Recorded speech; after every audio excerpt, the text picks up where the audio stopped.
strikes 12, it's a dangerous game. The snake hisses and shadow spreads its last bit of shame. But the patriots march with hearts so bold. In this story of courage, their tale will be told. With flags flying high and trumpets so bright, the heroes arise to turn dark into light. From ashes of chaos, they rise once more. With liberty's anthem, they open the door. With flags flying high and trumpets so bright, the heroes arise to turn dark into light. From ashes of chaos, they rise once more. With liberty's anthem, they open the door. No more resets from shadows of night. The patriots stand ready to fight. In valleys and peaks, their voices ring out. In freedom's embrace, we dance and shout.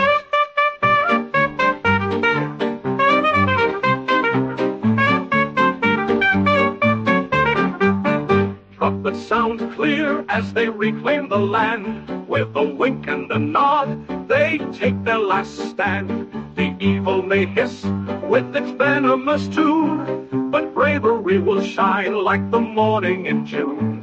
With fire in their hearts and steel in their souls, they break the dark plans and reach their high goals. No serpent can stand in the light they now cast. With strength and with honor, they bury the past. No more resets from shadows of night. The patriots stand ready to fight. In valleys and peaks, their voices ring out. In freedom's embrace, we dance and shout.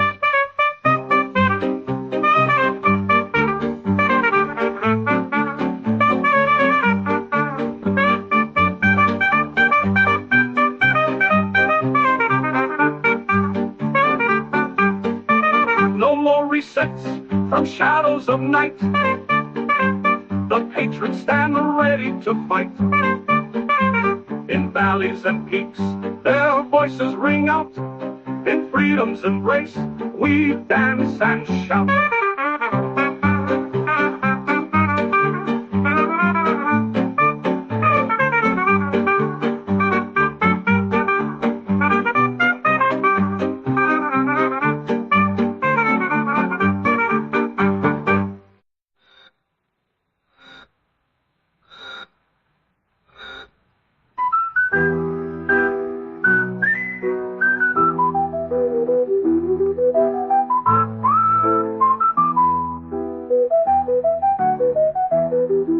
But sound clear as they reclaim the land. With a wink and a nod, they take their last stand. The evil may hiss with its venomous tune, but bravery will shine like the morning in June. With fire in their hearts and steel in their souls, they break the dark plans and reach their high goals. No serpent can stand in the light they now cast. With strength and with honor, they bury the past.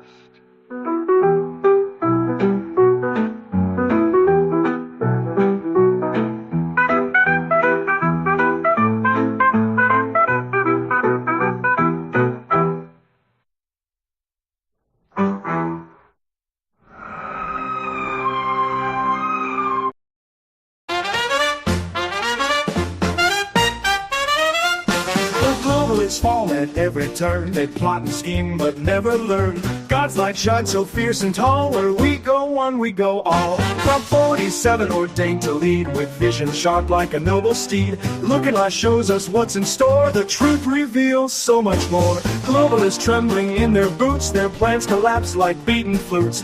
Elon and Junior standing strong. Together we sing freedom song. Globalists trembling in their boots, their plans collapse like beaten flutes. Elon and Junior standing strong, together we sing freedom song. God wins each battle day and night. With Trump and team we see the light. United we stand hand in hand, marching through this promised land. Justice rolling down like streams, chasing shadows, shattering dreams. No more lies to veil our trust. In God's name we place our trust. Globalists trembling in their boots, their plans collapse like beaten flutes. Elon and Junior standing strong, together we sing freedom song.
Thankful that God woke you up this morning.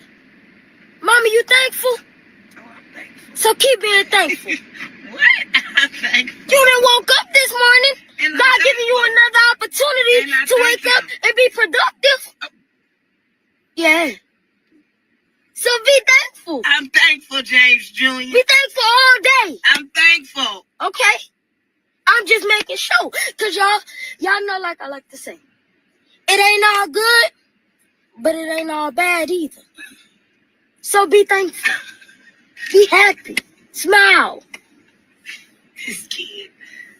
Gonna be productive today. We will be So be productive happy. today. Be happy. Y'all gonna be productive today.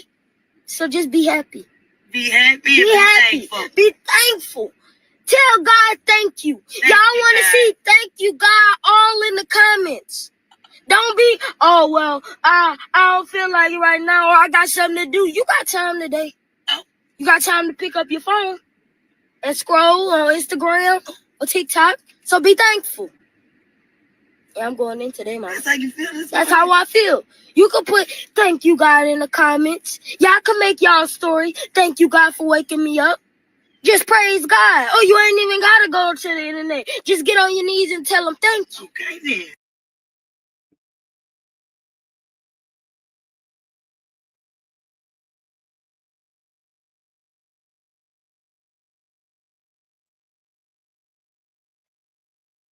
Give me a second here. You see that? I am loved. I am loved. This came in the mail. And I want to thank, give me a second here.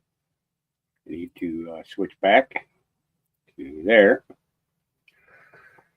I want to thank, well, actually, I should not have switched that yet so that you guys could see this.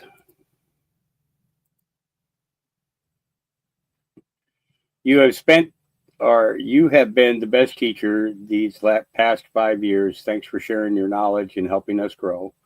Happy Valentine's from two crafting sisters in Oklahoma, Lisa Attell and Cindy Bracken. And they made another hat. They made a hat.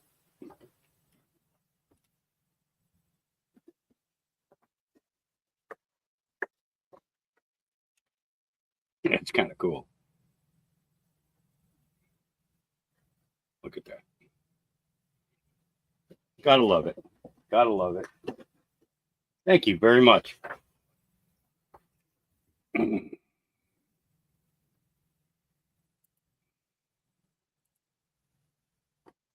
I just don't like that camera right up in my face like that. It's never been one for that.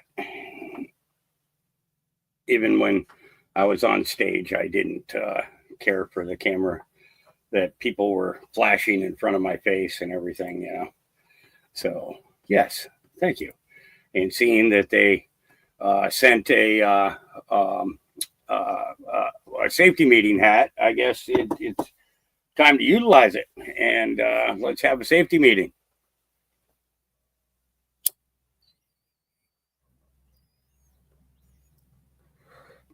But I am going to tell you guys, I'm going to end up putting this away because I don't want it to get ruined. I'm going to put it up here in the cabinet and save it for the summertime because it's way too cold to be wearing a hat like that. I got to wear a hat like this instead. It's pretty much the only only hat I can get away with in the wintertime here. So, yes, I did, Lisa, and thank you very much. I was, what's crazy is I was moving it and I was like, something's not right. Why does it feel like it's gonna fall apart? And then I lifted it and I was like, oh my Lord, it is a second hat, but it's not a hat. And I was like, that is cool. You girls do some good work. That was it was very crafty. I like how you did that. It was and I love watching crafts like that. That's pretty cool. No, I don't have any snow right now. I did have a heavy frost this morning.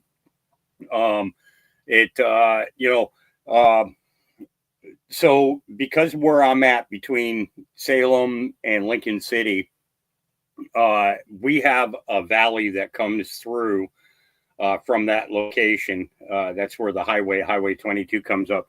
So everything pretty much travels up in that pathway. Either I get winds from the east or I get winds from the west. It's one or the other. We don't get anything from the south and we get absolutely nothing from the north. Now clouds, that's another story. You know, when rain clouds and things like that come in, they cover everything. So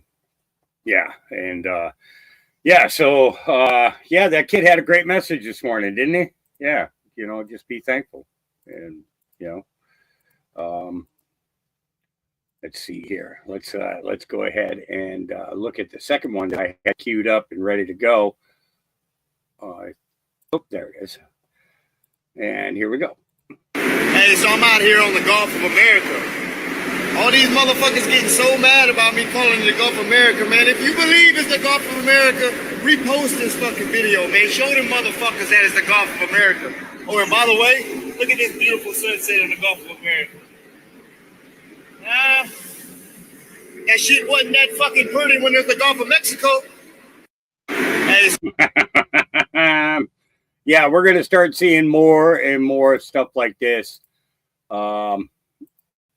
And you know, we'll be keeping an eye on it. So so I'm going to go ahead and get us to where we need to be this morning. I hope everybody had a good night last night and got a good rest, because the work is never over.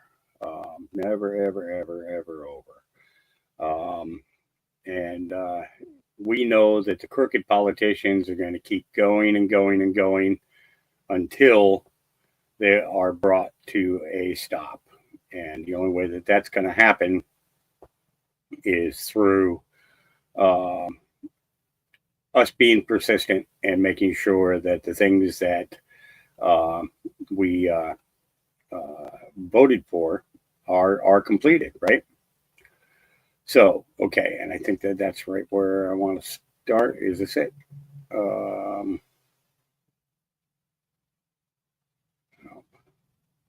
I think that's it. Oh, no. No. Okay, I think, yeah, that's where I left off yesterday, right there. Okay, so let's get into it. Amy Klobuchar, full-blown panic this morning, says Carly Bonet. Here we go. Healthcare, but instead what we're seeing is chaos. And so what I'm starting to hear from my constituents, especially when they start to think, oh, this is, my niece, I got one yesterday. My niece, she has 3 kids and she's barely holding in there because of a cancer trial that's improving her condition. And she doesn't know if that's going to continue anymore, or someone not knowing if they can bring their kids to childcare. That's what's happening right now. Mm-hmm. And I don't think you can expect that people are going to say overnight, well, what's going on here? But I do think what you see is that there has never been this many calls to our office. It broke the phone lines, emails coming in all the time. And that's what's starting to stir the hearts of Americans. They want to change. They wanted to bring costs down. That's not what's happening right now. It is pure chaos. Well, I wonder, though, I mean, you've answered part of this question. Your phones are ringing off the hook. But 2 things here. When will the consequences of this really become clear to the American people, to the point where they see something is going wrong? That's number one, because so far I've heard the only recourse is marching. And I don't necessarily think that ends well. Who knows? I don't actually. What? Go ahead. I actually think that there's 3 parts of this. One is courts, one is Congress, and one is our constituents. And these cases are brought by Democratic attorney generals and others throughout our country. And they're based on what Joe was bringing up early. They're based on the Constitution and what our founding fathers set forth as our form of government. This is not a dictatorship. And there's ways for him to work on the budget, work on reform, bring government efficiency than what they're doing. Secondly, you've got oversight in Congress. You've got these hearings where we're getting them on the record. And our constituents, yeah, they're calling. That's important. But I keep telling them, send us emails. Those emails actually are part of the record. If they're consenting to allow us to tell their stories, it's part of the record that people, the AGs are bringing cases. And they're showing this is the harm that real people are feeling. It's not just marching. It's actually a strategy. Go ahead. I hear you, but we're potentially dealing with, according so far to what we've seen. And by the way, I'm not opposed to thinking it might be trolling, but we have to consider, if the courts make a ruling and the administration decides to run over the courts, what then? What can Congress do? You say it's our job in Congress to stand up to it. There's 2 major functions here. One is the oversight of what they're doing, right? And one of the things that we haven't even talked about is that our Republican colleagues have been acquiescing in all of this. I know this. I've seen a few of them stand up from time to time. Maybe they'll stand up to cancer trials being cut. Watch for it. Maybe they'll stand up to Kash Patel, which they sure better do, as this man who has shown no regard for the truth is about to become head of the FBI unless they stand up for it. But they have to stand up to make this really work. Then you have oversight, and you can also pass legislation to make very clear what the limits are on this power. But that being said, I still believe the courts have power. I still believe that this comes up through the court system. You can already see the effects. They stopped the freeze on the funds. They stopped them from getting the Treasury data. They would be personally liable in points for violating these laws. And so I don't care what intern that, he brings in, that Elon Musk brings in, or someone that doesn't even have the necessarily security clearances. At some point, they are responsible for what they do. So I will not concede that what the courts say doesn't matter. I think it does matter. Well, and as you said, what the United States Senate does and the House does matter. A congressional oversight matters. All of this matters more than a handful of tweets. We will wait and see what happens next. But Democratic Senator Amy Klobuchar of Minnesota. Yeah. So Amy's out there spewing the lies, and here's another liar. If you have a bank account or a credit card or a mortgage or a student loan, this is code red. I am ringing the alarm bell. Elon Musk and the guy who wrote Project 2025. Oh, yeah, the guy from the Heritage Foundation that donated to Kamala Harris's campaign. Rust vote are trying to kill the Consumer Financial Protection Bureau. If they succeed, CEOs and Wall Street will once again be free to trick. Okay, so I want you guys to understand, she is responsible for the creation of the CFPB. Crap and cheat you. The CFPB is the little agency working to shut down scams and fraud on payment apps like Zelle and PayPal and Cash App. It's the agency that steps in when the big bank trips up. Okay, so basically what she's telling you right now, is that the organization that she put together is what got my bank account and many other people's bank accounts shut down. Access to the banks, shut down. Access to cash a check, shut down. And repossesses your car. It's the agency that's working to cut those crazy fees that banks and credit card companies bury down in the fine print, and then you got to pay for them. Already, this little agency has forced giant banks and corporations to give back more than $21 billion directly to families they cheated. And that includes hundreds of millions of dollars back for veterans who got cheated by predatory lenders. So why are these two guys trying to gut the CFPB?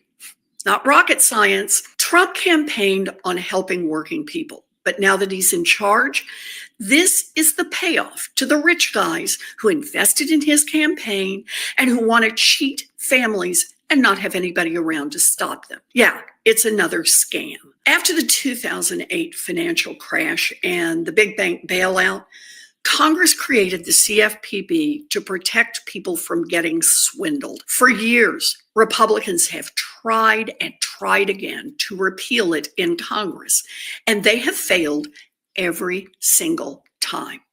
Congress built the CFPB, and no one other than Congress, not the president, not Musk, not vote, can shut it down. There is power in fighting back. Power. We will not let up in Congress or the courts until we win this fight. So please, call your representative and most of all, get the word out. We are here to fight for the little agency that fights for us. Yeah. No, you can take a flying leap, lady, because the real scammers get away, and the ones that pay you are the ones that, you know what I mean. Yeah. All right. Packing Patriot says treason season is over. The case to impeach Obama's activist judges for continually attacking the Trump agenda. America first. Here we go.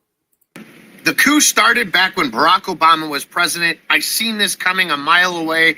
I kept telling my friends and family, listen, he's appointing activist judges in key locations. It's like he's setting up a coup. And sure as shit, that's exactly what we've seen happen here, especially right now with Trump 2.0 in office. And look at all these activist judges that Obama. Oh, what's going on there? Well, I'm figuring that out. Let's hit one of these. Has appointed that are getting in the. Wow.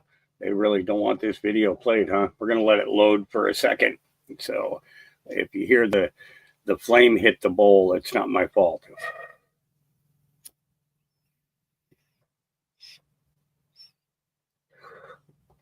Okay. All right.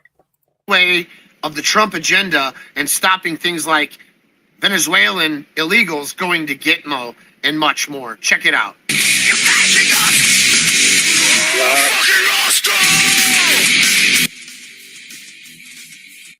So these are all judges that he's going to show here. Okay.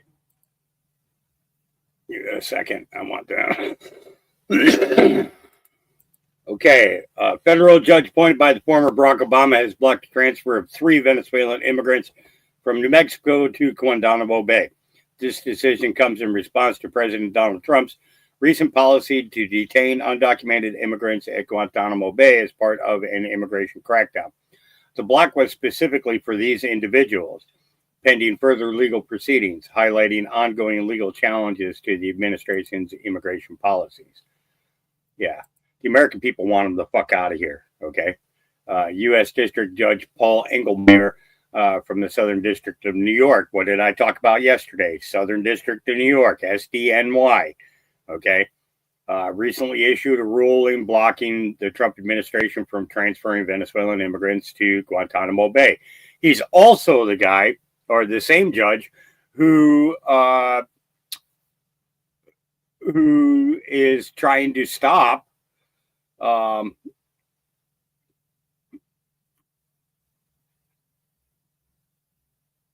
Secretary of the Treasury from accessing the Treasury.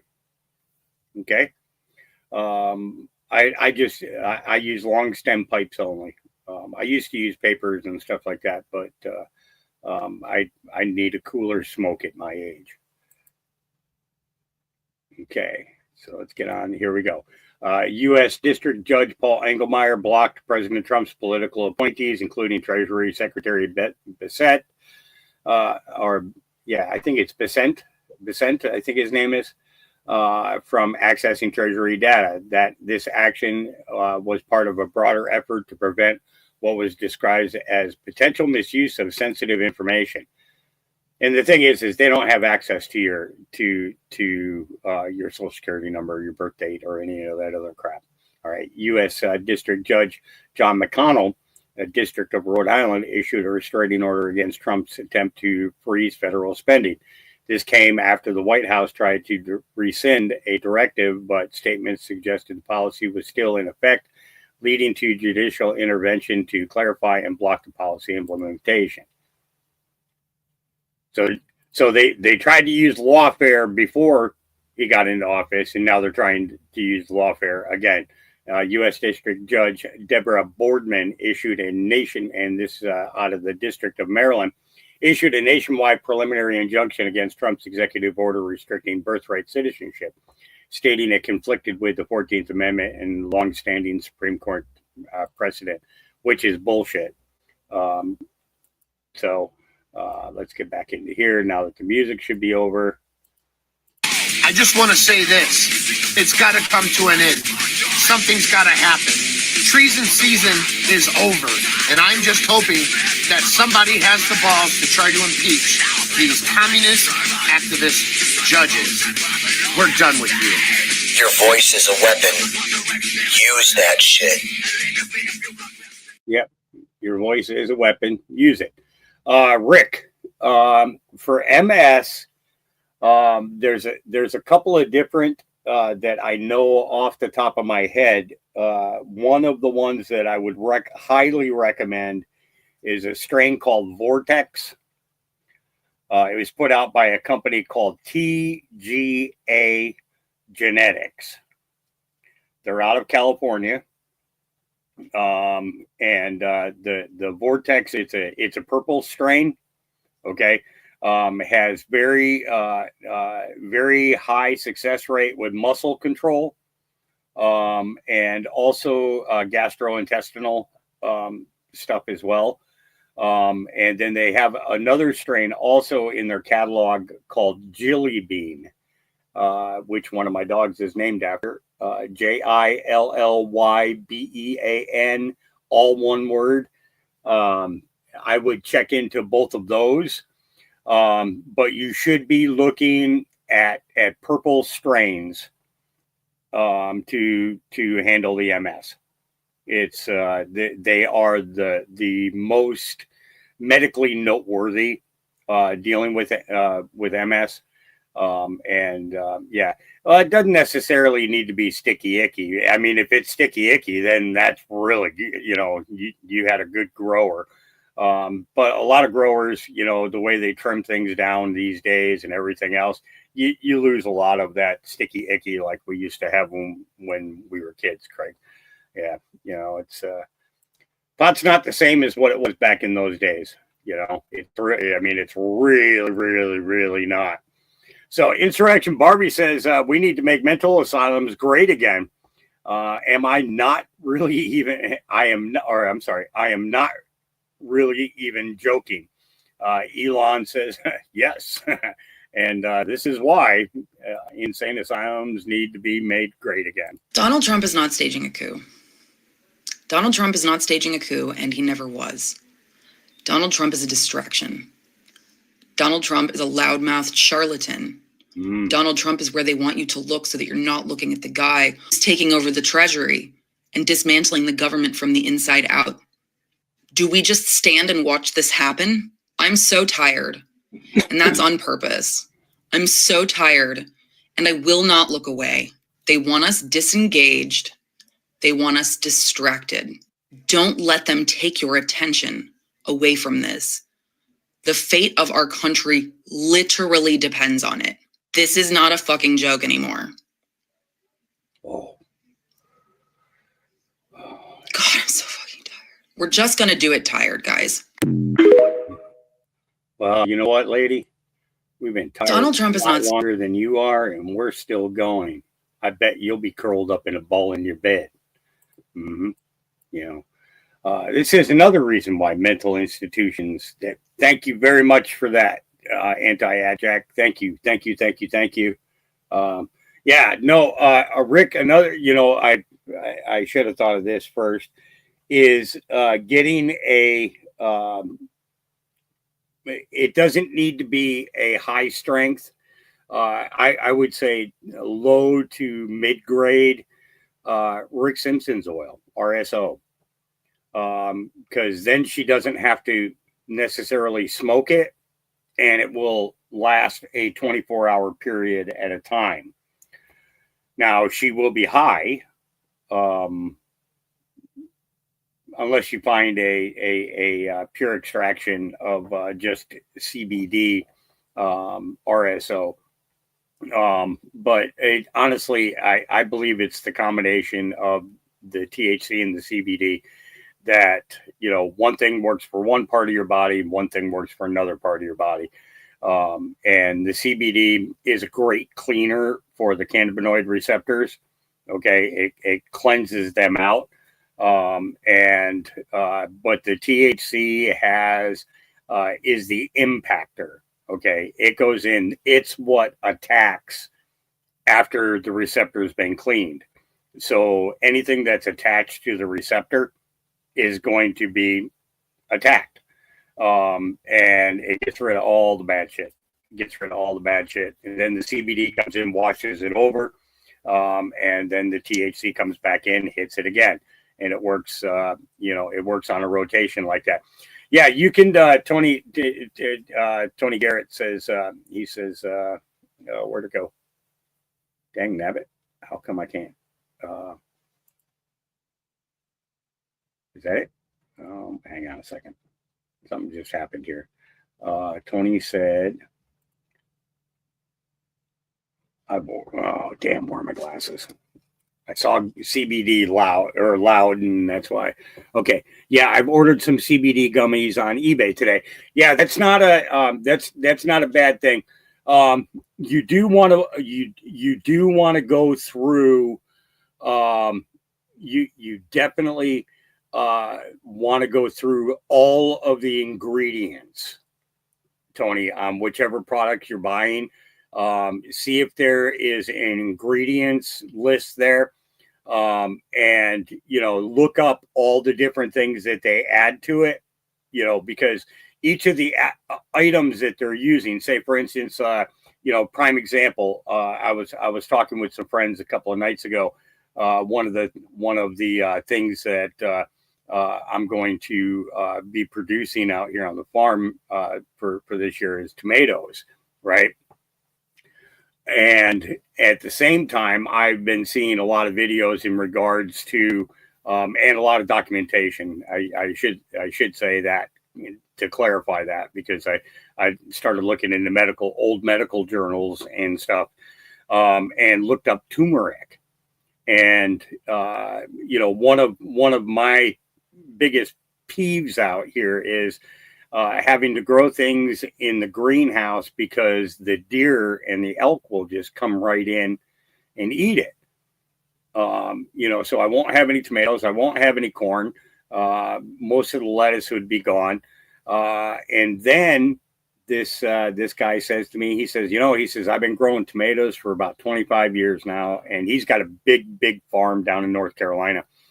And he said, I do rows of turmeric all around the edge of my garden, and then I do a couple of rows in the middle, so that it's a little bit everywhere.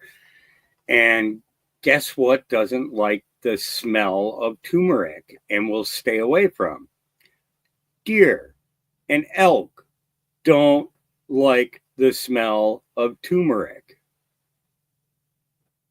They will, it's like a deer and elk repellent. So if you're planting some tomato plants this year and you want, and not only, now it's not also, I need to say this, it's not just deer and elk, but moles, voles, and other rodents won't go near it. Raccoons, stay away from it. But the healing properties that turmeric offers is like so wide ranged. It was blowing my mind, the things that I was finding out about turmeric, and it's something you can grow yourself. Now I'm also going to once the greenhouses are set up here, I'm going to be planting some arnica, because an arnica plant has to be 3 years of age. It has to be fully matured to 3 years of age before you can extract the oils from that. And it's the idea of being able to yet produce another. Arnica works on anti-inflammatory stuff.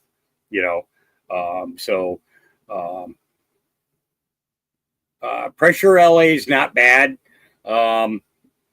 They're pretty reputable. I haven't seen any consumer reports, and I mean consumer as in a person who actually eats them, not as somebody who just buys them. I haven't seen any consumer reports against them. They're one of the few CBD companies that do not have complaints against them.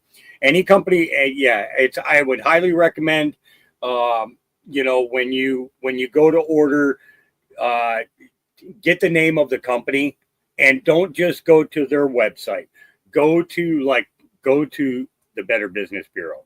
Okay, go to the consumer relief sites. Okay, and put that company's name in there. because if there are previous statements, you want to know, you want to know what you're stepping into. You know, you want to know what you're stepping into when you're going to try a product that is going to could have a wide variety of mental and physical health given back to you. You want to make sure that the product that you're taking is 100% pure, and that it went through proper testing, things like that. Yeah, exactly. Awakened Trillium says turmeric capsules are great for pain and arthritis. That is correct. Now, the arnica can help with the arthritis as well, because rubbing arnica on. Now the thing is that you want to use an oil that can get through the skin, that will completely absorb into the skin and go through and get to the bone mass. Okay.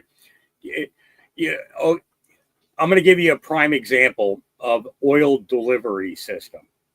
Number one, seed oils are not good for the skin. Okay.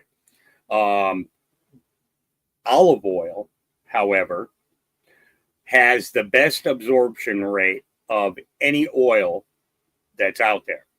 Okay. Not only does it go through the skin, but it goes through layers of muscle and can work its way into bone. Okay. Now, I'm going to give you a prime idea of what I mean by the effect of absorption. Okay. Is that Italian people? Okay. You don't see a lot of Italians, even elderly, casts, broken bones. You don't see as many with walkers. You will see them with canes. It's a fashion as well as an assistive. But and one of the reasons why is because when they eat bread, what do? They dip it in olive oil. When they eat pasta, they put olive oil on it. Okay, so the absorption rate of anything that's accompanying that oil gets a better delivery system. So mixing arnica with olive oil and then rubbing it can help with inflammation, swelling, joints, water in the knee. You know, if you got water in the knee, you can use it for that. Now, the cool thing is the salve that I make using, I have a big four quart crock pot. I fill it up with cannabis buds that are ground up. And then I put it in a cheesecloth. It's basically a huge cheesecloth ball. Jam it into the crock pot, and then I pour in 1.5 quarts of pure virgin olive oil, and generally what I will do, depending on the stores that I can get supplies from, if I don't see the particular oil that I favor, then I'll get a bottle of each. And then what I'll do is I will leave them outside overnight, and I will see which one of them from sitting outside overnight is no longer visibly see-through, is all cloudy. Okay. If it's all cloudy, that is your purest virgin olive oil. Okay. It means that there's no canola oil mixed in there, no vegetable oil mixed in there, no seed oils mixed in there. It's pure virgin olive oil. And then I'll put in a cup of water, and then I'll put the lid on there. I'll crank it up to high for about 20 minutes, and just to get the oil started, good warming. Then I'll set it down to low, and my crock pot has simmer, low, medium, high. So it's the four level control. I set it on low, and I'll let it go for 24 hours. Okay. At the end of the 24 hours, I go take the lid off, pull up the cheesecloth ball of cannabis, let the oil drip off of it, and then I grab 2 plates. I put one on one side of it, one on the other side of it, squeeze them together. I get every ounce of oil back out of that ball that I possibly can. Then I take and I throw that ball away. You can't smoke it after that. It's done. You can't smoke it. You can't cook with it. Nothing. It's, all the medicine's gone out of it. Then I'll mix in 14 tablespoons of raw virgin or raw vitamin E oil. And then I'll put in 14 teaspoons of raw arnica oil. Then I do 5 ounces of golden beeswax and stir it until it's all melted. Once the beeswax is completely melted, then I ladle out a jar and I keep filling jars. I can fill 30 jars with one batch. But you can make it in a smaller, I'm giving you those measurements so that you can make a smaller batch at home if you have access to cannabis. So you can make your own salve at home. That pain begins to go away at the 3-minute mark, is gone at the 10-minute mark, okay, and stays gone for 12 hours, and you don't have to take a pain pill. A lot of people don't think about this, but I do, okay. I have watched friend after friend after friend in the last 15 years become so dependent on opiates. It's crazy. They'll sell everything in their house in order to buy more pills. Okay. They'll have people go to a doctor, get a prescription for the same thing so that they can buy them from that person as soon as they get it filled. And it's it's killing them. It's killing them. And we need to stop doing that, so to take a medicine like that and put it on your arthritis, and your arthritis is, within a couple of days, your mobility of that hand or wrist, you're getting that back, or the knee or the foot, and then, doing 2 applications a day, or you could do 3 applications a day. Do it in the morning when you get up, in the middle of the afternoon, and then before an hour or so before you go to bed. Okay. Now, the thing is at the 15-day mark, you're going to be like, wow, the mobilities,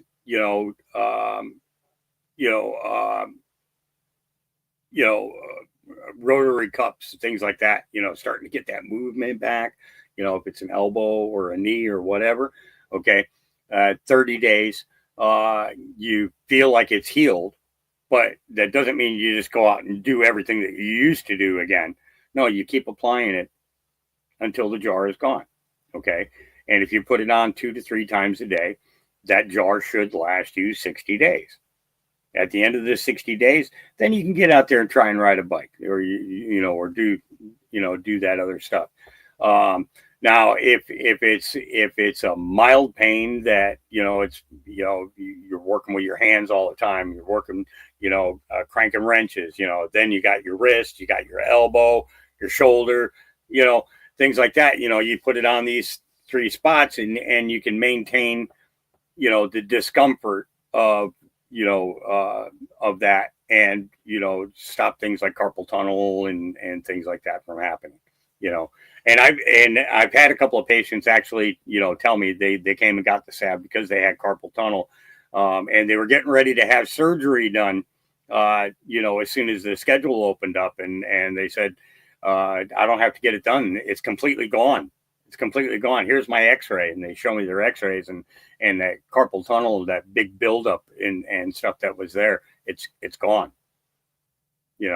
I've had friends with water in the knee or had knee surgery done previously, that the pain just never went away, and you just and the thing is, yes, you can use old weed for that. You can use old stuff that stuff that you have from jars and stuff like that. But all the little particles and dust that's in there, that's in the bottom of the jar, pour that in there too. You know what I mean? Because the trichomes can break off and fall off, and that's the little powdery stuff that you see at the bottom of it. And that's medicine. That's medicine. Pour it right in. And you can use like a one of those little magic butter machines, a cup of weed, a cup of oil, and actually, yeah, a cup of weed, a cup of oil, is enough to make a 4-ounce jar, of medicine that, and it works, yeah. And it's something that you can make at home. If you live in a place where you can grow your own plant legally and not worry about, the cops coming or anybody stealing it, grow a plant. Okay. One plant outdoor, okay, will provide you enough to make salve for an entire year.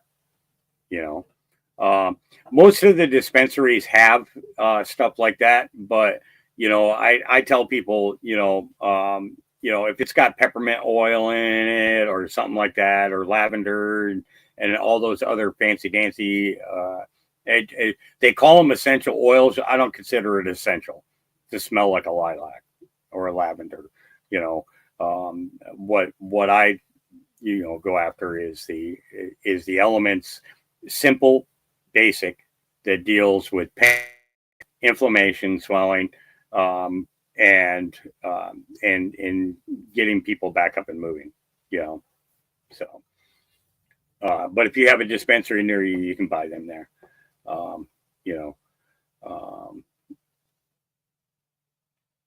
I did send you, Kay, I know that I responded to your email. Oh, you know what? Go back to those, to my reply to you. And if you see a little itty bitty box there with 3 dots on it, click on the 3 dots.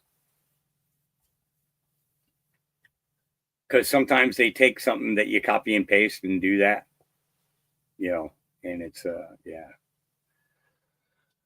Do you use the whole plant, or I just use the buds and the leaves?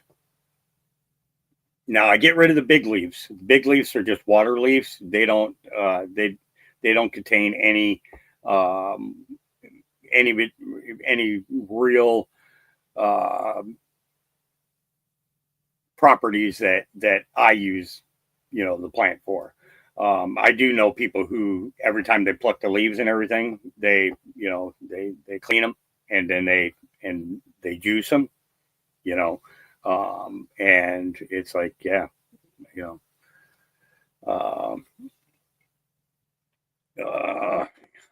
get my glasses back on.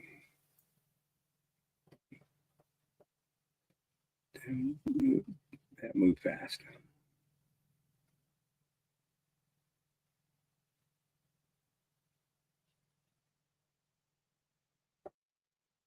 Yes. Yeah. Dem's been being in charge, or Dem's being in charge, and it's all shit show. How are you saying this just happened, or just because now you're all getting audited for taking all the money and defiling it, not working? Yep, it's and that's true. They were stealing it. All their pet products or pet projects and everything else. I don't care about your pet projects. I don't care about your pet projects. They're not important to me at all. They're not important to probably 80 to 90% of America. Okay. We don't want our money going towards crap anymore. We're done with it. you know. So, I mean, therefore I am says this is another reason to keep the insane asylums or to make them great again is unhinged liberal has a meltdown over Democrats not arresting Musk. What? You're mad at your own people for not doing something? Oh my. So when are people who actually have the power to do something actually fucking do something? When? There's only so much that me, myself, as an individual citizen can do, you know, like write call to representatives, speak up, do whatever. I know that there's stuff that I can do, but it's minuscule. I can't fucking go to the DC and like arrest Musk or anything. I don't have the ability to do that. But when the fuck are people going who are in power? When the fuck who are people who are actually in fucking power do something about this? When are they gonna fucking do something to stop this fucking madness from happening? When are you, the Democratic Party, when the fuck are you gonna actually stand up and fucking do something? When the fuck are those who took an oath to protect this country actually stand up and fucking do something? Because they are not playing by the rules, so therefore it is time for us to stop playing by the rules because there's no fucking rule book anymore. There is no fucking rule book. You guys have to fucking do something before it's too late. And literally, we are right there. We are getting to that point of no return. And I swear to God, once we cross that line, that's it. Fucking do something.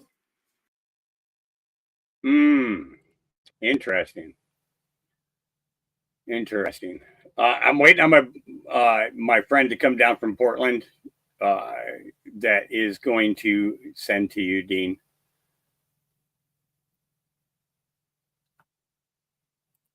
I can't send that from here because of my licensing. I don't want to lose. You guys are driving me crazy. Driving me crazy. Hawk, do this. Hawk, do that. Hawk, do this. Hawk, do that.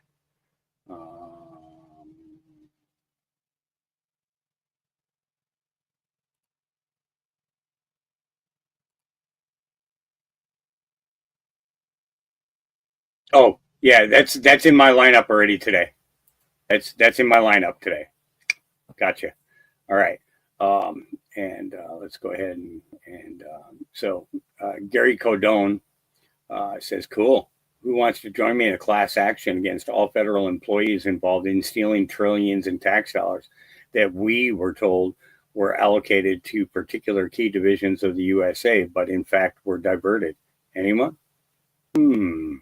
Well, let's see what's going on here. DOGE News says Democrat Congressman Jamie Raskin announces a class action suit on behalf of all Americans against Donald Trump and Elon Musk. I don't want these fucking guys representing me. Absolutely not.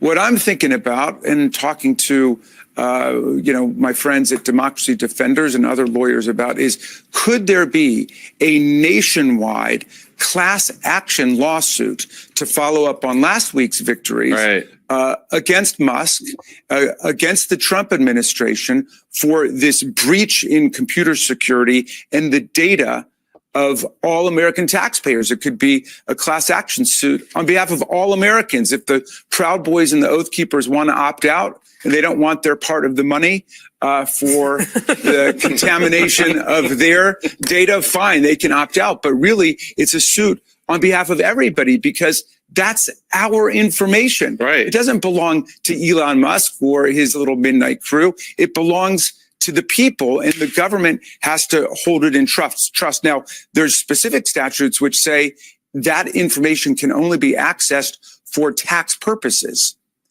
for the purposes of the internal revenue system, and for no other purposes. What are they using that information for?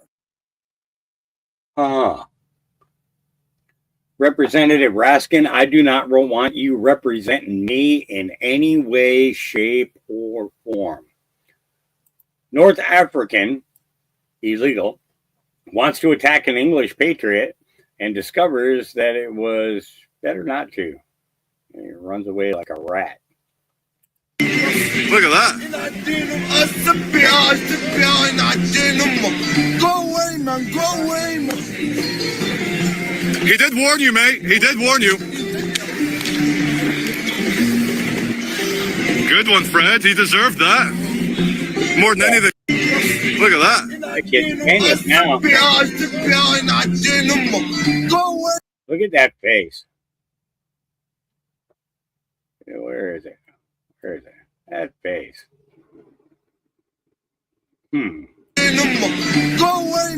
Now, understand, he doesn't punch the guy. All he does is lift his arm. He did warn you, mate. He did warn you. Good one, Fred. He deserved that. More than anything. Yeah. It's the thing. You know, you bring other cultures into your society, then your society begins to change. You know, it's just, yeah. All right, Elon's scorecard. What? Hey, fuck the Super Bowl. Here's what I want. I want a scorecard up on a federal website or on X or somewhere with a running total of money saved by Elon and DOGE. That's what I want to get behind. I'll get chicken wings, popcorn, and beer and watch that motherfucker every day. Every day. Let's see how much he finds that the evil left has squandered on bullshit programs. How much of our hard-earned dollars have been stolen, where they've gone, which corrupt politician received the most money. Let's have a scorecard. Yeah, an extra point could be who got convicted or fired. Let's keep a running tally with a score that we can all appreciate and shut these evil leftist politicians down. Yeah, and Dan Crenshaw, too, even though he claims to be Republican. Oh, you just got to tag that guy sometimes. Yeah, Dan Crenshaw. Real quick, I want to show you guys this. Where'd it go? Oh, forgot. I already had it. Okay, give me a second. So this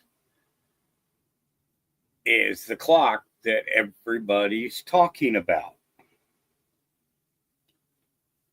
And it started like, I think it was basically started like 24 hours ago, somewhere right around there, you know. And yeah, it's kind of interesting.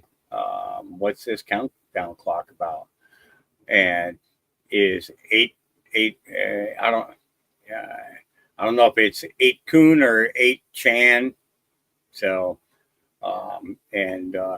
yeah, Google has now. So I want to explain one thing to you guys. If you use YouTube and you can type in chat, guess what? You're monitored by Google. Everything that you type, every channel that you go to, everything that you watch, Google sees it because YouTube is owned by Google.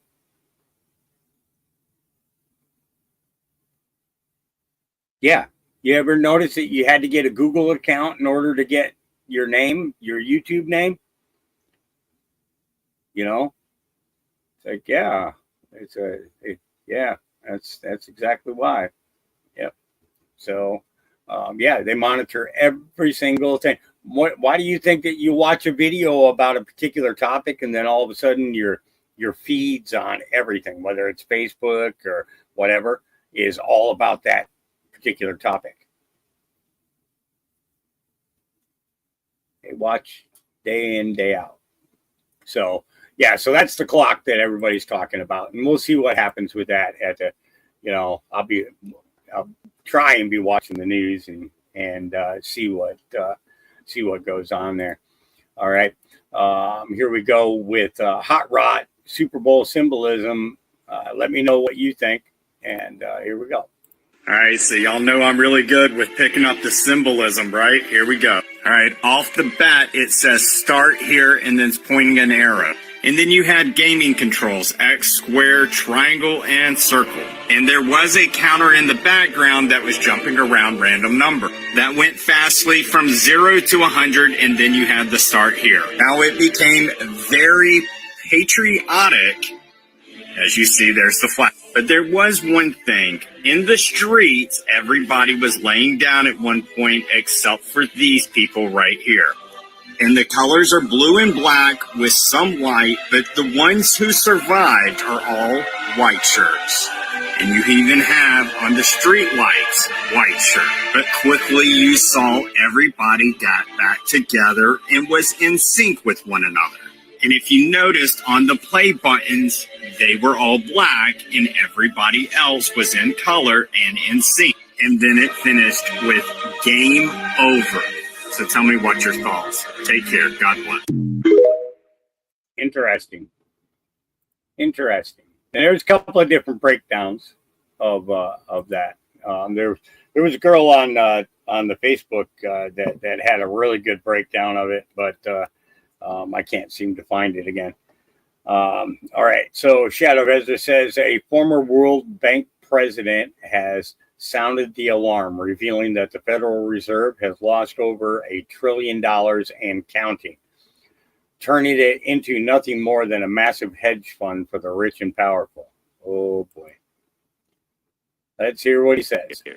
Yeah, it's worrisome. You know, the Fed basically has become now just a giant hedge fund. It's lost $1 trillion, and counting. It's going to be a gigantic loss. What it does is borrows money at 5.4% from banks and then dumps it into government bonds. So think what that trade does. That causes the government to think that it's better off than it is. And so that encouraged the government to be short when rates were zero. So why did the government borrow so much in T-bills? Well, because the Fed was buying the bonds and it made it look like yields were going to stay low remember the low for long phrase. So we've got these multiple problems that are going on, and it endangers the dollar. So that's the basic case. Instead of the Fed having such large balances, wouldn't the private sector be starting businesses and risking capital and bringing returns and adding to growth? Wouldn't all that money be better if it wasn't with the Fed? That's right. And we're depending on private equity. So as the banks get squeezed out, because they're lending so much to the Fed, it's literally a floating rate loan from banks to the Federal Reserve so it can buy government bonds. So if that were freed up, that would allow the banks to at least consider a small business loan and inventory loan, the kinds of things that help the economy grow. And this is on a global basis. It's not just the Fed. It's all the major central banks doing the same thing, meaning taking money from the economy in order to buy government bonds. We need to be clear on that. I heard the previous segment, they talk about money printing. There isn't any money printing on it. It's just money borrowing, and they pay top dollar for it. The Fed pays 5.4 to banks and 5.3 to money market funds. So to the Fidelity and Vanguard and so on. You think that? Yeah. Yep. It's you guys, both of your comments are 100% correct there. Rubberneck said, leaves me feeling like good cop, bad cop, like being played by both. Yeah. Private sector and government are one in the same, said John Dunning. Yeah. It's well, you think about it, when these guys finish being congressmen and senates, what do? They become a CEO of some big major corporation. Right? Or a foundation or an NGO. This has been going on way too long. Way too long. Yep. So it's Johnny St. Pete says the Federal Service is the great facilitator of everything dastardly we do. Ukraine is selling weapons to the cartels. Why am I not surprised? This was put out by Tucker Carlson. Here we go. Again, I had a meeting at in a ski resort in the Alps, which is probably the most expensive town in the world. I was not there to ski, for the record. But the whole town is Ukrainian.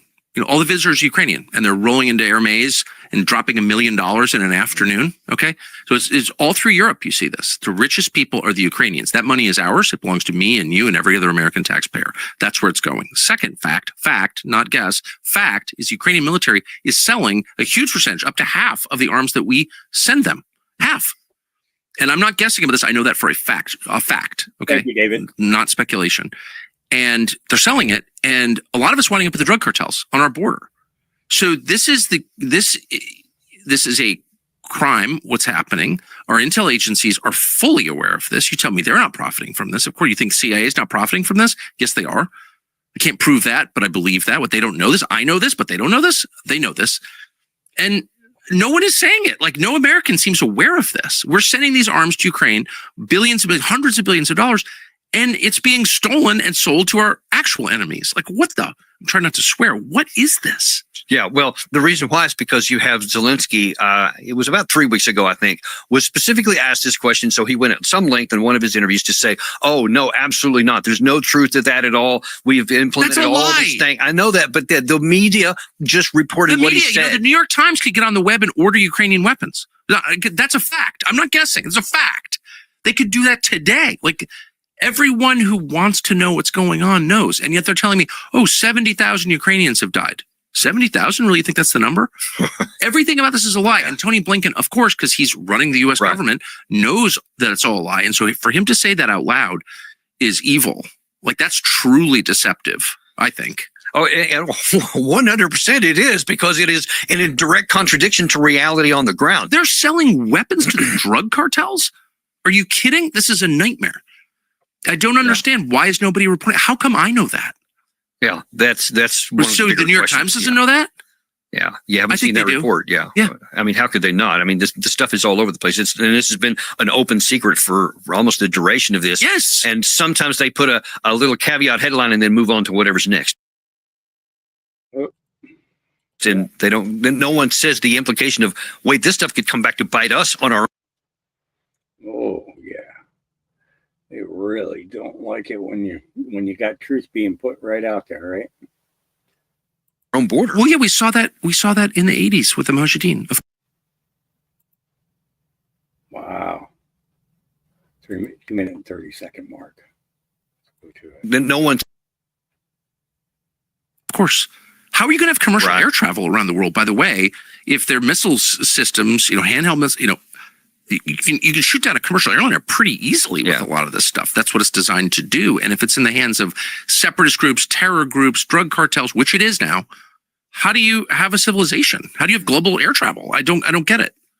Well, yeah, I mean, I pray that remains a potential and not something that actually gets manifest, but it's out of our hands, and that's the problem. But how can you send hundreds of billions of dollars of aid and weapons to a country and then not keep track of what happens to it?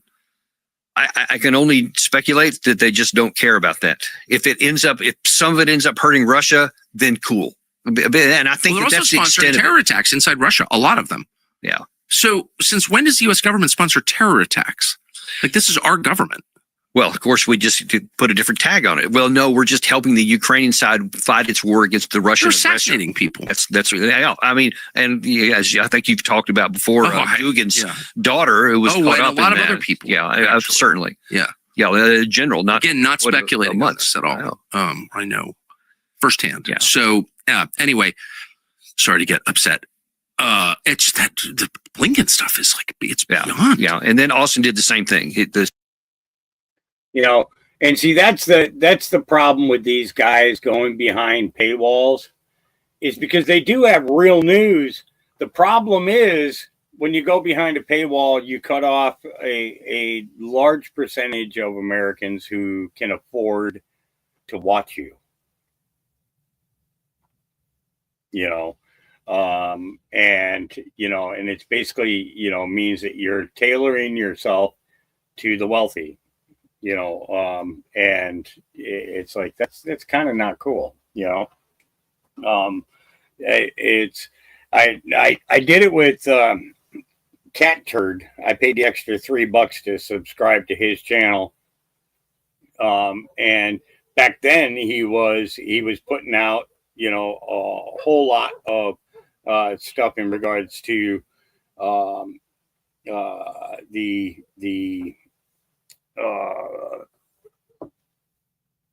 the first Trump administration, and then all the way through the 2020 election, and then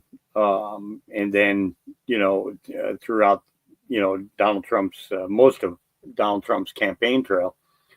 But then it just became, it got to the point where there's just way too many nonsense posts, funny stuff, and it's we all need things to laugh at and everything, but I stopped following, well, I mean, I still follow, but I don't pay for a subscription, for it anymore. So, okay, I covered that one. All right, here we go. And True Seeker 01011. I'm just over here vibing millennial vibes, she says. Here we go. Check it out.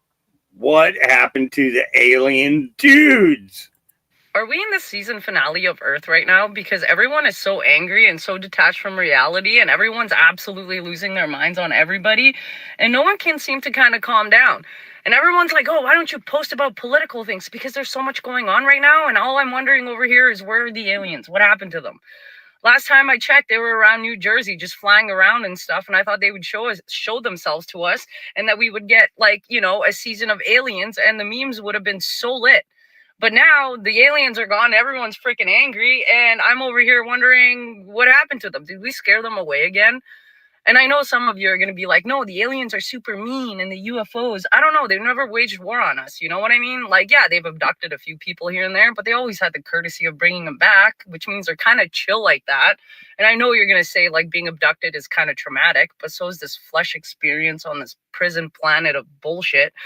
But hey, whatever. So yeah, anyway, if you're wondering where I stand on all of the political things, is I'm hoping the aliens come.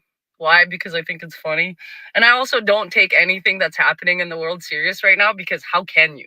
After the last 5 years where questioning things has become like taboo, or asking questions or wanting to do research is called indoctrination. It's literally like we flipped reality upside down, and now I'm supposed to make sense of all of this. You can't make sense of all of this. It's a circus.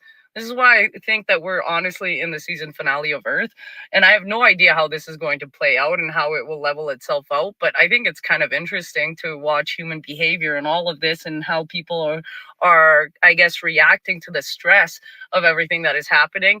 But I take it one day at a time, like one little stride at a time, and I just kind of make fun of things. Why? Because why take it serious? You don't live long. We're not here forever, so might as well enjoy it.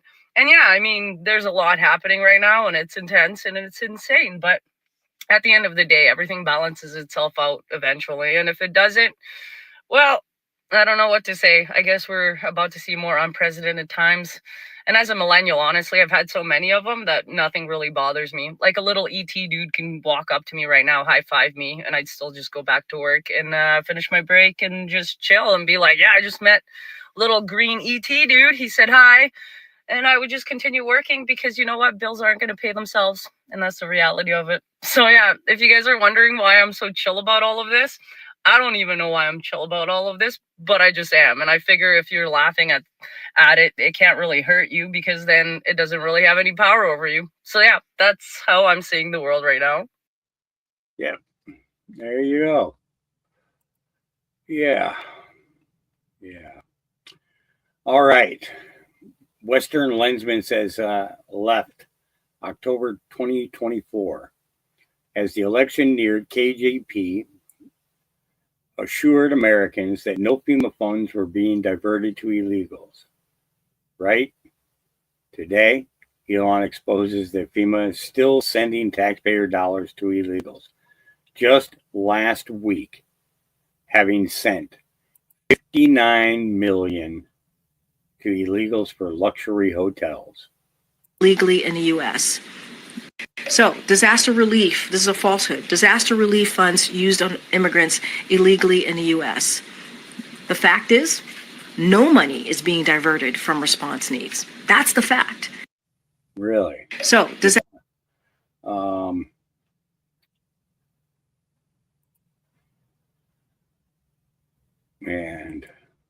FEMA funding the invasion. Truth over news. FEMA spent hundreds of millions to house illegals and fund the NGOs that are responsible for driving illegals into our country. You know, yeah, could go through that whole thing, but I don't want to. Yeah, very interesting stuff.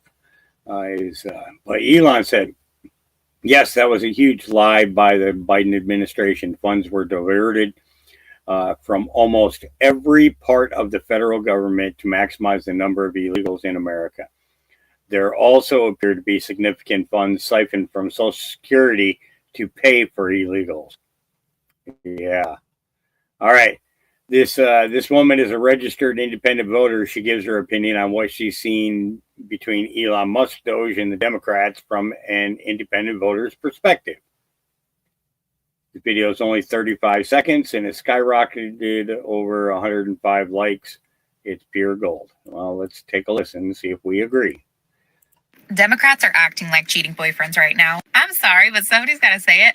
I'm independent. I think there's good ideas on both sides. There's bad ideas on both sides. But what this DOGE audit is reminding me of is like a girl taking her boyfriend's phone and like hiding in the bathroom. And the Democrats are just banging on the door. And they're like, you are invading my privacy. You can't go through my phone. And Elon Musk is like, yes, I can. I can see what you've been up to. And then every time Musk comes out of the bathroom, he's like, look, see what you did? They just turn it around and they're like, you invaded my privacy. This was your fault. You broke my trust. Democrats are acting like cheating boyfriends. Yeah. Yeah. Okay. We'll give it one of them because it was worth it. All right. Cats. Wolf of X says, my neighbor's cat got our cat pregnant. I was joking with him that they would have to pay child support. When I opened the door this morning, this is what I saw.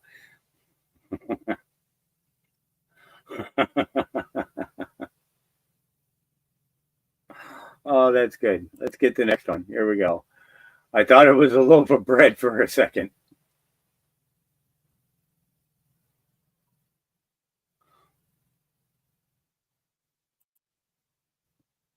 This doesn't concern you, Robert. Please close the door.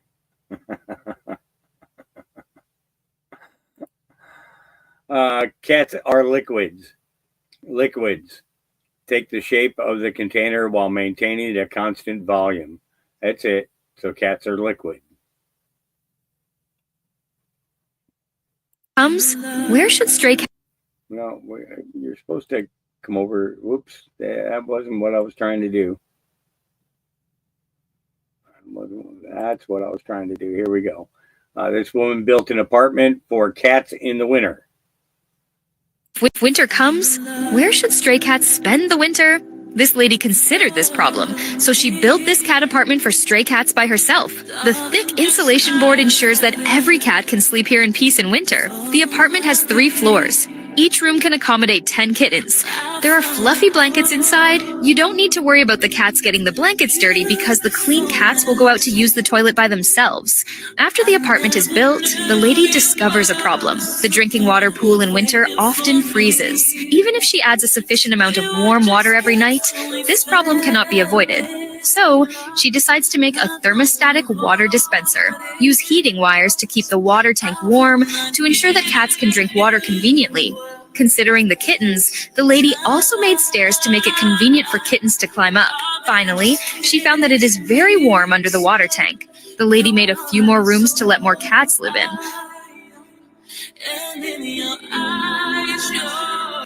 Winter comes. That's cute. She did a good job. Good thing. All right. How can people say cats don't have feelings? Like when my cat got deadly sick, she refused to eat a single thing. It had been days, but when I started crying, she ate just a little bit. Upon seeing how happy it made me, kept doing it whenever she could. Nor whenever I'm sad or crying, she finds wherever I am with a mouthful of food and eats the pieces one by one every time. Look at me, making sure I was watching her eat it, all because she knew it made me happy. And it does make me happy. Oh, that's so cute. Yeah. The facial expression. I got this squish a couple of months ago because it looks exactly like Ferris. I've been trying to get a picture of them together. I was finally able to tonight, and I'm dying. Look at this.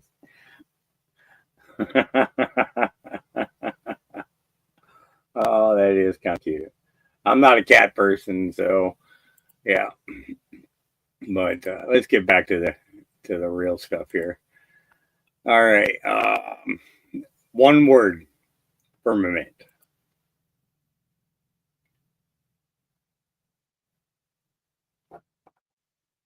Let me see if I can make this. So this was Nikola Tesla's idea of what the firmament was. Open the image in a new tab and see if I can make it. There we go. And that's what Tesla wrote about. You saw it. There's a firmament.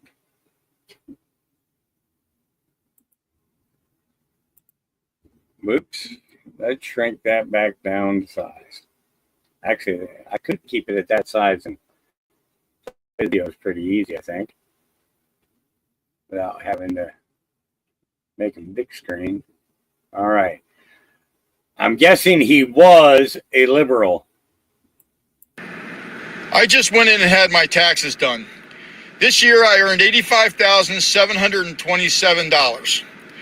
My net take home was $75,415. In federal taxes, I paid $10,312, and now they're telling me I still owe the federal government $1,428 for a total of $11,740 just in federal tax. Now, somebody please explain to me why the average citizen, the little guy, is paying $11,000 in tax, and our politicians are blowing that money on bullshit. I'm not paying taxes anymore. Kiss my ass. I think he's upset. All right. Let's go here. And then let's go here. All right. So Santa Surfing says game over, just displayed at the end of the halftime show. Okay. We talked about this the other day or Monday. We talked about it on Monday. Ariel says to be blunt, drop 3872. So let's go to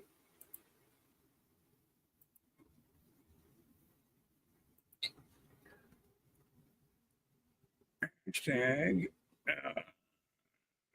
3872. And I showed you guys this yesterday. To be blunt, game over. Q. Yep. Game over. We'll see if I can. I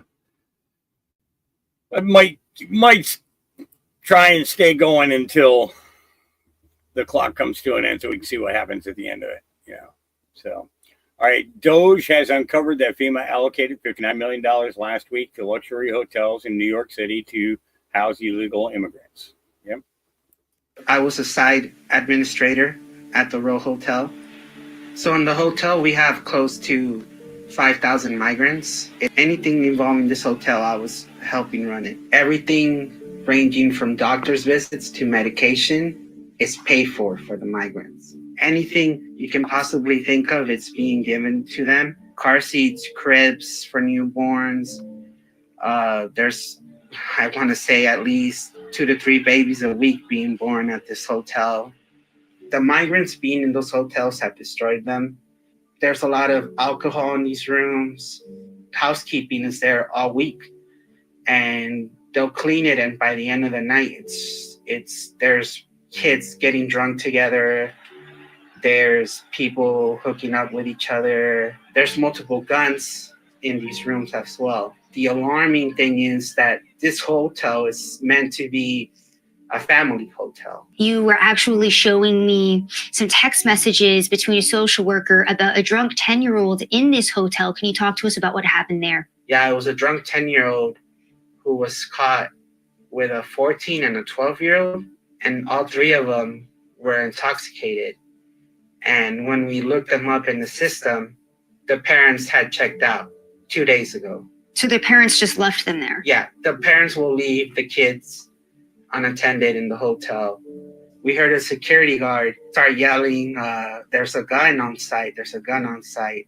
It was probably an upset person that we had kicked out of the hotel. I myself had been assaulted. I've seen other people get assaulted. I've had threats saying, we'll be waiting for you guys outside.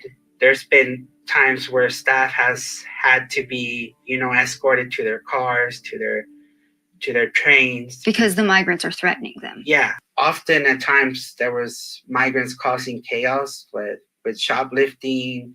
The one instant where I showed you that video, aside from being caught shoplifting, they started getting physical.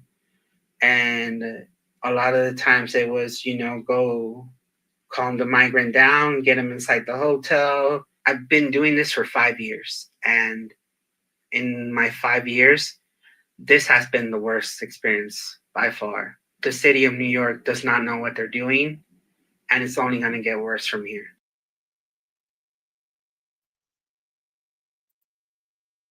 Yeah. Yep.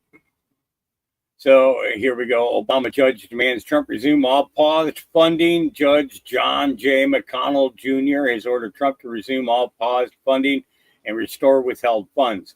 If Trump wants to pause any federal funding, he will need to seek specific permission from the Rhode Island judge. The judge also threatened criminal contempt for anyone caught violating his order. Really? Yeah. So lawfare.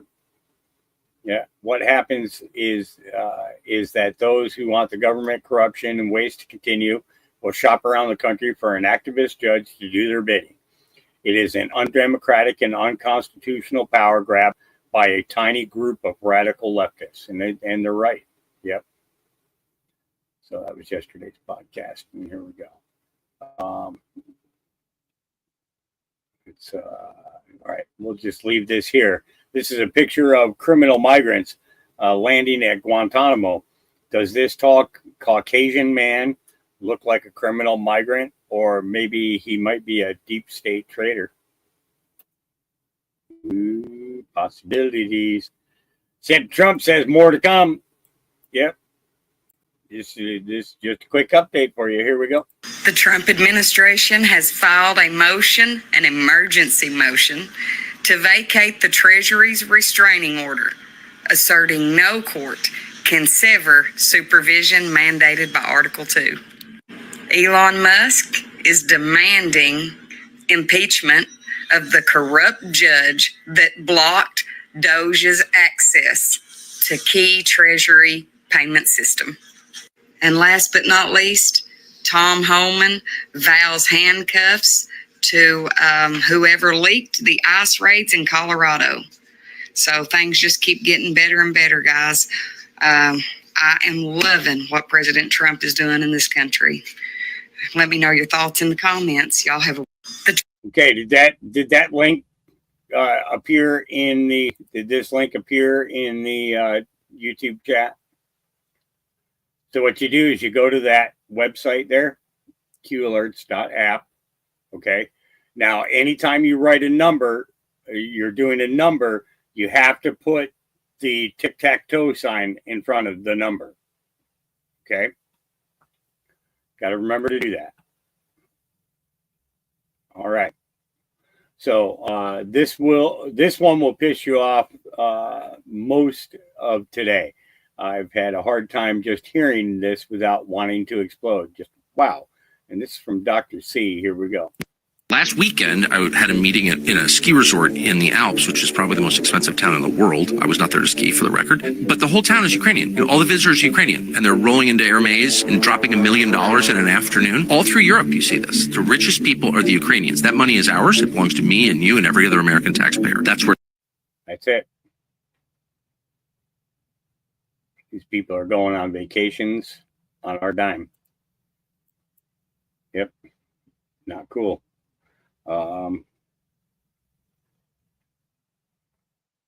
Game over from the Super Bowl. Yeah, looked like Obama those years. Yeah, I saw that the Motley Crue jet crashed into another plane. They were saying that it was Vince Vaughn's plane that he crashed into, but there hasn't been any confirmation on that. So at the end of the halftime show, if you look at the crowd, you will see that it was spelled out, "Game over." The last person that was convicted of treason in this country was 2006. Yeah, Motley Crue wasn't. Nobody from the band was actually on the plane when it crashed. The last person that was convicted of treason in this country was 2006. This is an offer to President Trump. I'm a pretty decent carpenter. I've got a skill saw and a couple buddies. We would be more than happy to get to work on the gallows at Washington, D.C. in front of the White House. I got some buddies that are into blacksmithing. We could even do guillotines, whatever you need. But we would like to offer our services free of charge to make preparations for whatever it is you have coming. Miss Mindersu, all you have to do is type in "game over" into the search bar, and it'll pull up every post that has the words "game over" on it. But it was Ariel that I follow on X that brought up that particular post. It seems to me that there are going to be long lines of treasonous folks that are going to need to be dealt with pretty soon. Thank you for what you're doing, and let us know if we can help. Yeah. So this guy just offered his the last person that was convicted of skills to the president to build gallows and guillotines in front of the White House for executions. Yeah. Nick Sotor says, breaking Maxine Water and her entourage attempted to steal my phone twice after I asked her why she's so against government transparency. Democrats are violent. Of course, she had no answers. So the next step was to try and confiscate the device used to record her. Here we go. She's got to go get in her big black taxpayer-funded SUV. Oh, yeah, that's what happens when you're a member of Congress. No, that's what happens when you don't have transparency in the government. Why do you deserve a big black taxpayer-funded SUV? Is that why you're so against DOGE? Is that what the problem is? What's up with the lack of transparency in your... What's the problem with transparency? Who the fuck are you? Why are you pushing? What is the problem with DOGE? What is the problem with... Yeah. They tried to take his phone. Wanted to see if there was anything posted after that. These Antifa fucks are violent. I even tried to steal my AirPods out of my ears. Luckily, I was able to recover them, but not without some weird-ass chick attempting to tackle me. I'm sure someone will post the video. There were lots of cameras. It's tough being a one-man crew. Yes, it can be. Yes, it can be. All right. Moving on. President Trump responds to Elizabeth Warren's comments about the Consumer Financial Protection Bureau.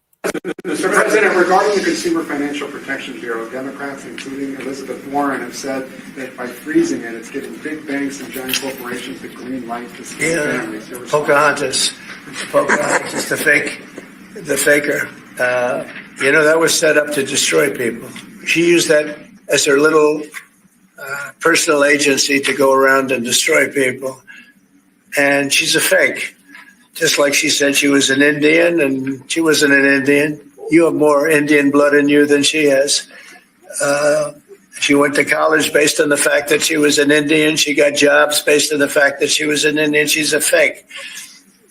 That was set up to destroy some very good people, and it worked. I mean, it worked. A lot of great people. I'll tell you, before I ever heard the term, people would come up to me in the Midwest and areas that say, "Sir, I'm being destroyed by them." They use that to destroy people.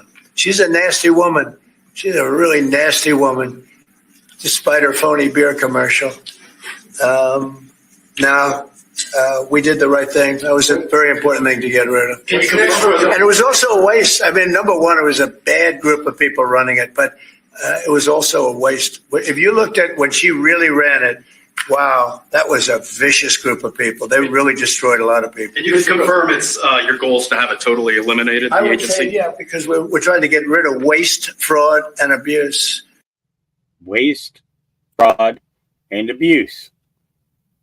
Those are all things that should not have a problem. All right.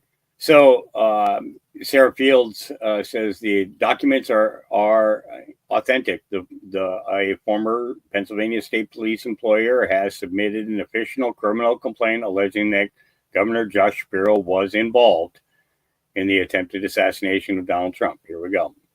Older millennial.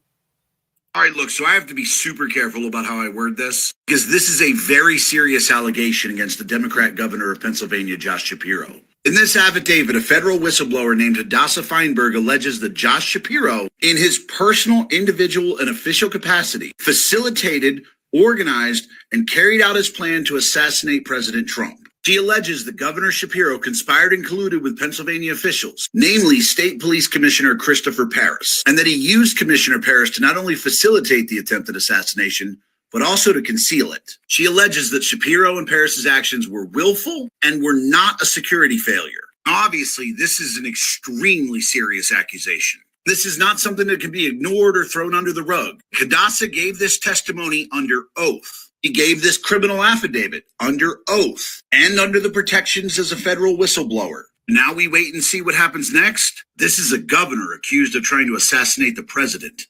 All right, look, so I have to be super careful about how I word. Yeah, it's a good breakdown though.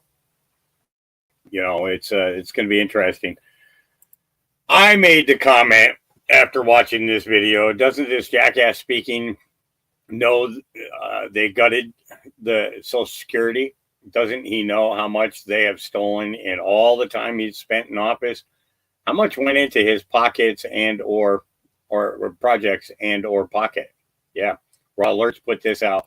Breaking: watch as 76-year-old Democratic Congressman John Larson suffers a medical episode while speaking on the House floor, freezing for nearly a minute. Here we go. Don't worry, no one on the Republican side in the House and Senate who control both the House and Senate is going to speak up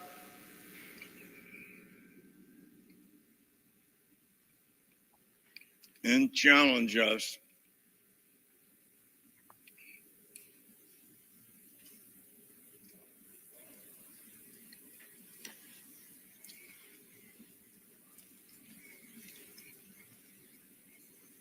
But we need to protect Americans' privacy and their social security.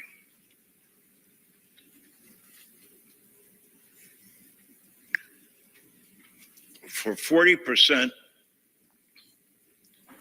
of all Americans,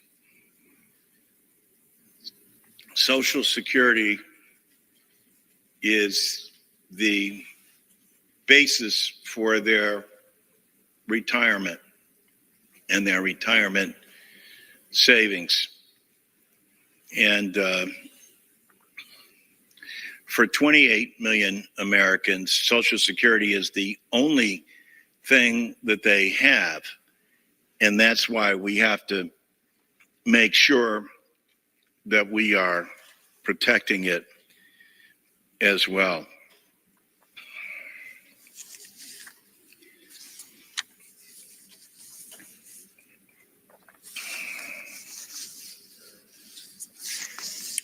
The gentleman's time has expired.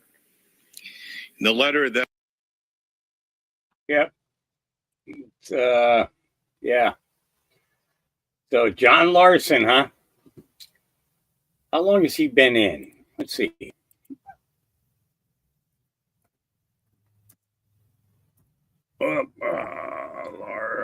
Larson, Congressman.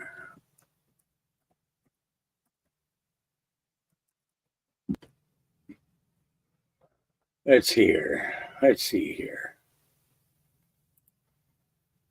Let's go here. All right. Let's see. So he went into office. Whoa, wait. So chair of the House Democratic Caucus in 2009 and 2013, 2006, 2009, 2003, 2005, 1999, assumed office. President pro tempore for the Connecticut Senate, 87 to 95. 83 through 95 was Connecticut State Senate. So this guy's been in politics for 50 years. You know, yeah, time to go to fuck home, John Larson.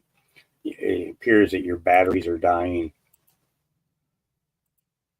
Appears your batteries are dying. Maybe that's why you need the lithium. Yeah. All right. This was sent to me from Slow Country. It looks like everybody is starting to abandon those who are not standing up. Here we go. You voted no on Tulsi Gabbard today. And I got to say something to you because I supported you. I voted for you. I backed you. I canvassed for you.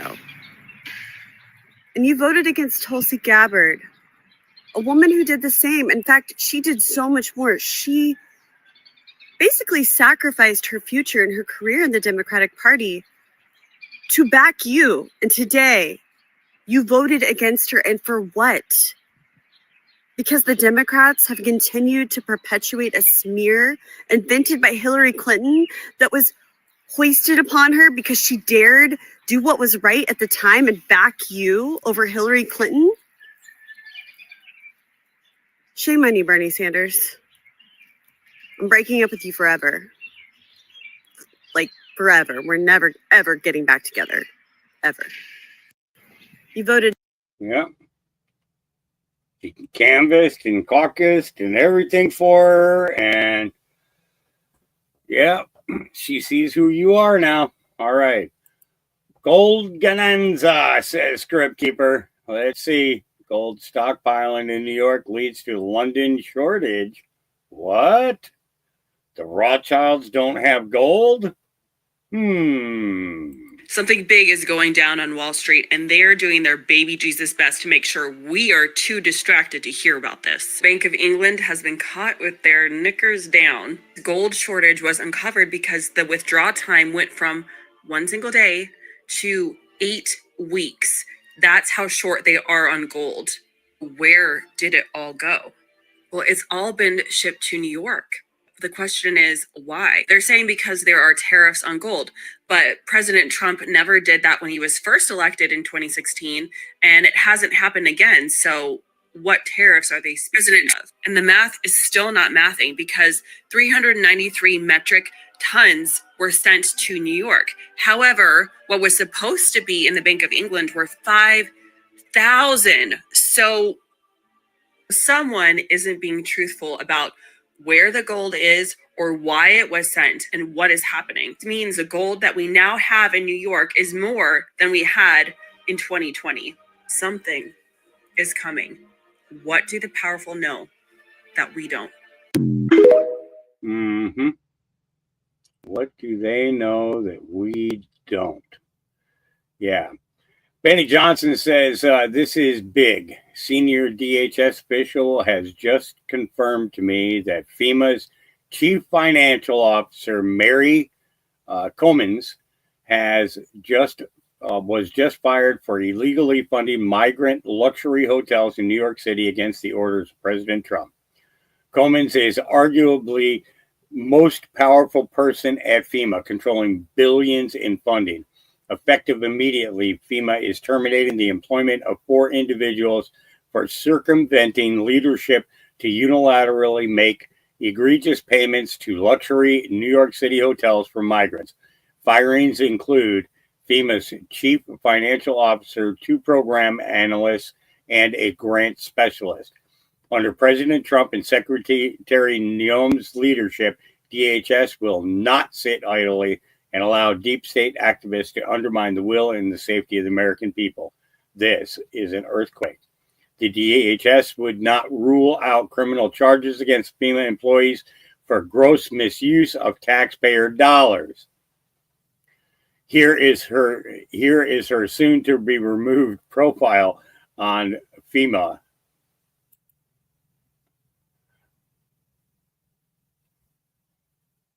Wow, they stripped that baby down. Stripped it right down. Yep. So, yep. That was a good one. All right. Here is a little clip from Representative Jim Jordan. Mr. Chairman, instead of stopping the stupid spending, Democrats attack the guy who's exposing it. I think the taxpayers of this country would just as soon we stop spending their money on dumb things. Like what was the example from USAID, some transgender comic in Ireland spending money on Bert and Ernie and Big Bird on Baghdad TV. I think they would prefer we not do that. Elon Musk is exposing in the federal government exactly what he exposed at Twitter when he purchased Twitter. What did we find out there? Big government was pressuring big tech to censor Americans. You don't have to take my word for it. We had the Twitter files. Oh, and we also had someone else in big tech send a letter to this committee and tell us exactly what they were doing. Mark Zuckerberg said the Biden administration was pressuring us to censor. We did it. We're sorry. We won't do it again. Told the whole world that in a letter to this committee. So Elon Musk is now doing that for the federal government. We think that's a good thing. And to understand the fundamental difference the left has with us conservatives. Democrats believe it is the career elected bureaucrats who are supposed to run the country. We don't think that's the way it's supposed to work. We actually think it's the people who put their name on a ballot who get elected by we the people who make the decisions. And the guy who got 77 million votes on November 5th says he wants Elon Musk working for him, the elected member who heads the executive branch working for him, every bit as much as the federal employees, the people in Treasury who are supposed to have all the answers, or in USAID who've been the career officials, working for him to expose stupid things our government is spending money on. And the Democrats are going to attack that guy? Go ahead. Go right ahead. But we know the real consequences of having this administrative state, these bureaucrats run things. We got 2 witnesses here who've lived it. Miss Wade and Mr. Smith. They're here to tell about how that had some impacted their business. So I appreciate the chairman having this hearing. This is exactly the kind of hearing we have to have. And I appreciate the work the president and his team are doing to expose the stupid things bureaucrats spend the hard-earned money of the people we get the privilege of representing. I yield back. The privilege of representing. I like that. I like that. I think that was, yeah, the privilege of representing. Not the privilege to steal.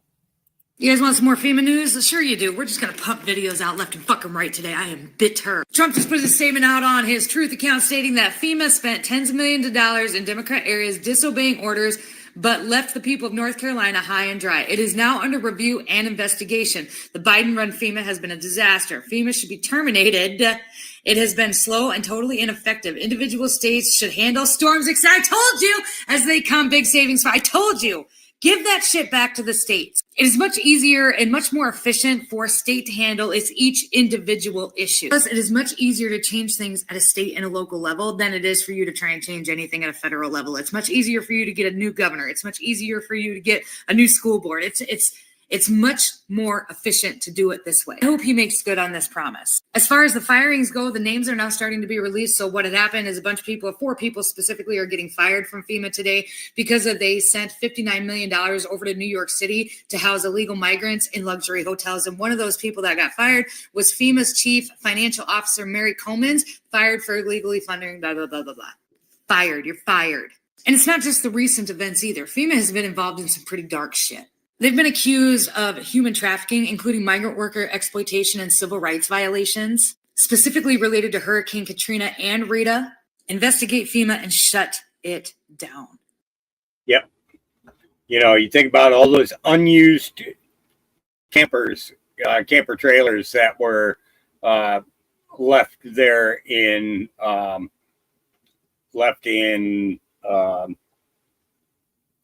New Orleans. They had these huge lots that were completely filled with them that were supposed to be given to people and never were. You know, they could have hauled all those trailers, even as old as they are, up to North Carolina because they'd never been used. They were all in mint condition, perfect condition. You know. All right. Nick Sortor says, breaking, Elizabeth Warren just assaulted me on camera for asking her why she's so against DOGE and transparency. He gets attacked again. Here we go.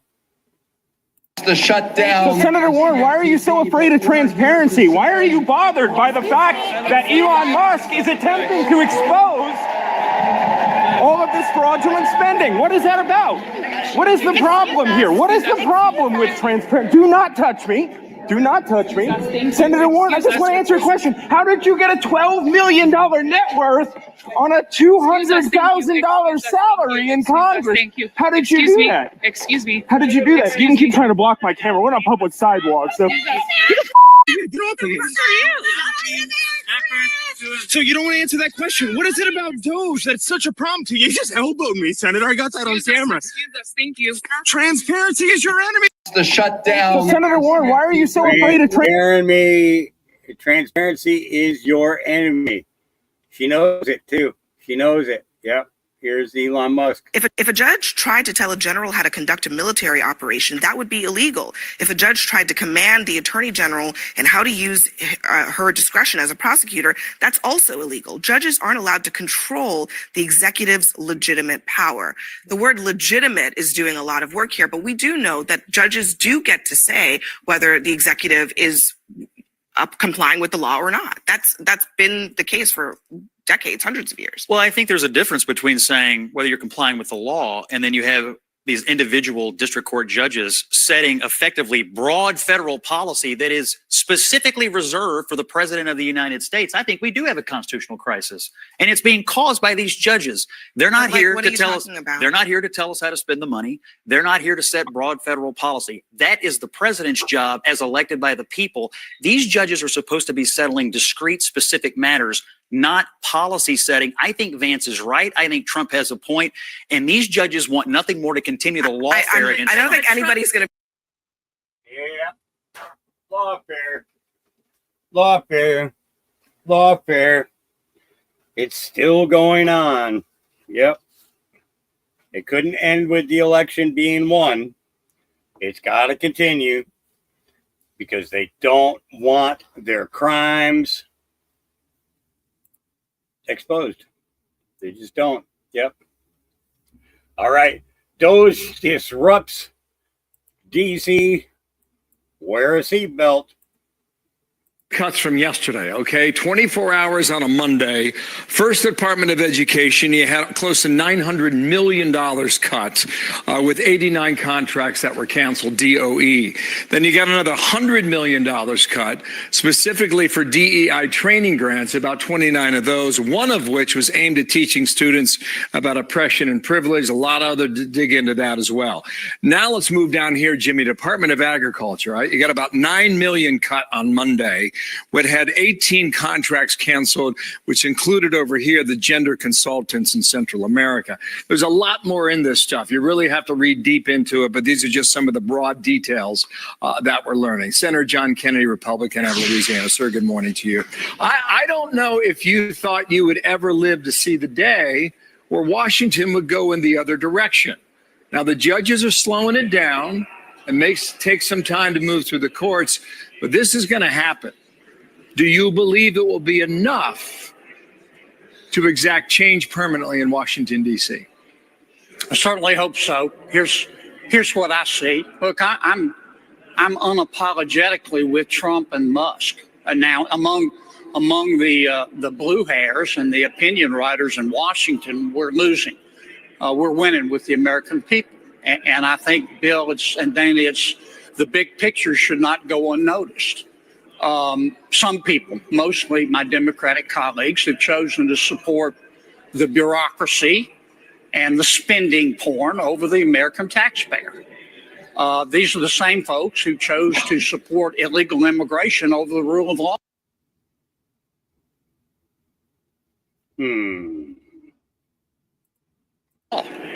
Who chose to support teachers' unions over schools and kids, who chose to support criminals over crime victims, who chose to support transgender athletes over women's sports, frankly, who chose to support Hamas over Israel. Now, they think they're winning, and they may be in the bubble of Washington, but not among the taxpayers. When they tell me, well, we think we're winning, I tell them, sure, and be on the lookout for flying pigs. I think the justice stick is coming, and I think the American people support everything we're doing. Listen to President Trump on him trusting Elon Musk. This is in his interview with Brett Baer. Trust Elon? Oh, he's not gaining anything. In fact, I wonder how he can devote the time to it. He's so into it. But I told him do that. Then I'm going to tell him very soon, like maybe in 24 hours, to go check the Department of Education. He's going to find the same thing. Then I'm going to go to the military. Let's check the military. We're going to find billions. Wow. Man.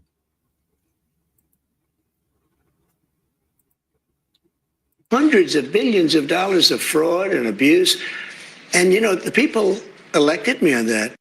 I can imagine that this is actually polling very well in America. We'll know more in a few days when those polls come in. But here's what Donald Trump said about the judicial branch getting involved. That certain activists and highly political judges want us to slow down or stop. Losing this momentum will be very detrimental to finding the truth. I know you're on the Judiciary Committee, sir. How do you look at that?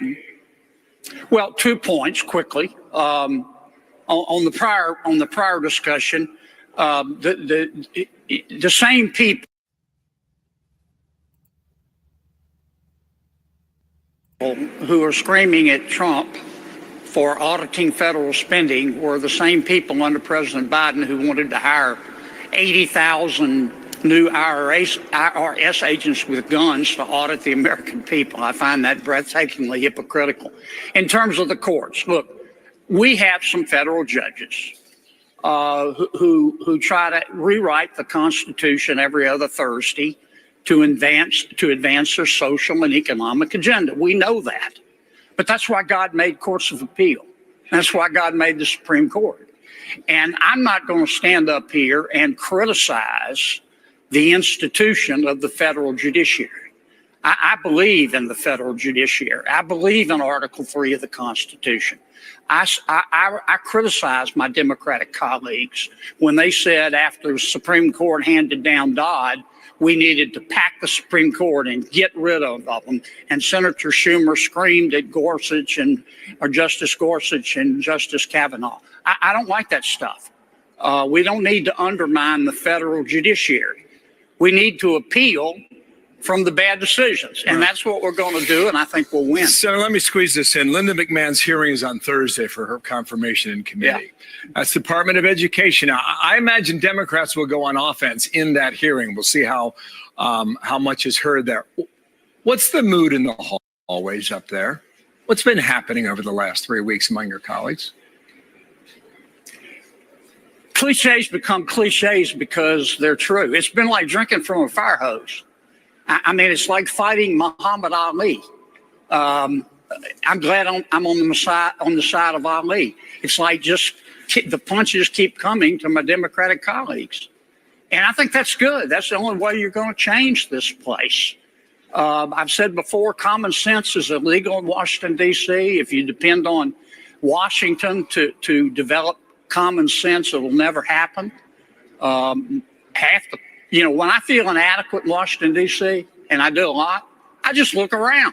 I mean, some of these people, I've said before, it's like, how did they make it through the birth canal? But they're not the American people. This is Washington. And among the Washington pundits, Trump and Musk and the rest of us are probably losing. But among the American people, we're winning. And you know what? They're what counts. Yeah. And we're going to win this fight. Senator, thank you for your time. We'll see how it goes. Wear a seatbelt. Thanks for coming on today. Take care, sir. Thank you. Wear a seatbelt. Yeah. Yep. All right. Wall Street Babe says Fort Bliss, El Paso, Texas. Busload after busload after busload of illegal migrants are being loaded up on military aircraft and flown to their home countries. The flights are full. Migrants on board traveled for months to get to the U.S. They are returned to Central America in 5 hours. Yep. Stepping off buses and we could see about 80 men, women, and children, recent arrivals in the U.S., stepping off buses and stepping on to military transport jets. This group was going to Ecuador. 2 days later, Border Patrol and the Army allowed us onto the base for a closer look at another full flight, this time going to Guatemala. Some of the migrants on board traveled for months to get to the U.S. They would return to Central America in 5 hours. It's a move former acting Immigration and Customs Enforcement Director John Sandwig told us was unprecedented. We never use the military aircraft. I mean, ICE is funded by Congress for up to $1 billion annually for transportation. CBS News found a single flight on a C-17 can run more than $28,000 per hour. That's more than 3 times what ICE pays on average for its normal charter flights on regular passenger aircraft. So the flight we saw headed to Guatemala cost nearly $300,000. One of at least 15 military flights so far landed in India with a round-trip cost of more than $1 million. Military planes are also carrying migrants to Guantanamo Bay. The first flight on a C-17, which can carry as many as 134 passengers, had about 10 detainees on board, an average cost of more than $20,000 per person. The U.S. military is also expanding a migrant operations center there to hold as many as 30,000 people. In 1994, when 45,000 migrants sheltered at Guantanamo and Panama, government estimates put the cost at nearly $500 million, equivalent to more than $1 billion today. You know, ICE is well funded when it comes to transportation. It was certainly something that we never needed. We're in an unprecedented era where immigration enforcement has been elevated to the highest levels of U.S. foreign policy and national security. Jason now joins us from Dallas. Jason, you know, the administration and president's supporters would say, yeah, maybe these are big numbers, it's expensive, but there's a justification for this, right? Right, John, and that is the cost of keeping some of those migrants here. Our own CBS analysis has found it's a couple hundred days for a single, or a couple $100 for a single male for a day. It's double that for a family. We know the cities have put the cost in the billions to house and feed some of these migrants that have moved into the country. So that's what this is being weighed against. Jason, all of this begs the question, could this be done less expensively? It could be, Maurice, if you are using some of those charter flights that we talked about, right? But that does have a limited capacity. So then you look again, could you put some more people on some of these flights, especially these early flights to Guantanamo Bay that have had 15 people on them, a dozen people? We know that the administration does want to make those daily flights here in the near future. And the military use of military planes, of course, sends a deterrence message. Jason, finally, how does this compare to like the Obama years, say, and the deportations that were high during Obama's term? Sure. Good question. We did get some new numbers today from the administration, and that's the number of ICE arrests since the president has been in office is now up to 11,000. So we can compare that to the Biden administration, which was doing about 300 a day. This translates over, works out to an average of about 500 ICE arrests a day right now. Okay, Jason Alley on the story tonight in Dallas. Thank you, Jason. Yeah. All right. So moving on. Here's some more. She said she's going to do a whole bunch today. Yep.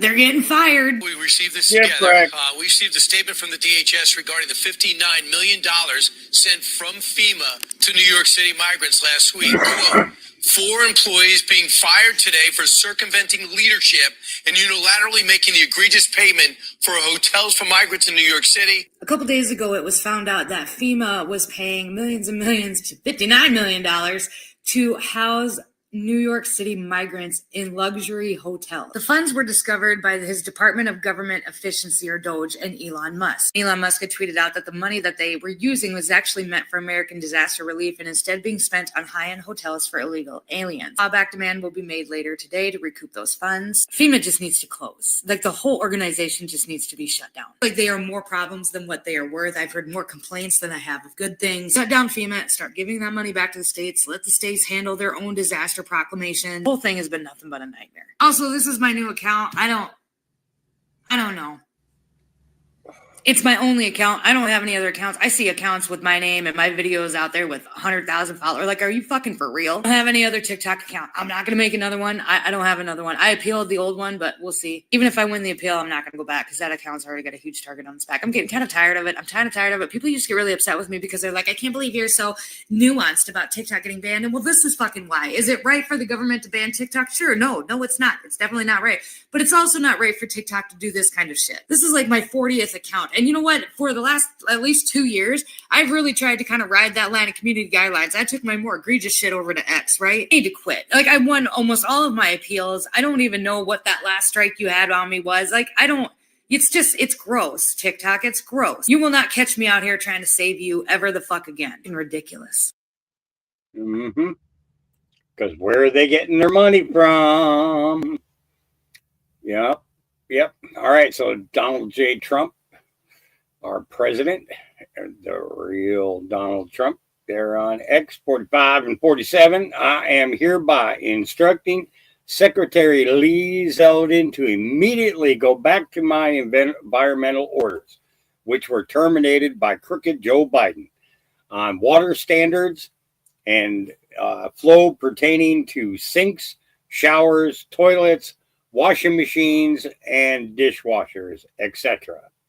And to likewise go back to the common sense standards on light bulbs that were put in place by the Trump administration, but terminated by crooked Joe Biden. I look forward to signing these orders. Thank you. Now, what time did this get dropped? 7:14 a.m. I'll bring this over here and go hashtag 714. And it says,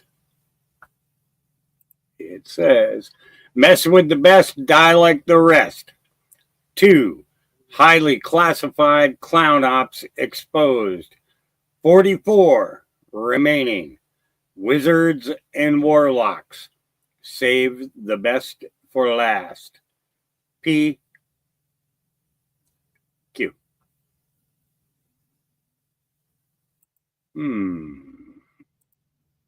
I wonder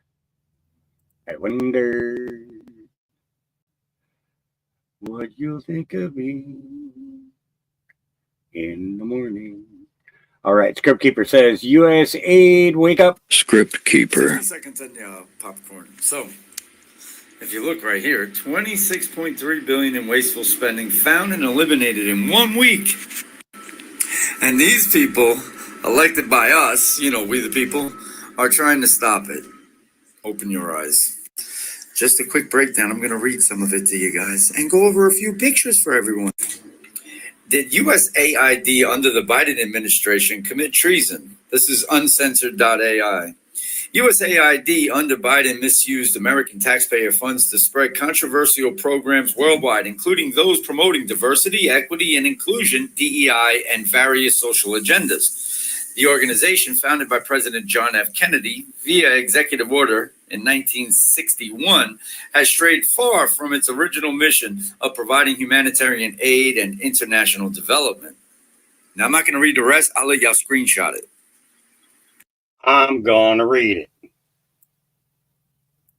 By funding absurd initiatives such as DEI musicals, transgender operas, comic books, sex change procedures, atheist programs, and Sesame Street theme shows in various countries, USAID effectively redirected taxpayer money towards ideological projects that the majority of Americans do not support. It also funneled funds to left-wing propaganda outlets like political and globalist organizations such as the World Economic Forum. Meanwhile, Americans remained largely unaware that the Biden administration was diverting this money to enrich itself and empower like-minded institutions.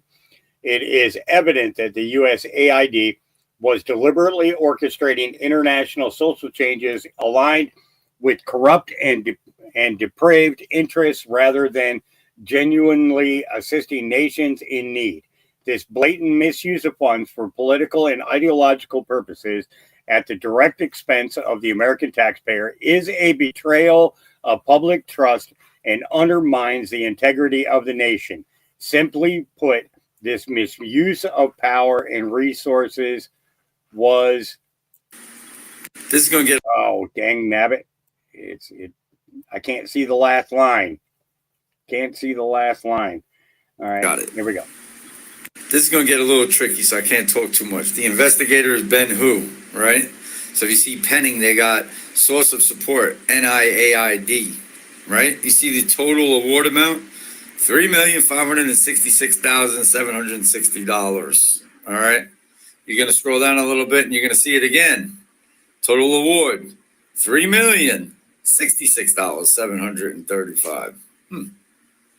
Scroll down a little bit more. 38 million.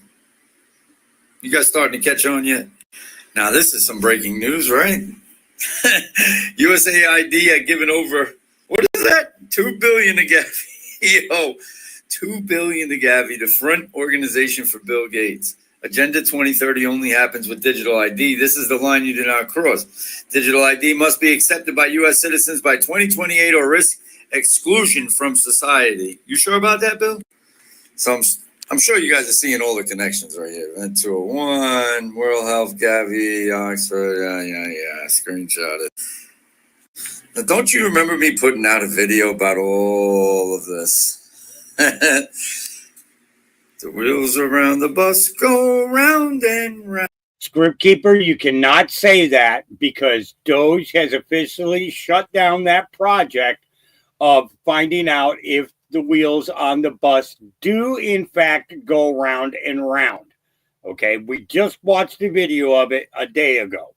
Okay, you cannot say that.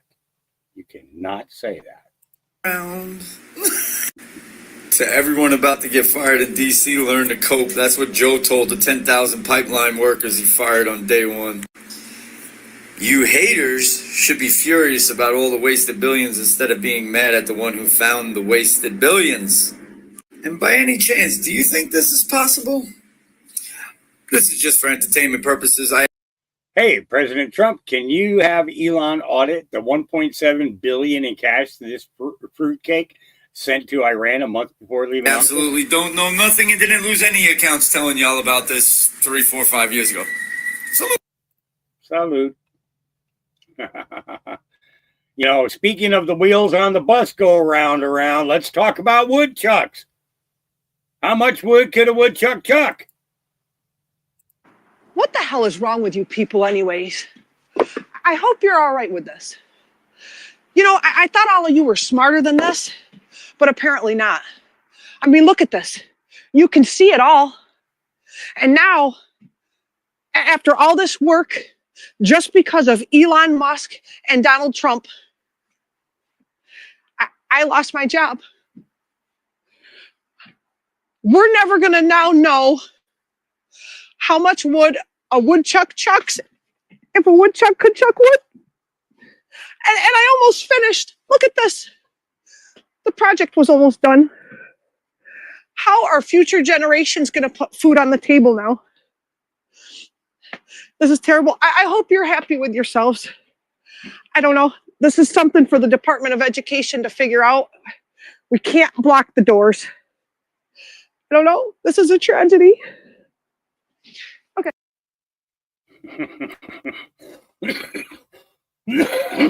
Yep. We'll never know how much wood a woodchuck could chuck. Wood. Just like it's I'm so disappointed. Yep. Yep. Here's Tim Kramer for you. I love this guy. I think he does such great short clips. Here we go. Listen carefully. You're about to hear Democrat leadership inform their base that the jig is up. I'm trying to figure out what leverage we actually have. What leverage do we have? They control the House, the Senate, and the presidency. It's their government. What leverage do we have? Ah, that was so nice. Let's play it twice. It's their government. What leverage do we have? You're watching the Kramer Says Project. Listen carefully. You're about to hear. Yep. Kramer says, yep. All right, here's another one. Nick Sortor, Democrat representative, not a Republican. Ayanna Pressley gives me a death stare after I ask her about FEMA's spending on illegal aliens. Here we go. Here's a good one. Congresswoman, what do you have to say about the fact that FEMA just spent $59 million housing illegal immigrants while people in Western North Carolina lived in tents for the past 4 months? What do you have to say about that? Do you accept that? Do you accept that? Do you accept the fact that because DOGE exposed that today, it sounds like you have a big problem with the fact that DOGE. I'm not blocking her. I'm not blocking. Are you okay with that? Do you condemn the fact that DOGE exposed FEMA for sending $59 million to house illegal immigrants today? Excuse me, sir. Do you condone that? Excuse me, sir. I don't know who the I don't know who. I tell you what. I don't know who you are. Let's go. You're in the way. I'm not in the way. You are in the way. Okay, then get out of my way. Oh, what's that? What's that look? What's that look? Congresswoman, what do you have to say about the fact that FEMA just spent $59 million? Yeah. Makes you wonder. All right, here's a little conservative ant for you. Wow. Look at this crowd. Yeah. Elon Musk, where are you? Bring your ass over here. The incitement so of violence with these people is fucking hysterical. The hypocrisy. Would you like for us all to bring our ass there? Would you like for us to bring all our ass there?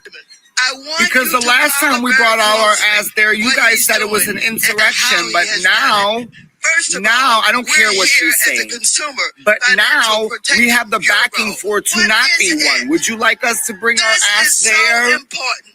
Prior to this being You're acting like we stole your cell phones and we figured out that you were fucking everybody. consumers didn't have any place to really file complaints. They didn't have anywhere to go. I want my money. You better start paying us our money back.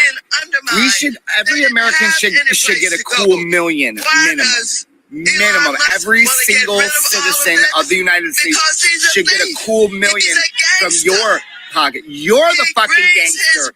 You took money from Americans. And now you're mad that they found out. You are a thug. You are a gangster. We will bring our ass. Promise. Well, you think about it. Let's see. Nancy Pelosi's worth and her husband through their illegal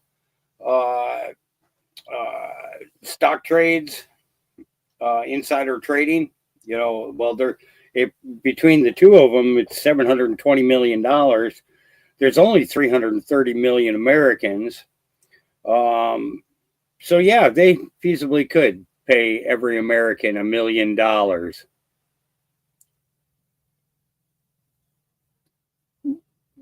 Just saying. Every single American. Actually, with 330 Americans and $720 million, you could feasibly give every American $2 million and still have some change left over to restart all the oil plants and coal plants and everything else that was shut down at the beginning of the last administration. You'd have enough money to fire that right back up. Am I right? Am I going way out there, guys? Am I going too far in saying that? And then then maybe our kids should get the stolen money from the rest of Congress and the Senate and our grandkids, and maybe the day they graduate high school, they get $1 million automatically. They get $1 million to begin their lives. Parents will be happy. They'll have their houses back to themselves to make more babies. I'm just saying. I mean, let's be simple about it, right? Let's be simple and fucking accurate. These people have been stealing from us our entire lives, our parents' lives, our grandparents' lives.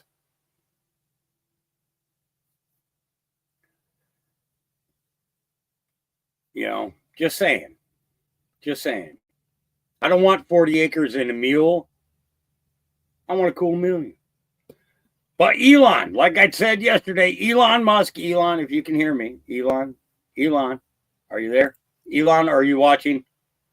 I'll give you my social security number. You go ahead and look into me and look into my, my green dot card where I do my banking through the green dot card.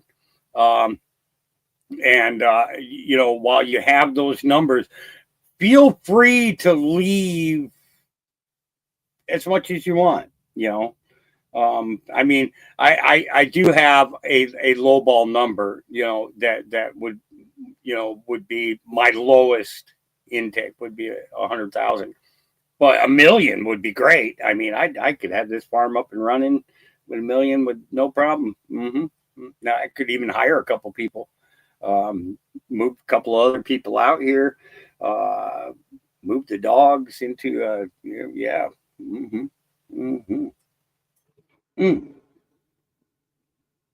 What could you do with $1 million? Just saying. I'm just saying. I mean, I'm just, speaking retrospectively. That's all. That's all. But Elon, I'll send you that info if you want. Well, you have access to it already, so you go ahead. Just pull up.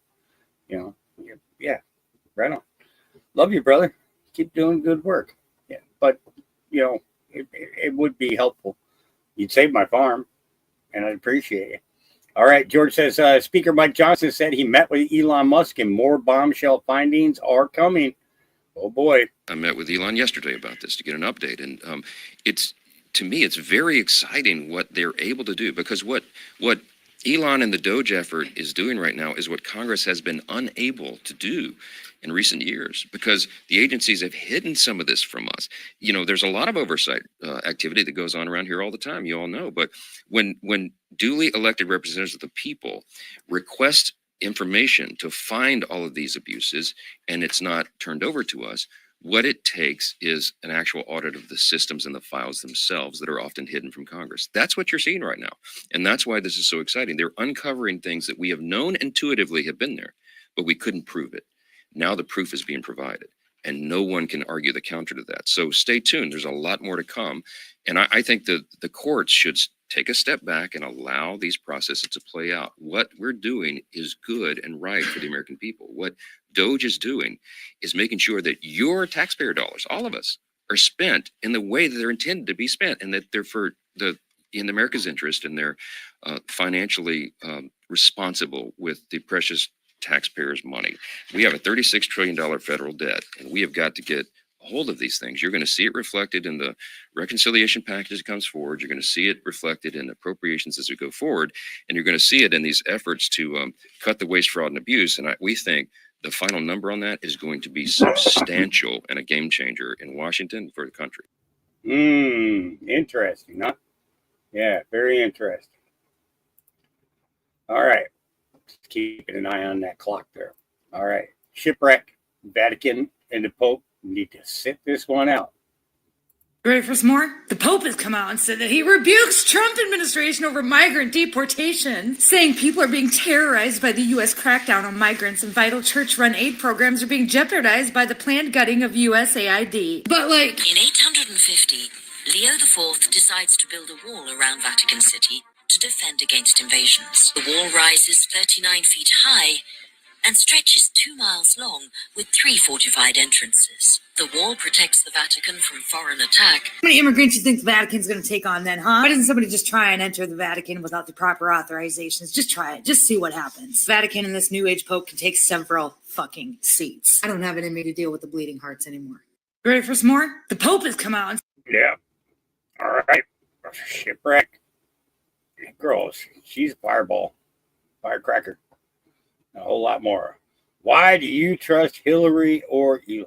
Here we go. Hillary Clinton, she's worried about her family name. She's worried about her family name after this $84 million from U.S. aid that was supposed to go to the people in Haiti.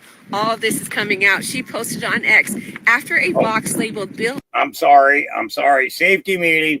Safety meeting. Safety meeting. Safety meeting. Safety meeting. Safety meeting.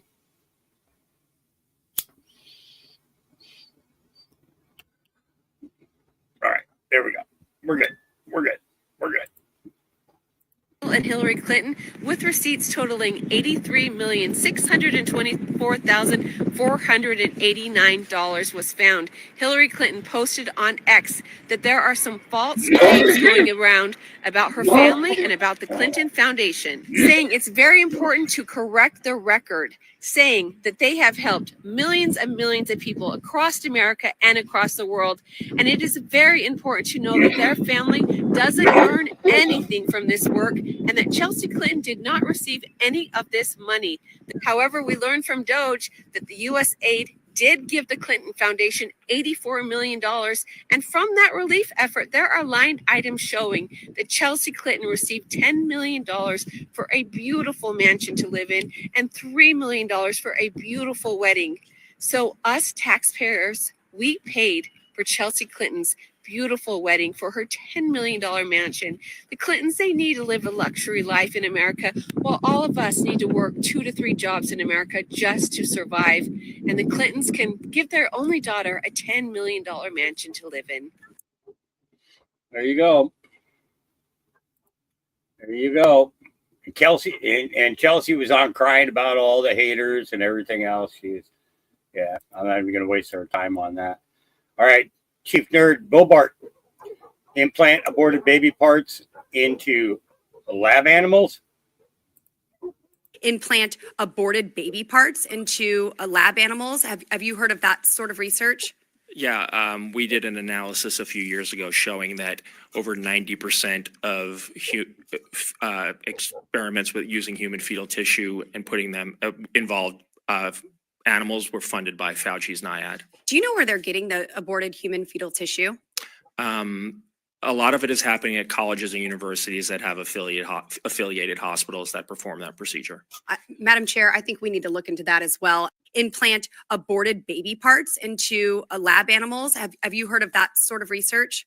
Yeah, we did an analysis a few years ago showing that over 90% of experiments with using human fetal tissue and putting them involved animals were funded by Fauci's NIAID. Do you know where they're getting the aborted human fetal tissue?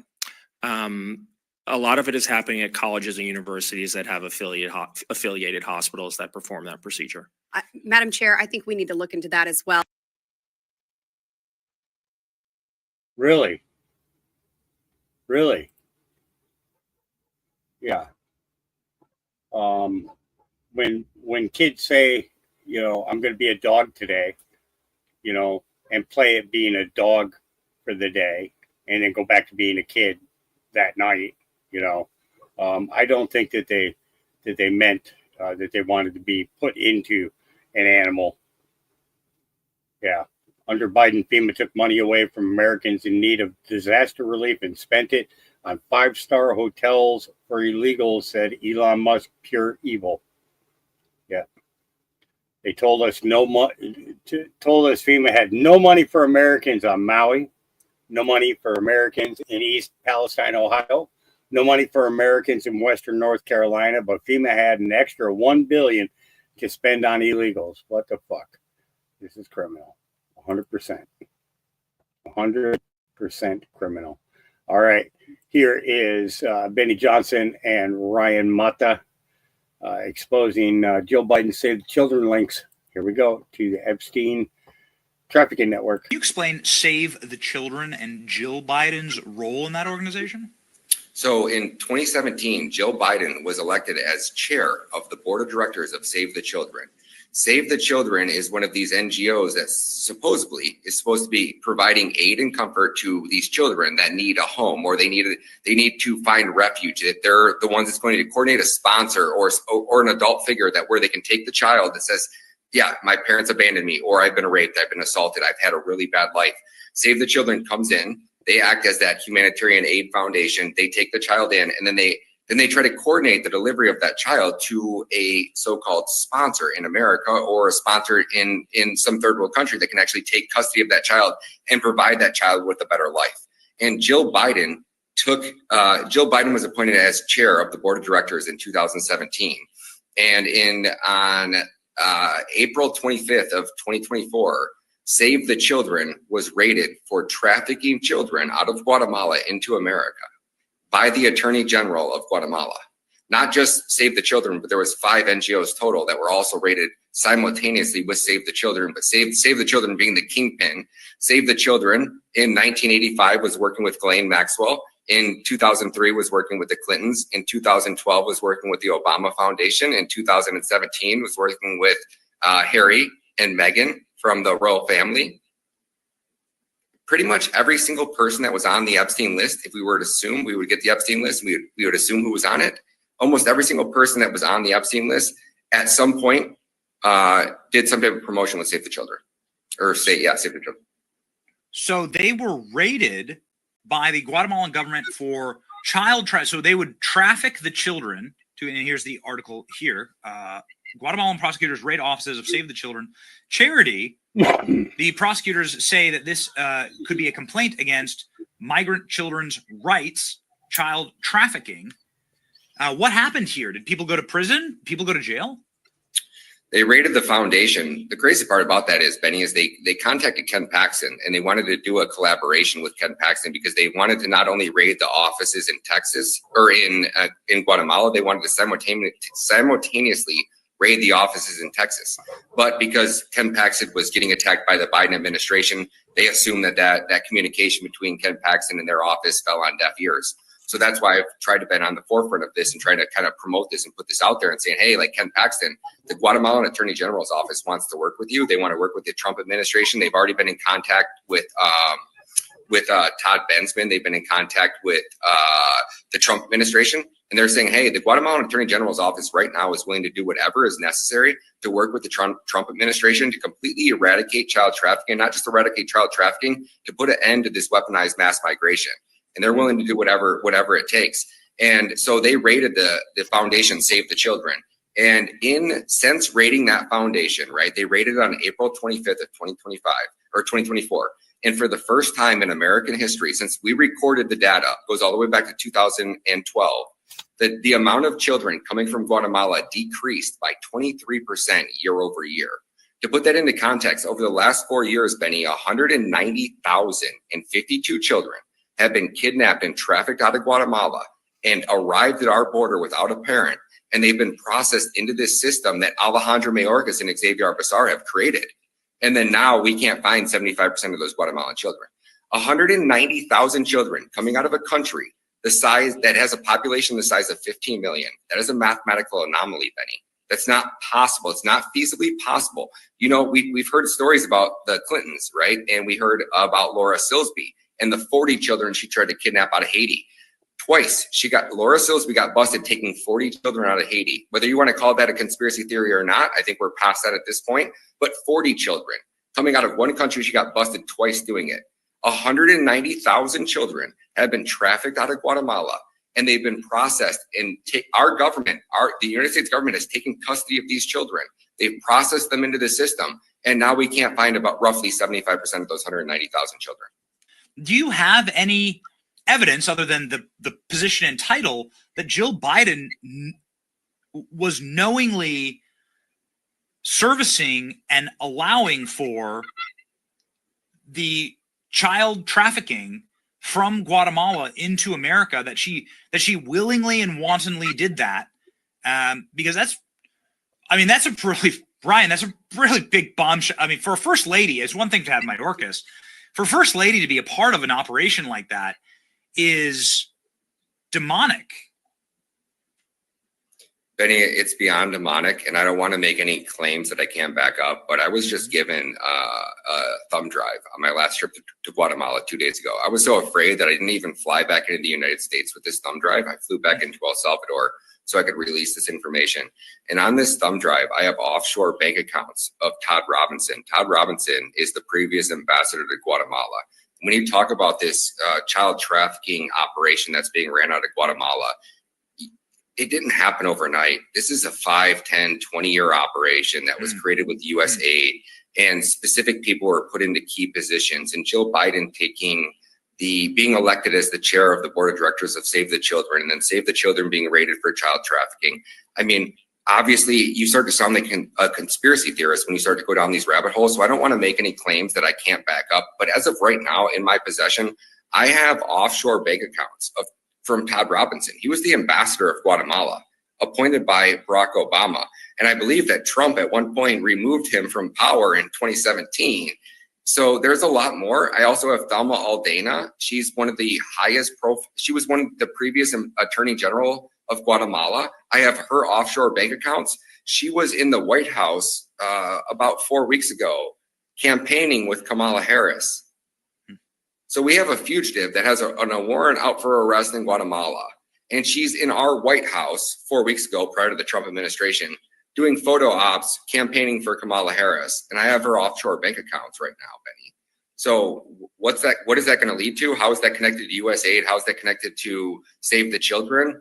I hope people like Pam Bondi, I hope people like Kash Patel are willing to actually dive into this rabbit hole and really, really uncover what our government's been doing for the last 20, 30 years in these third world countries, because it's bad.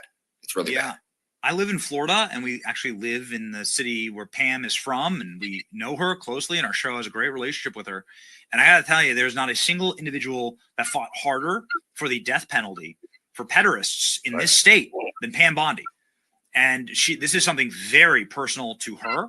And it's something that has obviously affected the state. We're not too far from Disney. There's a lot of monsters, around that area. And this is something as the attorney general of this state, she made a top line priority, and she got it done. And so I hope that she takes that nationally. I believe, I know this personally, that she plans on it. Yep. Interesting, huh? To know what's come out of Guatemala. Yep.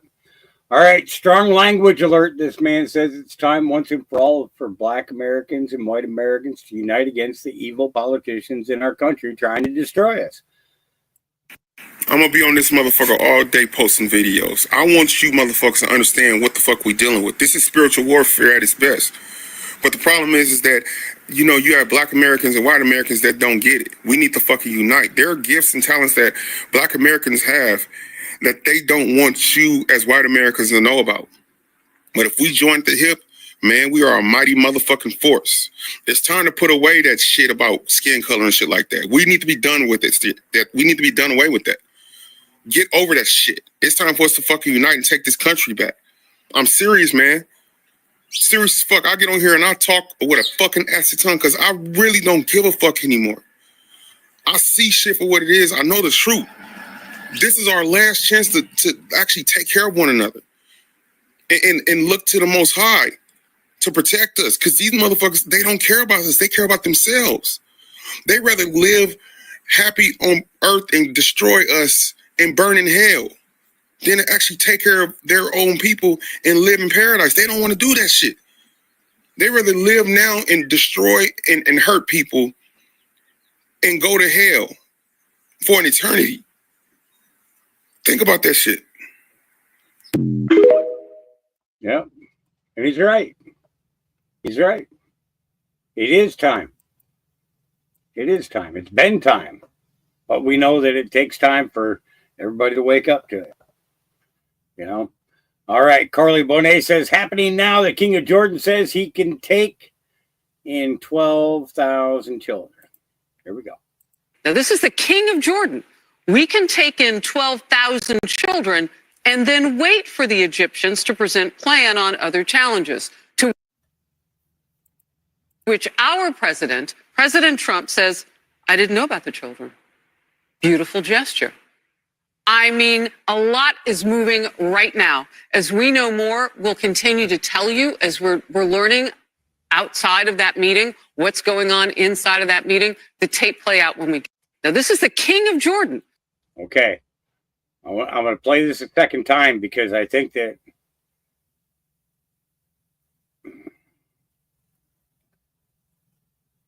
yeah, here we go.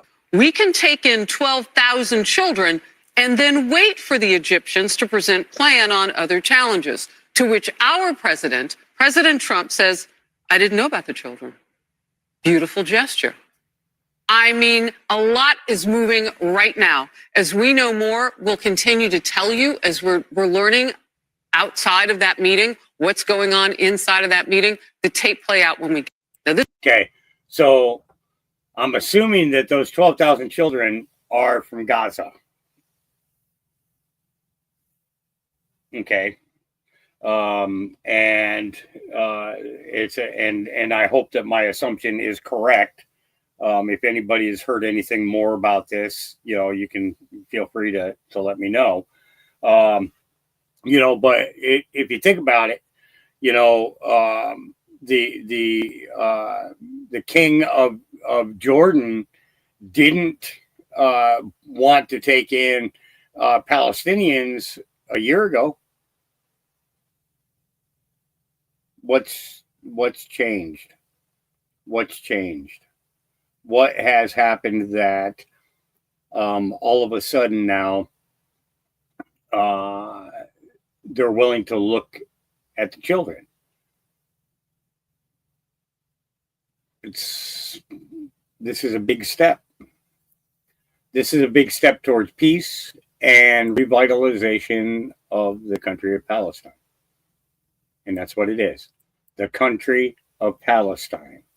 Always has been, always will be. Caroline Levitt just doubled down even more. President Trump and Elon Musk, I'll let her tell you. President Trump and Elon Musk and our entire administration are going to continue to go line by line and treat this federal government like a business. Money in, money out. And what do we actually need to spend money on to advance America's interests? That is our goal here. That's all that's happening. Anything else is fear-mongering by the left because they don't have a real message and they're deranged. There's no other way to put it. Clear, simple, precise, well articulated. Yep, can't argue with that. All right, must watch, gut-filled mic drop. No, don't take our NIH dollars. Okay. Greg? This is the conversation that we're supposed to be having. There is so much fraud, and you bring up Medicare and Medicaid, there are hundreds of billions of dollars in fraud. Imagine you had an icon on your computer screen, and it was of the White House, and you never double-clicked on it. And it was just there. Musk finally double-clicked on it, and we are seeing the files. And it's read-only. Nothing's happening. We're reading the files. And that is enough to scare the poop out of these Democrats. And it's not about constitutionality. It's about the fact that it's a gravy train for them. The Treasury rubber stamped these things. They went right through. There was no control. There was no stop.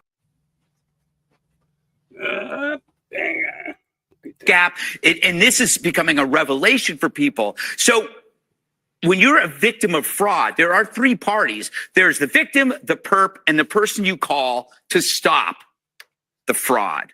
So the Democrats, they aren't the victim. They aren't the people trying to stop it. Who are they? Just by simple logic, they are the perp, and they are embracing the character, saying, oh my God, you're going to have the Social Security numbers. You idiot. These guys run PayPal. They have the Social Security numbers, you nutbag.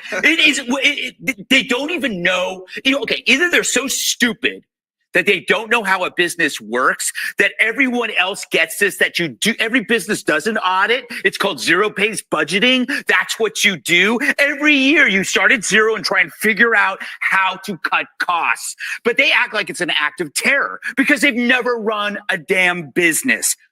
Coupled to that, it's a gravy train. They've been incentivized to exaggerate certain kinds of programs.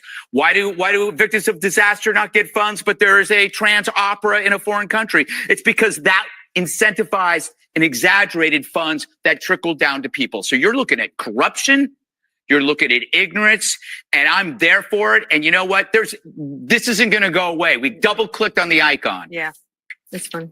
Definitely. Yep. That was pretty good there, Mr. Gutfeld. Yep. And this guy, he's real upset. Says, lost my $300,000 a year job with USAID and a $27 million grant. After 15 years of research, I was so close to figuring out why frogs jump in the water when you walk up to a pond to fish.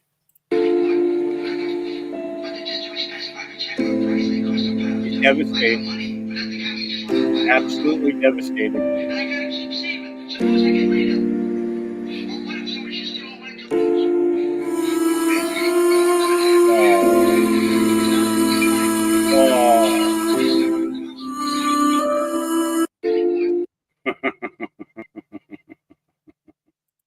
I told you they're going to keep coming. All right, here we go.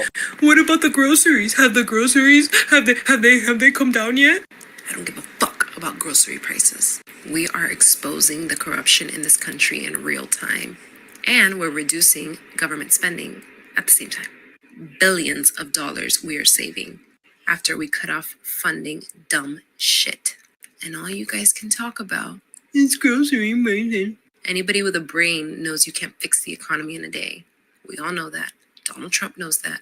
You know that. So stop acting dumb. I wanted a job with DOGE. I did. I wanted to know how many tokes of a pipe it would take to kill a human being. I kept falling asleep on the job. So they let me go.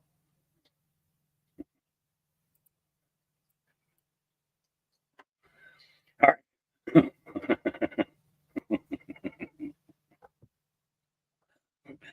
Oh God, that.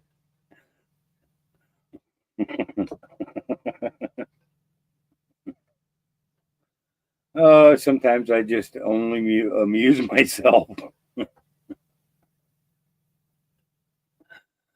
All right, that required a safety meeting.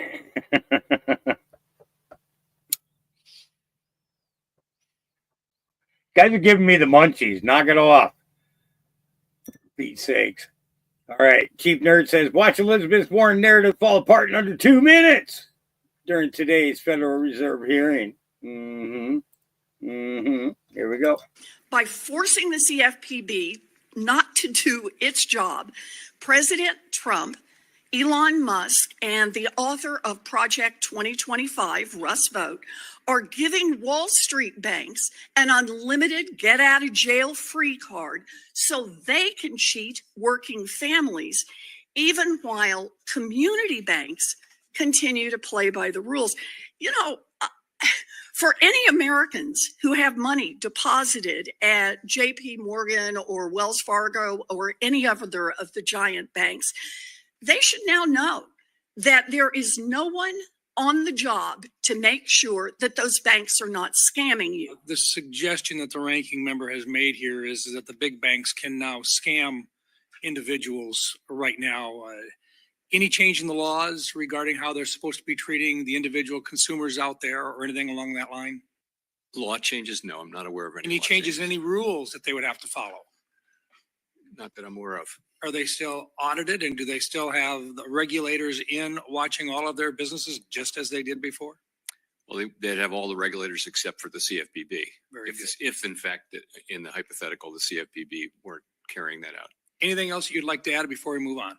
No, I'm good. Yeah. Elizabeth, you're crying over nothing. Crying over nothing. All right. Here we go. CNN forced to report on Elon Musk's hairy balls. Now, the disruptor in chief, Elon Musk, who apparently has adopted the alias, at least he changed his social media handle to Hairy Balls, tweeted this morning, "Democracy in America is being..." He trolled him. None of this is real. He To be trolled fair, him. CNN's not a real news outlet either anymore anyway. That looked like it just, she's so somber. You want to learn something else you probably didn't know? There was a representative out of Georgia, Buddy Carter out of Georgia, and he wants to change the name of Greenland to Red, White, and Blue Land. Blue Land? So much so, he filed the official paperwork to take it to the floor of Congress. Probably won't go anywhere in a huge waste of time, but we're not a serious nation. Hairy Balls. It's fine. It's fine. It's probably fine. It's gonna be fine. It's fine. Everything's fine. Now, the disruptor. Oh, and Elon did. He changed his name on X to Hairy Balls. Oh, Libs of TikTok says, shut them down. Remember when FEMA official justified skipping Trump homes because they felt uncomfortable and then compared Trump supporters to dogs? Yeah, here we go. And someone feels uncomfortable, we can't go to that home. If you have loose dogs and someone on the team is comfortable with dogs and another person is not, we can't go to that home because of safety precautions. So you feared the Trump houses. The people on FEMA were fearing the Trump houses like they were fearing people with vicious dogs in their backyard. Exactly. And that's based on the trends. You can ask FEMA and someone feels uncomfortable. Fuck your feelings. Do your job. All right. What's your thoughts on this one? Back? Can I get my card back? Leave a tip. No, I'm not leaving it. Why would I leave you a tip? Are you kidding me, sir? Why would I leave you a tip? This is a doctor's Do office. you not have moral decency? What are you talking about? Give me my card. For real, I'm saying. Give me my card. Sir, if you can't afford a tip, you should not come in. It's as simple as that. I'm a patient that needed care and I paid for the care. Give me my card. You were a walk-in and I squeezed you in on the schedule. Okay, but you didn't tell me there was a fee for that. So give me my card. Tip. Okay, Look, I'm not going to play this back and forth with you. Give me my card.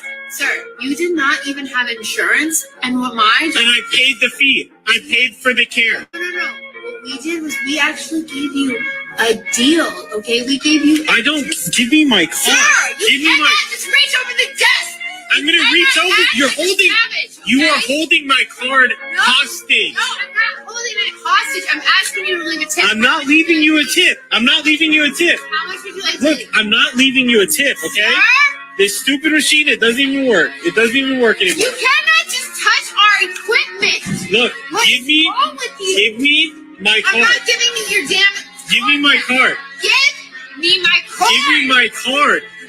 Yeah, give me my card. We'll go fetch. Lady, give me my card. No. Why would I tip you? This is the service. What would you do? I wouldn't even argue with her. I would have said, hold on a minute. And I would have called the local police department and had them come over, tell her that she has stolen my personal property.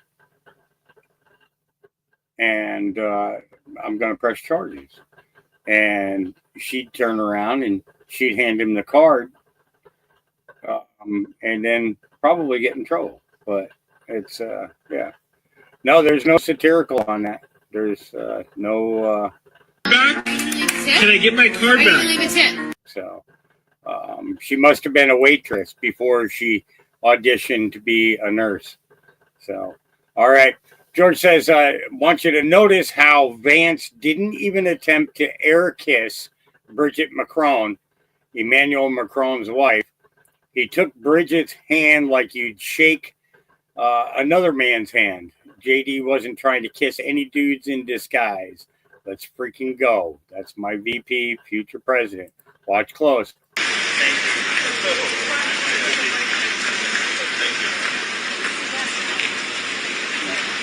He's not kissing him either.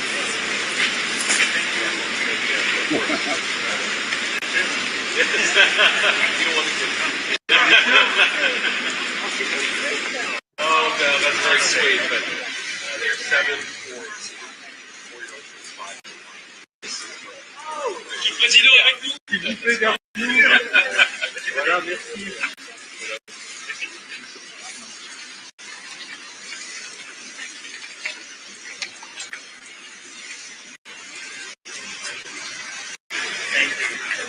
Yeah, it's absolutely a dude. Absolutely. All right. Bad Hombre says, this is Stacy Street, Director of Grants Administration at FEMA's Grants Program Directorate. Street is responsible for approving and dispersing funds for 96 grant programs, including the Shelter and Services Program for non-citizen migrants. She was the one who defied President Trump's executive order and allocated $59 million to house illegal immigrants in luxury hotels in New York City. Yeah, you're done stealing our money. You're done. You're done. You're done. You're done. Look at that. We hit the top of the list. We hit the top of the list. And we still got an hour and 7 minutes to wait, huh? Well, can we come up with something to do? I think we might just be able to do that. Let's start off with little General Sherman while I get me a freshly perked cup of coffee. Trump is not fucking around. It's only Wednesday and big things are happening. I got a buddy who works for the government. He messaged me this morning. All hirings have been frozen. Like the jobs that they had up on their website, they're all gone. That shit's down. He is going to clean up the government. I think we can all rest assured on that. And in even bigger news, Catherine Herridge, an investigative journalist, the one who broke open what actually happened on J6, and she actually lost her job for that. She's posting from down in Guantanamo Bay, reporting that a massive courthouse is being built and that there are going to be trials and people are going to be held accountable. We have been hearing the myths of people being held accountable at Guantanamo Bay for years. I mean, like since 2016. And it sounds like these things are finally going to happen. I don't even have words for that one. Like if we see some shit like that, that is accountability on a level that we've all just been dreaming of. Actual criminals in our government may actually be going to jail, and in cases of treason, well, we all know where that should go. Woohoo, people!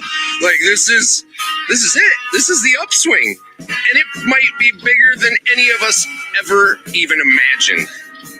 This is like we're being given everything we were promised. Good luck, everyone. Welcome to the upswing, and long live the motherfucking republic. Yeah, I guess that's an older video. But I want to get to. Let's get up here. We'll click the home button a couple of times here to refresh and try and get as close to recently posted as we possibly can. It's what it is it banks a certain amount of posts and then get released. So you see here, it's like everything from Elon is about 3 hours ago.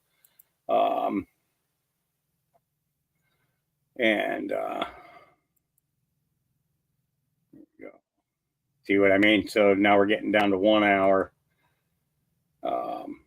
This way here, we'll have some fresh stuff to go through. And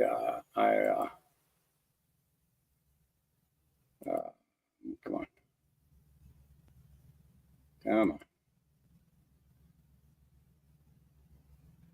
13 hours. No, come on. Stop it. All right. Well, we'll just go ahead and start here. So Elon Musk shared, let's freaking go with Mario Nawfal. Mario. Is it Mario? Mario? I don't know.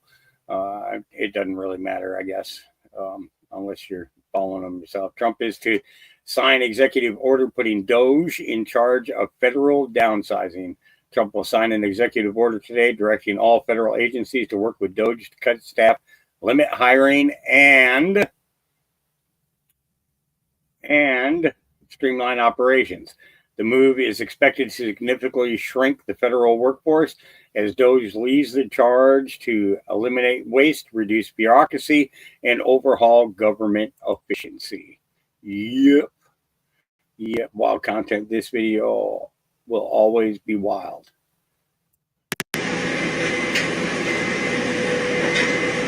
put my fucking truck down now. One, put this fucking truck down. Get the fuck out. Yeah. Let's not waste our time with that one. We already went through this one. I think we went through this one. Pretty sure we did.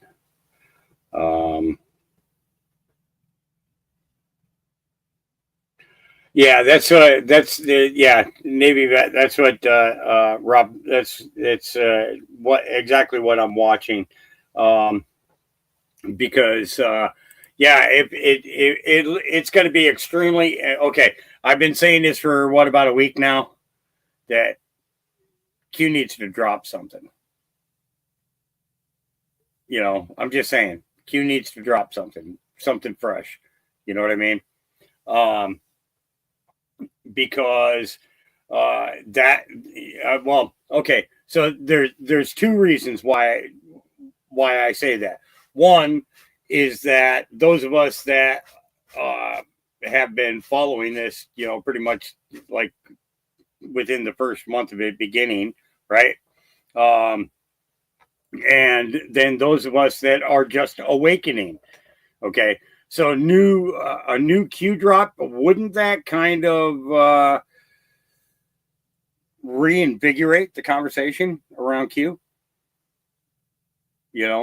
I'm just saying, but also maybe it's see, now I don't know if that stands for 8chan or 8kun, because it was they went from I believe it was 4chan. They went from 4chan to 8kun and then to 8chan or something like that. So is this countdown for a possibility of a Q drop, or is it the possibility of I don't even want to, honestly, I really don't want to speculate. I just want to see what transpires. I want to basically, what I want to know is if this is like that, if this is going to turn out to be like that jackass who was doing all the things about alien invasion and all that stuff. I don't remember who it was, and I'm not on my old computer. There was a site that we were watching a countdown. There was a countdown, a new countdown all the time,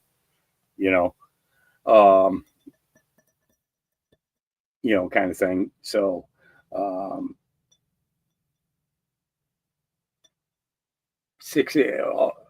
oh, wait a second. Hold on. Where'd that comment go? Where'd that comment go? I know I just saw it. Dang nabbit. Where are my glasses? Okay, so the reason why I said that was because of this question here. Is it possible the Q timer has anything to do with Q? Okay, that is a possibility. That is a very, very good possibility. Maybe it's going to be a new 8chan, for people to gather to have conversations about everything, about the drops and everything else. Could very well be, yeah, that's when I started watching Maggie. It was the end of it was right around Christmas time of 2017. So it's from 8chan. See up here the address www.8ch.net. So it could just be a new public posting area, okay? Like the other could be. An arrest would be cool.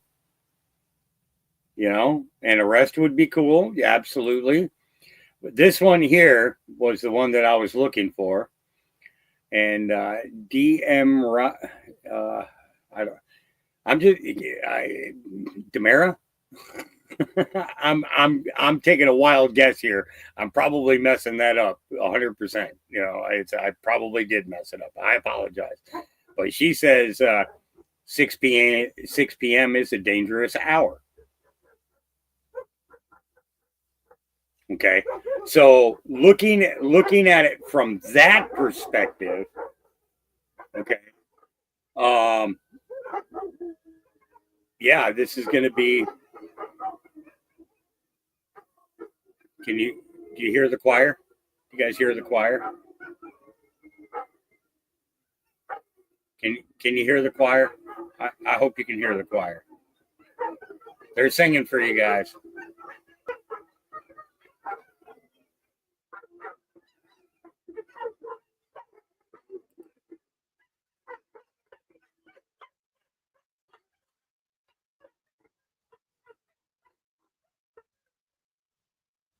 They've been doing that at least 6 times a day and night for about a week now.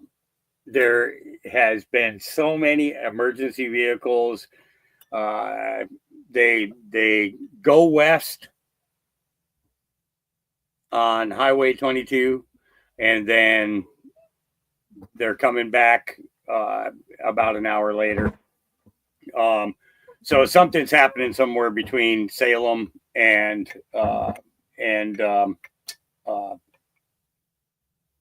Lincoln City. So, and every time I check the local news, I'm not seeing anything, and I'm not hearing anything on the Squawk Box either. So, you know, yeah. Maggie, that's a very good statement. I really like that. You know, she says, because of Q, I was not shocked about anything.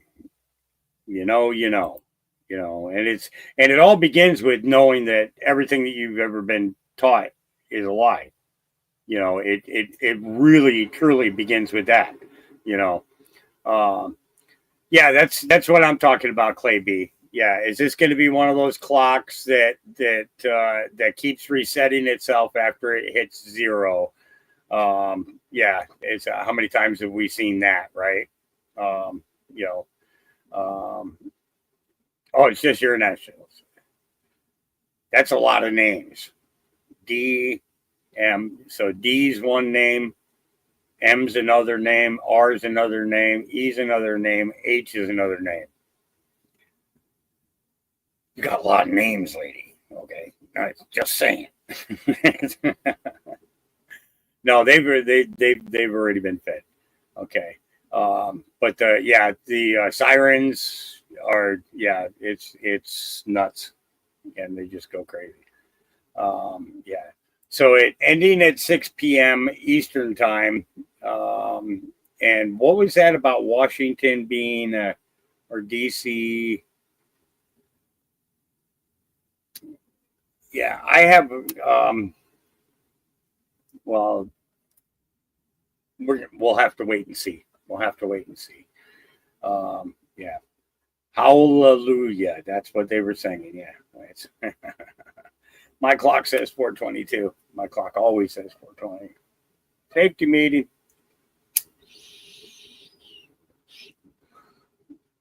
See, that's what I mean. It's that's why DOGE or USAID fired me from that program, was because I was trying to, you know, smoke enough pot to die, but I kept falling asleep on the job. You know, see, you guys maybe keep smoking like this, and I'm gonna fall asleep on the job. DM first, M middle, last. Okay. Let's see. Yeah, it's a frequency. It's not even really the noise. It's the frequency in which the sirens are going off that the dogs hear. To them, that's like music, you know. It was, as a matter of fact, it was a few days ago. I think it was like Wednesday or Thursday last week. I saw a video of a German Shepherd sitting, laying in a recliner, half hanging off the side, and the lady put on an opera song, and this dog just started singing along with this lady. It was so freaking hilarious. You know, he was absolutely in no way in pitch. I'll tell you that right now. You know, it's yeah. All right, let's get back into the box here. So, yeah. So we were to cover that drop there. Okay. His name is Bowles, Harry Bowles.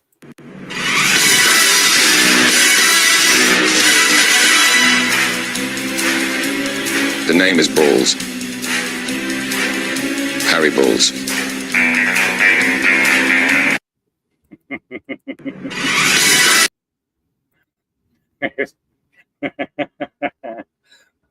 Oh my Lord, guys, this is for the next generation. Kids will forever be able to say Harry Balls and not get in trouble for it. This is what predictive programming looks like. All right, another judge, another daughter, another conflict of interest ignored. Uh-oh, what's going on with this? What is it with these judges and their daughters and their conflicts of interest? We got another one, a federal judge with a massive conflict of interest trying to block Donald Trump from being the chief executive. So yesterday, a Rhode Island federal judge, Judge John McConnell, issued a second ruling requiring the Trump administration to lift the freezes that they have in place on federal funding. And just like the other judges who pretend to have the Article 2, Section 1 executive authority, there's no reasoning, no legal justification. The judge just says he has to do it. And shocker, this one seems to have a long history of donating a lot of money to Democrat politicians, which probably explains why Barack Obama appointed him to the court. So why is it that these judges suddenly think that 28 U.S. Code 455 doesn't apply to them? That's the U.S. code that requires judges to recuse themselves if there's even a reasonable suspicion of impartiality. And yet, for some reason, these partisan judges, they never do. So what's this judge's conflict of interest? I don't know. Maybe the fact that his daughter is a Biden appointee to the Department of Education. The Department of Education, which also happens to be within the crosshairs of the Trump administration for audit and potential shutdown. So we have a federal judge appointed by Barack Obama with a long track record of significant financial contributions to Democrat politicians, seems to think that he has the ability to usurp Donald Trump's Article 2, Section 1 vested executive power with a conflict of interest. And yet he's decided that he's not going to recuse himself. And instead, he's just going to issue an order requiring the Trump administration to unfreeze the funding that they've put a hold on. I don't think that's how any of this is supposed to work. At some point, these federal judges are going to have to be held accountable for trying to steal executive power from the executive branch. They're judges. They're not the president. Yo. All right. So far, it looks like 4 judges have ruled against DOGE or POTUS for findings and executive orders. First, we have we already covered them guys. So, all right. She's crazy. Today marks the day I've been torturing this man for years.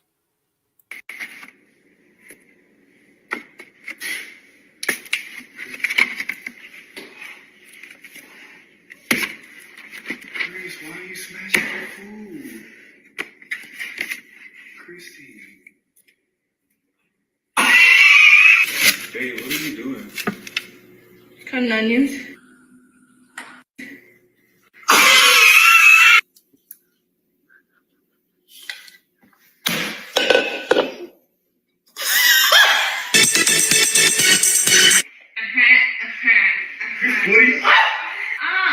What in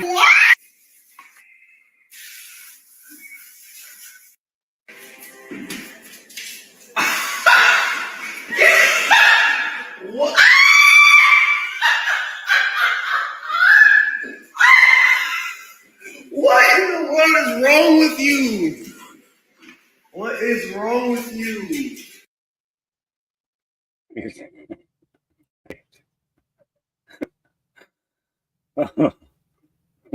Okay. All right. Let's see. Bernie Sanders just voted no on Tulsi Gabbard today. Here's Tulsi Gabbard literally stepping down as vice chair of the DNC for what they did to Bernie Sanders. I remember this. As a vice chair of the DNC, I'm required to stay neutral in Democratic primaries, but I cannot remain neutral any longer. The stakes are just too high. That's why today I'm endorsing Senator Bernie Sanders to be our next president and commander-in-chief of the United States.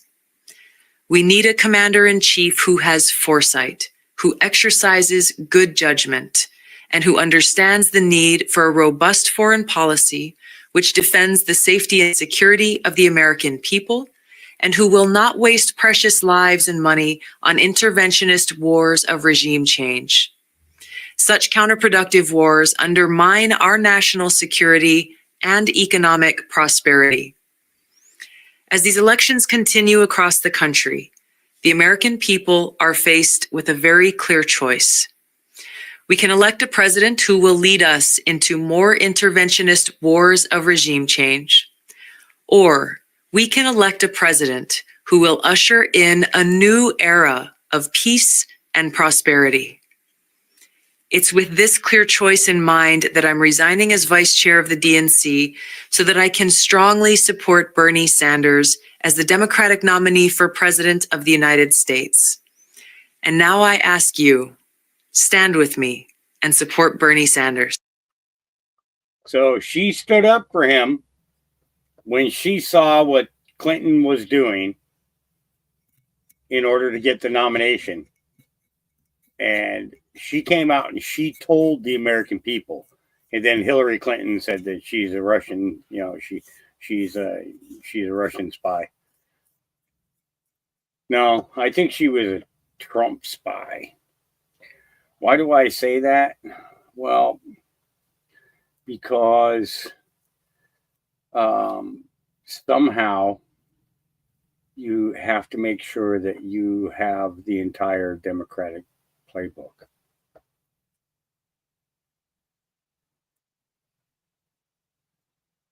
How do you beat them? Beat them at their own game. Yeah, he's playing chess.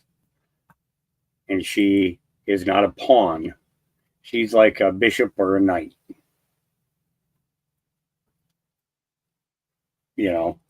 Thinking about the movements that a chess pieces can move.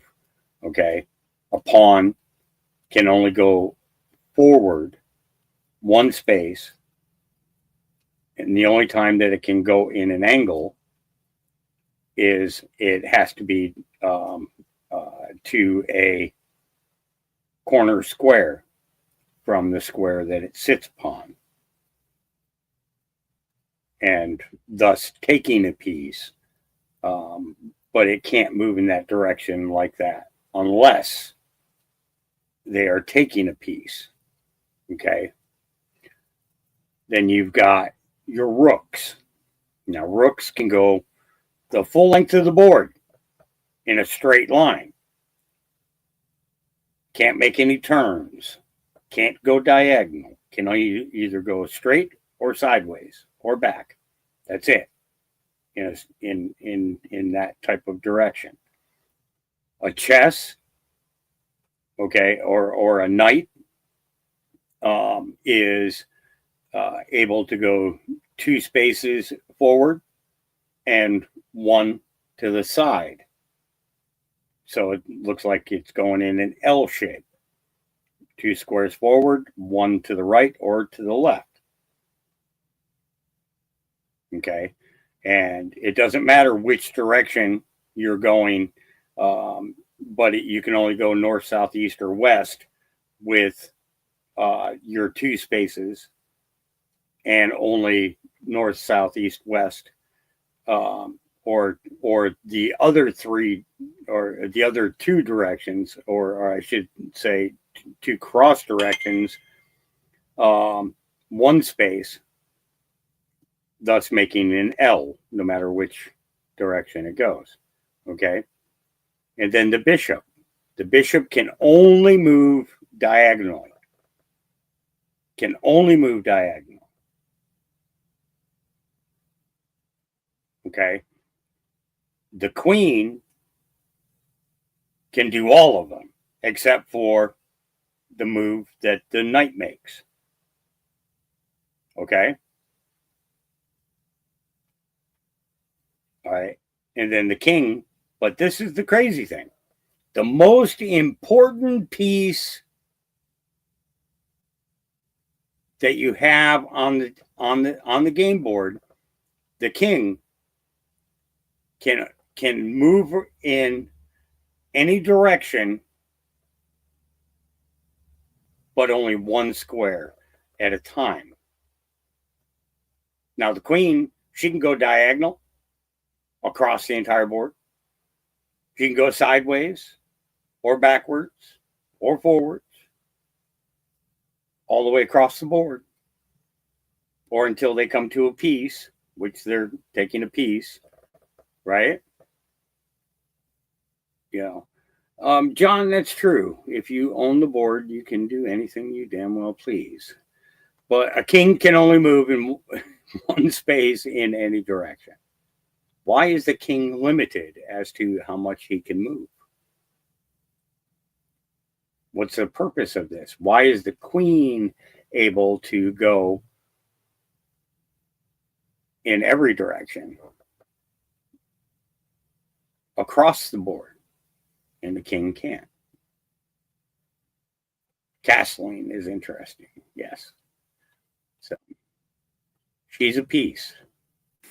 As a vice chair of the DNC, she's like she's either a rook or a knight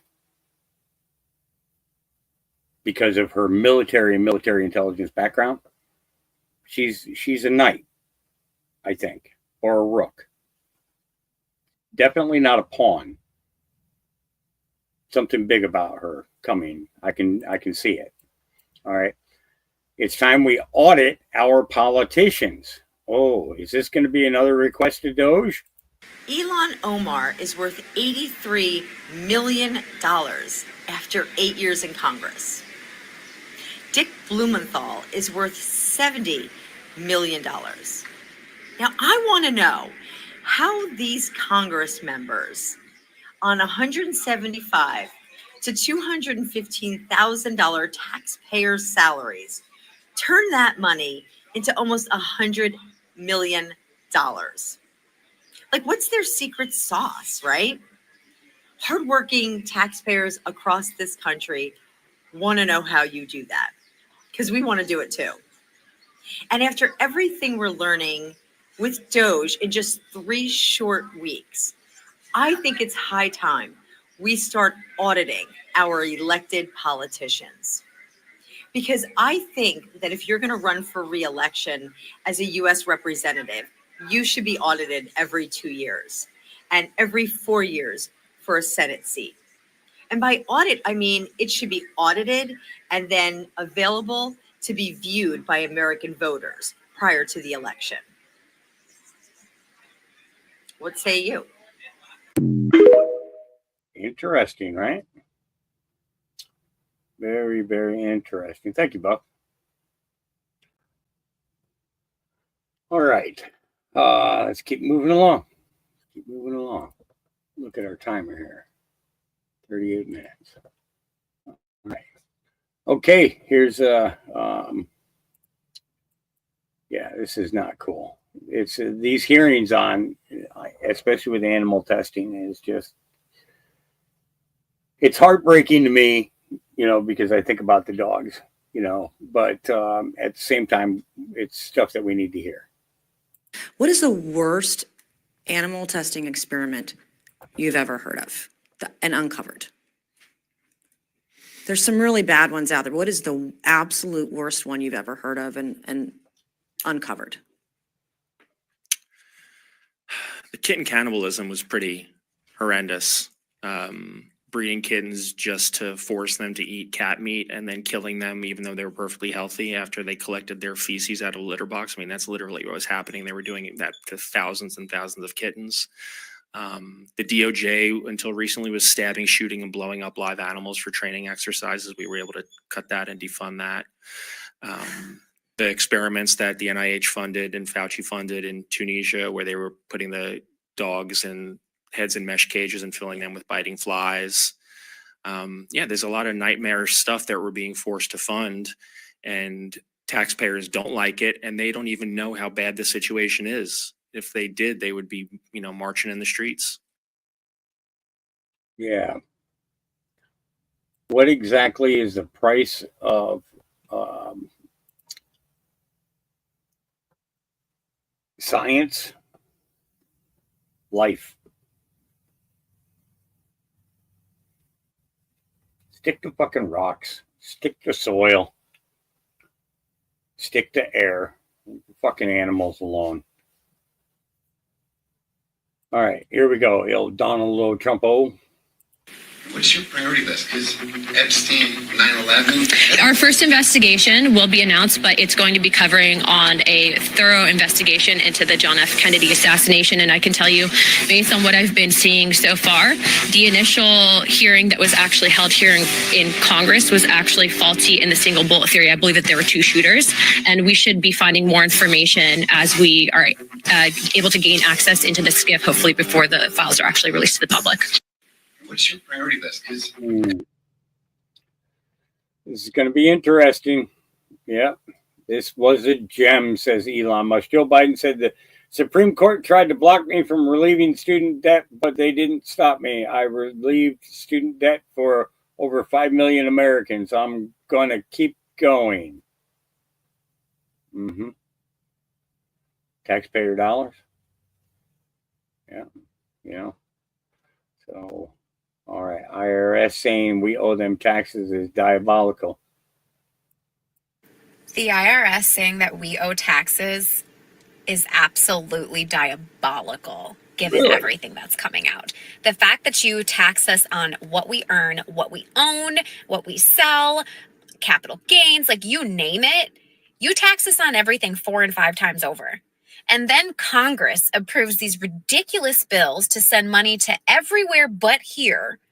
And you still tell us and have the nerve to say that we owe taxes. Give us back the taxes you misappropriated. Give us the taxes you are sending overseas that we don't agree with. The IRS should absolutely be abolished. And every politician that had their grubby little fingers in any of those accounts that were sending out that money or that were approving them should be on trial. They should be subpoenaed. There is no way they should be allowed to be leaders of this country. It's insane to me, absolutely insane, that the IRS has the audacity to tell us that we owe taxes, given the absolute desperately mismanagement of funds that's been happening in our government. Yep. A lot of people are coming to the same conclusion. Useful inventions. I've been keeping an eye on this channel. This is actually pretty interesting.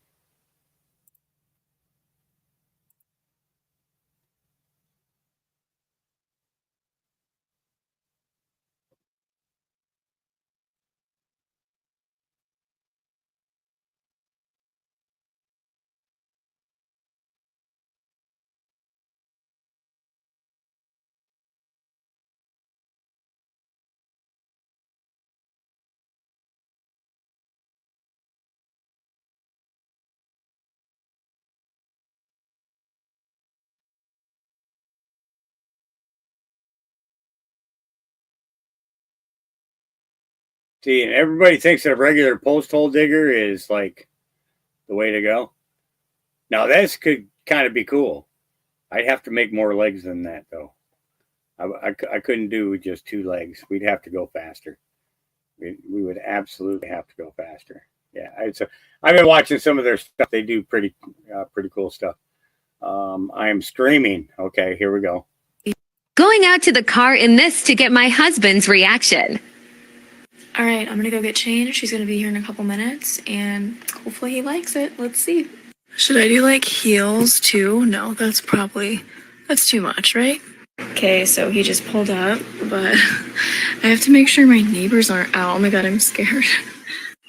All right, just gotta make a run for it.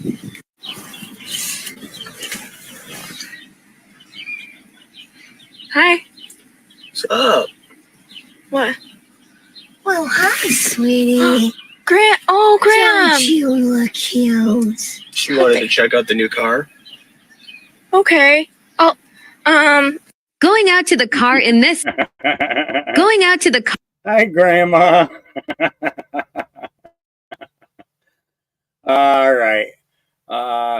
1,000 IQ move.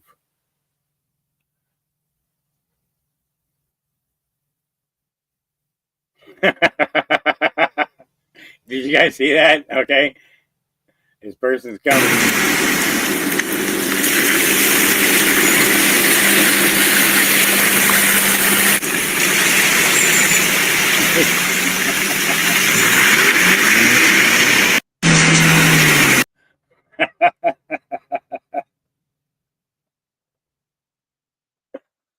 Oh Lord! Oh yeah, it just can't. Can you believe your taxpayer dollars were being spent on a Fauci exhibit? Fauci Museum exhibit axed as DOGE slashes 182 million in HHS spending. The institute just got DOGed, part of 62 administrative contracts canceled in 48 hours. None affecting actual healthcare programs. Meanwhile, Trump defends yanking Fauci's security detail. You can't have them forever because you work for the government. Yeah, get a job, pay for your own security. You might want to be fixing up your prison cell before you move in there. All right. Gunter Eagleman says Elon Musk announced that DOGE will be investigating people who have had their wealth compounded while working for the federal government. This is huge. And what did that girl just ask? Just a couple of posts before it said, we need to audit our politicians. Yeah. Let's take a listen. Here we go. Right. Well, we do find it sort of rather odd that there are quite a few people in the bureaucracy who have ostensibly a salary of a few $100,000, but somehow manage to accrue tens of millions of dollars in net worth while they are in that position, which is what happened to USAID. We're just curious as to where it came from. Maybe they're very good at investing, in which case we should take their investment advice, perhaps. But they seem to be mysteriously they get wealthy. We don't know why. Where do they come from? And I think the reality is that they're getting wealthy at the taxpayer expense. That's the honest truth of it. So, we're looking at, we just. Right. Well, we do find it sort of rather odd that there are quite a few people in the bureaucracy who have ostensibly a salary of a few $100,000, but somehow manage to accrue tens of millions of dollars in net worth while they are in that position, which is what happened to USAID. We're just curious as to where it came from. Maybe they're very good at investing, in which case we should take their investment advice, perhaps. But they seem to be mysteriously they get wealthy. We don't know why. Where do they come from? And I think the reality is that they're getting wealthy at the taxpayer expense. That's the honest truth of it. So, we're looking at, we're just. Right. Well, that's a very, very interesting, proposition right there. you know, yep. Just yeah, just something happens there. Yeah, you know, the thing I like about that hole digger was, you know, the post hole digger, you know, is actually, I thought it was actually kind of cool. I like that little excavator claw, you know, kind of thing. You know, if you've got a hard time handling a big post hole digger, that, you know, that could be very feasible on a farm, on farming land, but I don't think it'll be good, you know, if you're like out trying to put in a fence, you know, kind of thing, you know. So, but yeah, I thought that I'm definitely going to repost on that, you know. All right, making a pathway between two tanks. So we're going to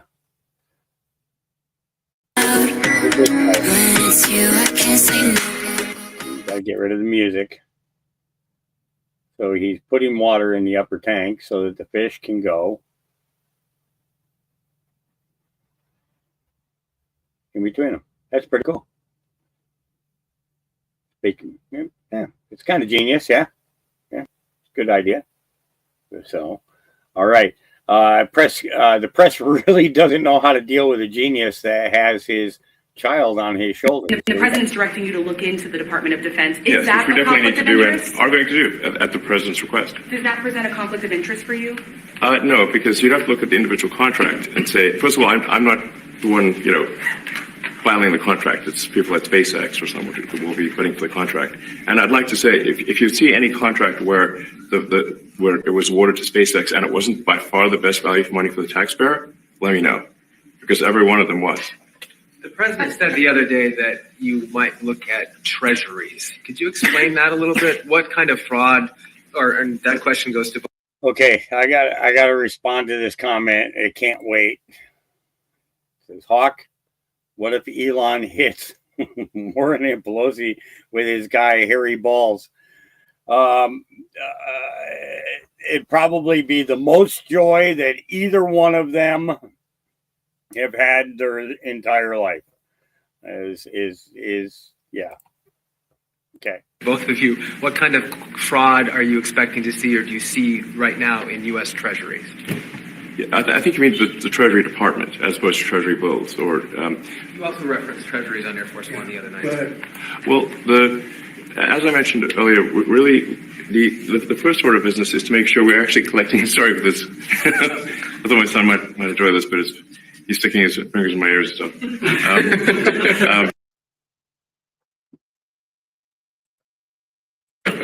So it's a bit hard to hear sometimes. Hey, stop that. The stuff we're doing with Treasury Department is so basic that you can't believe it doesn't exist already. So for example, like I mentioned, just making sure that when a payment goes out, it has to have a payment categorization code. It's like, what type of payment is this? You can't just leave the field blank. Currently, many payments, the field is left blank. And you have to describe what's the payment for, some basic rationalization. That also is left blank. So this is why, the Pentagon, when's the last time the Pentagon passed an audit? I mean, a decade ago, maybe? Ever? Really? And we want to, just in order to actually pass audits, you have to have financial information that allows you to trace the payments. And once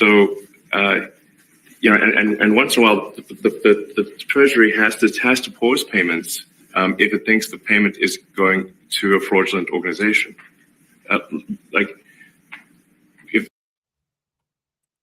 If a company or an organization is on a do not. Come on, stop it already. Pay list, we should not pay it. I'm sure you would agree. Like, if it's quite hard to get on that payment, the do not pay list, it means that. Dang. This is someone that is like dead people, terrorists, known fraudsters, that kind of thing. We should not pay them. But currently we do, which is crazy. We should stop that. Yeah. All right. Yeah. It just seems that certain videos just you can't get them. Every time an evil thought comes into your mind, take captive of it in the name of Jesus and find a scripture to stand on that will come against that evil thought. For example, if a thought of fear comes into your mind, take captive that thought with 2 Timothy 1:7. God has not given me a spirit of fear, but a power, love, and a sound mind. If a thought of depression comes into your mind, Nehemiah 8:10, the joy of the Lord is my strength. In Jesus' name, take captive of that thought with the word of God. If a thought of sickness comes into your mind, take captive of that thought and speak 1 Peter 2:24, by Jesus' stripes I've been healed in Jesus' name. If a thought of temptation comes into your mind, James 4:7, I resist you, Satan, in the name of Jesus. It's so important to have a scripture for everything you're going through so that when that evil thought comes into your mind, you could take captive of it and combat it with the word of God. This word is alive and active, folks, and when you speak it, it works.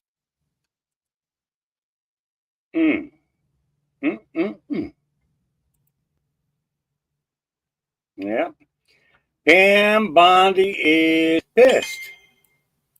That's what she says. Someone from the FBI leaked information on an immigration raid in Los Angeles. Heads will roll. If anyone leaks anything, people don't understand that jeopardizes the lives of our great men and women in law enforcement. And if you leaked it, we will find out who you are and we will come after you. And it's not going to stop our mission. It's not going to stop the president's mission to make America safe again. We were very clear with the lawsuit that we filed in Chicago that if you don't follow the law, you will be prosecuted by the Department of Justice. If anyone leaks anything, people don't understand that. Yeah.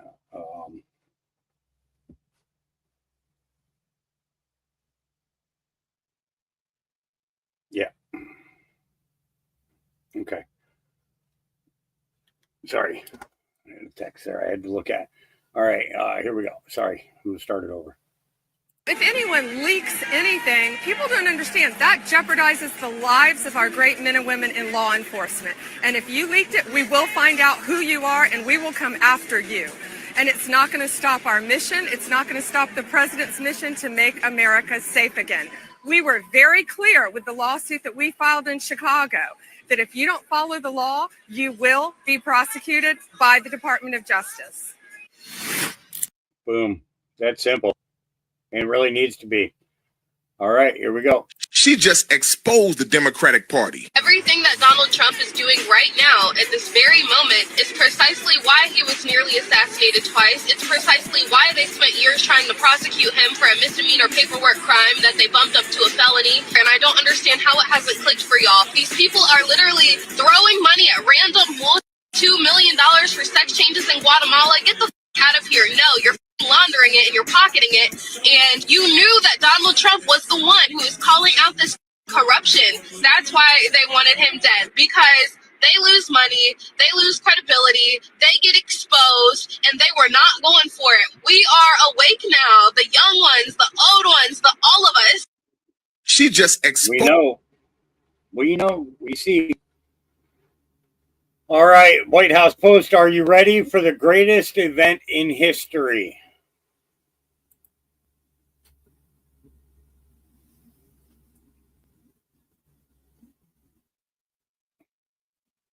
I'm just going to leave that right there for a minute.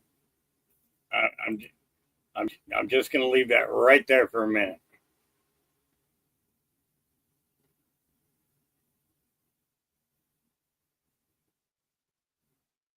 That's going on at the same time that this is going on.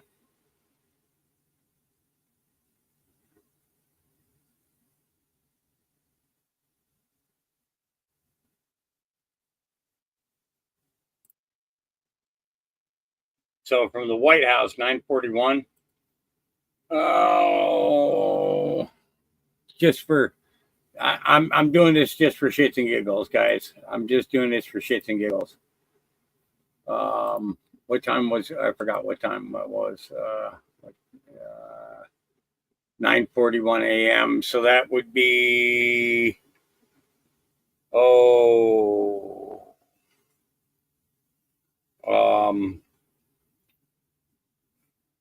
12:41. 12:41. 3 hours, 3 hour difference, right? 12:41. Okay, so let's go here. 1, 2, 4, 1. I just got to. 12:41 is reminder. Iran is next. Marker. Classification. Security. Secure 11 AP 2.2 installments. 250 billion. January 1st. June 1st. No inspection at GZ. GZ Gaza. And our sites. I'm not sure about that. GZ.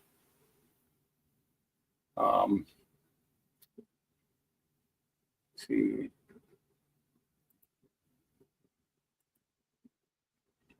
See if GZ is in here.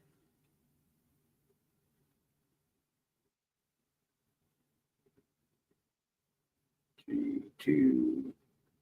GS. No, there's no GZ there. So I'm assuming Gaza. Because of the fact that that was there. What was the other one? NR. Wanted to check that one too. NR.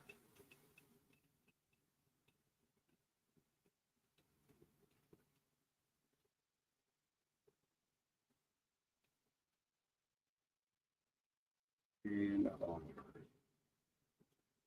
nope, not there. So we ain't supposed to know about that one, obviously. No missile tech prevention. Load carrying ICBM. Think North Korea. Who controls the money? Who really controls the money? Why does the EU have a vested interest in this deal? Who receives the money? When the U.S. sends billions in aid and or climate and or etc., who or what entities audits / tracks to confirm intended recipients receive? None. How does George Soros fund worldwide counter events? Who funds worldwide leftist events? American taxpayer subsidize? So that is relevant. All of that right there. This is all relevant in regards to exactly what's going on right now. So this whole section right here, okay. Define nuclear standoff. Basically, that's what we're seeing right now with between the administration, the new administration, and the older politicians, right? Define nuclear standoff. Who benefits? How do you squeeze funds out of the U.S.? Threat to humanity, environment push, think Paris Accord. Who audits, tracks the funneled money? Define kickback. Defined slush fund. EPA. No oversight regarding Hussein. Why? How does the CIA fund non-sanctioned ops? Off the books. Reread past drops will become relevant. Welcome, Mr. President. The U.S. will not agree to continue the Iran deal as it currently stands. I mean, how much of that post actually defines what we're going through today, right? Yeah. So are you ready for the greatest event in history?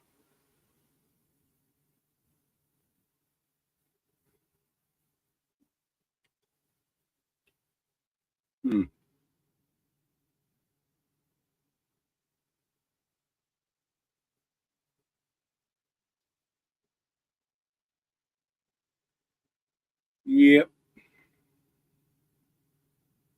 We've been ready for a while.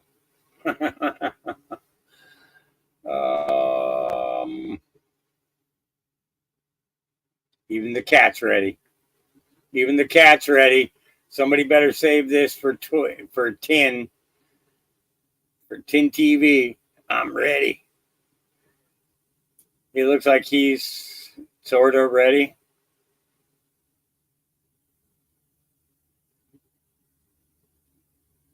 It does seem like, but that's what we've been doing for a while, right? Old. I'm tired of it. Game over. Yeah, I would say that the greatest event in history would be the return of Christ. Absolutely. Yeah. Tennessee Honey Badger says we are past the point of just wanting them in prison. Yeah. 12 minutes. 12 minutes. Can we think of something to do for 12 minutes? I'm here for it. Yeah, it's showtime. Yeah. Do it, Q. We don't know that it's Q that did that, but it should be good. And it's the White House that said it.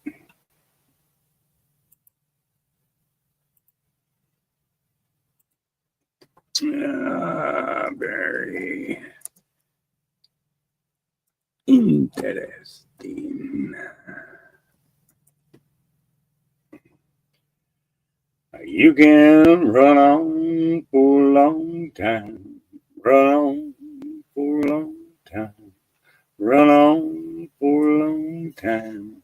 Sooner or later, God cut you down. All right, breaking Trump to pardon Snowden. The deep state's nightmare begins. It's happening. President Trump is preparing to issue a full and unconditional pardon for Edward Snowden, the man who sacrificed everything to expose the deep state's crimes, is finally getting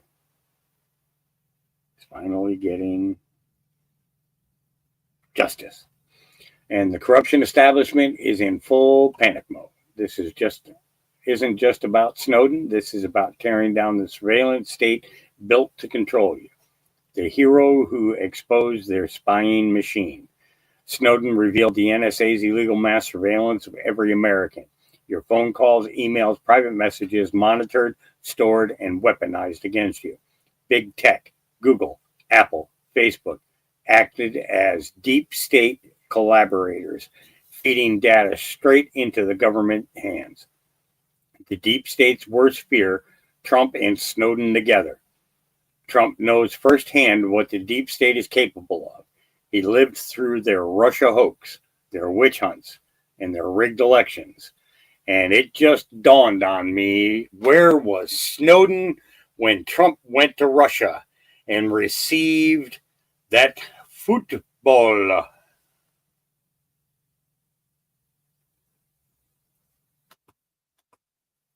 Think about it. What if the greatest event in history is a complete 100% exposure of everything all at once? That would be kind of cool. Yep. Trump knows firsthand what the deep state is capable of. He lived through I already did that part. A Snowden pardon isn't just justice. It is direct declaration of war against the shadow government. The NSA, FBI, CIA, all of them will be forced to face their crimes. What this pardon means: deep state crimes exposed, illegal surveillance programs laid bare, big tech's credibility destroyed. The companies that spied on you will be unmasked. Whistleblowers empowered. Patriots who reveal corruption will be protected, not persecuted or prosecuted. The surveillance state collapses. No more unchecked government tyranny. The deep state is panicking. They can't stop this. They're already deploying their media puppets to smear Snowden, calling this move reckless. They want you distracted. They want you afraid, but it's too late. Trump's legacy, a president who fought for you. By pardoning Snowden, Trump is proving once again that he fights for you, not the corrupt elites. The deep state's control is slipping away, and they know it. Surveillance state will fall. The deep state will be exposed, and America will rise again. Now, I'll believe that completely when I see Trump say that that's what he's doing. So it's a good narrative, but is it an actual narrative? We don't know yet. So we're not going to, I just read you what information he posted, and I'm not going to neither confirm nor deny it because I don't know. Yeah. All right. Hillary Clinton belongs in prison. I don't understand how Hillary Clinton's still walking the streets. And I really don't understand how she still has part or say in Congress. That woman should have been shut down a long fucking time ago. Her name has come up in trafficking of other countries with children. Her name has come up with embezzlement of American funds. She arrested somebody for a fucking meme on Facebook. Like, what the fuck? This woman is she's as corrupt as it comes. That woman needs to be in jail. She should have been stopped a long fucking time ago. And honestly, you can look at the woman and tell that she's fucking bullshit. Like, you can just look at her and tell she is just way too confident. She has been allowed to get away with way too much. And you can tell she spent way more time getting away with child trafficking and embezzling money than she actually did taking care of herself, because she looks like fucking shit. Did she just say that Hillary's... Never mind. It's ugly. A funny kind of ugly. Yeah. And Community Notes wins again, says Elon Musk. So Senator Amy Klobuchar said, make no mistake, the reason cancer research is on the chopping block now is because the Trump administration is looking for money to give the tax breaks to billionaires, and why not pay for it on the backs of kids with cancer? Well, Community Notes says it caps indirect costs at 15%. The average beforehand was 27 to 28%. As a corollary, if the NIH awards a grant for cancer research, a higher percentage of that money goes directly to cancer research. Yeah. How about that? Yeah. Community Notes strike. I don't understand how Hillary... You gotta love it. 4 minutes, 58 seconds for the greatest event ever. I want to see it. And where do we tune in? That's the question. Where do we tune in? All right. Wall Street Babe says Elon Musk and Doge are waking the American people up. This video has 70,000 likes. There we go. Let's take a look. Are you 35 years. I expect that refund, what I've been paying in the taxes for 35 years. I expect a full refund by April 15th. If not, there will be penalties. Are you 35 years. I expect that refund, what I've been paying in the taxes for 35 years. I expect a full refund by April 15th. If not, there will be penalties. If not by April 15th, there will be penalties. Yeah, how about that?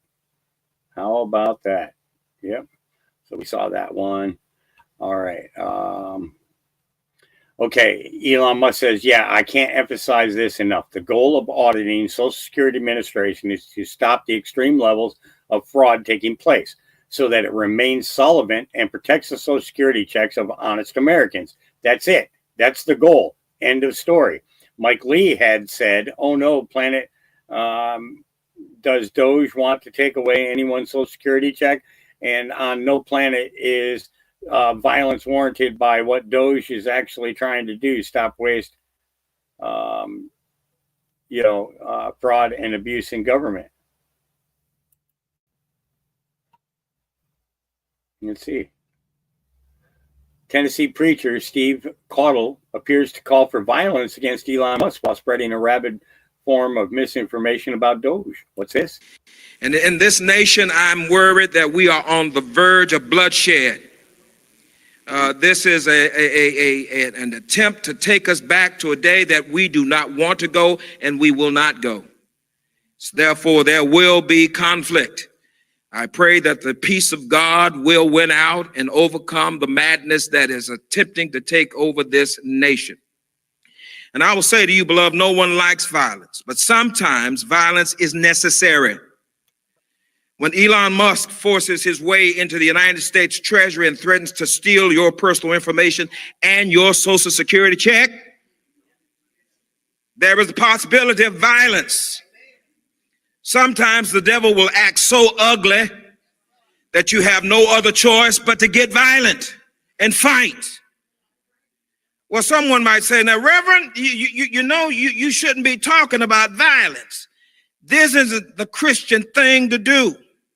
Well, I will say, why not talk this way? Because Jesus did. Jesus said in this key verse, didn't it? The kingdom of heaven suffers what? Violence. And the who? The violent take it by force. The kingdom of God is a war zone. It is a battlefield. You did know this, right?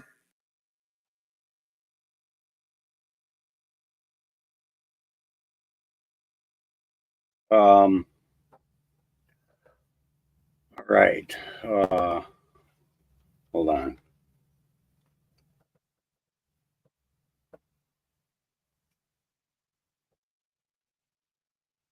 Oh, shit.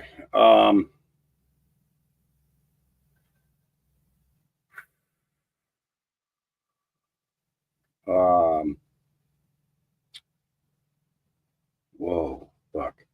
Sorry, just getting some news here. Damn. Don, you got my number, man. You call me anytime, man. Anytime. Even if I'm live, you can call me, and I'll put on a long video. And in this nation, I'm worried that we are on. Actually, let's go ahead and stay here because it's.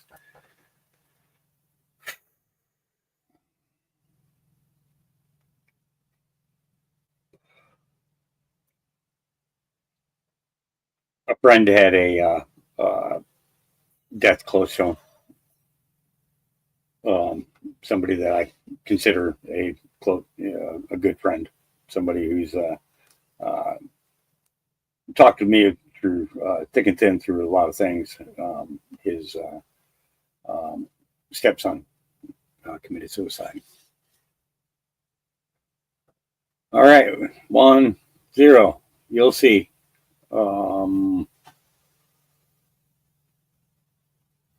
You'll see what? You'll see what?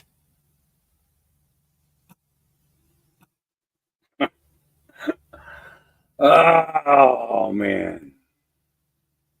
Upload. Oh, hold on. It's uploading.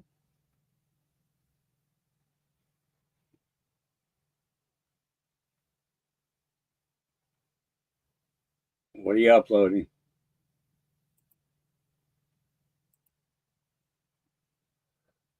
Oh, boy. Yeah. Everybody says uploading. Yeah. Oh. Brother, my heart goes out to you, man.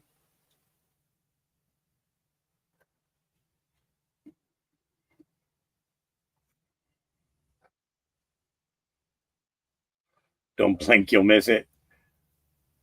I mean, yeah, it's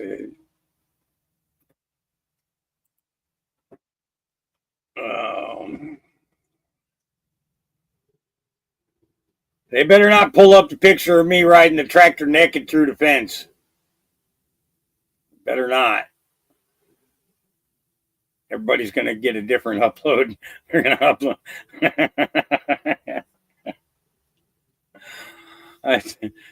Oh, yeah. Yeah, you'll see how foolish we see here waiting.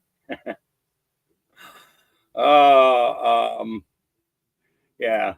Okay. You go ahead and keep uploading. We're going to get back to what we're doing. I got it up on my other screen, so I'll keep an eye on it and see if anything pops up. But let's get up to the top here and see if anybody else is saying anything. I do want to, you know what? I want to go to the White House Post here and see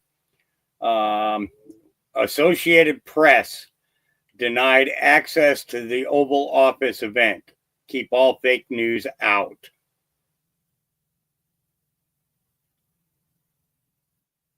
What?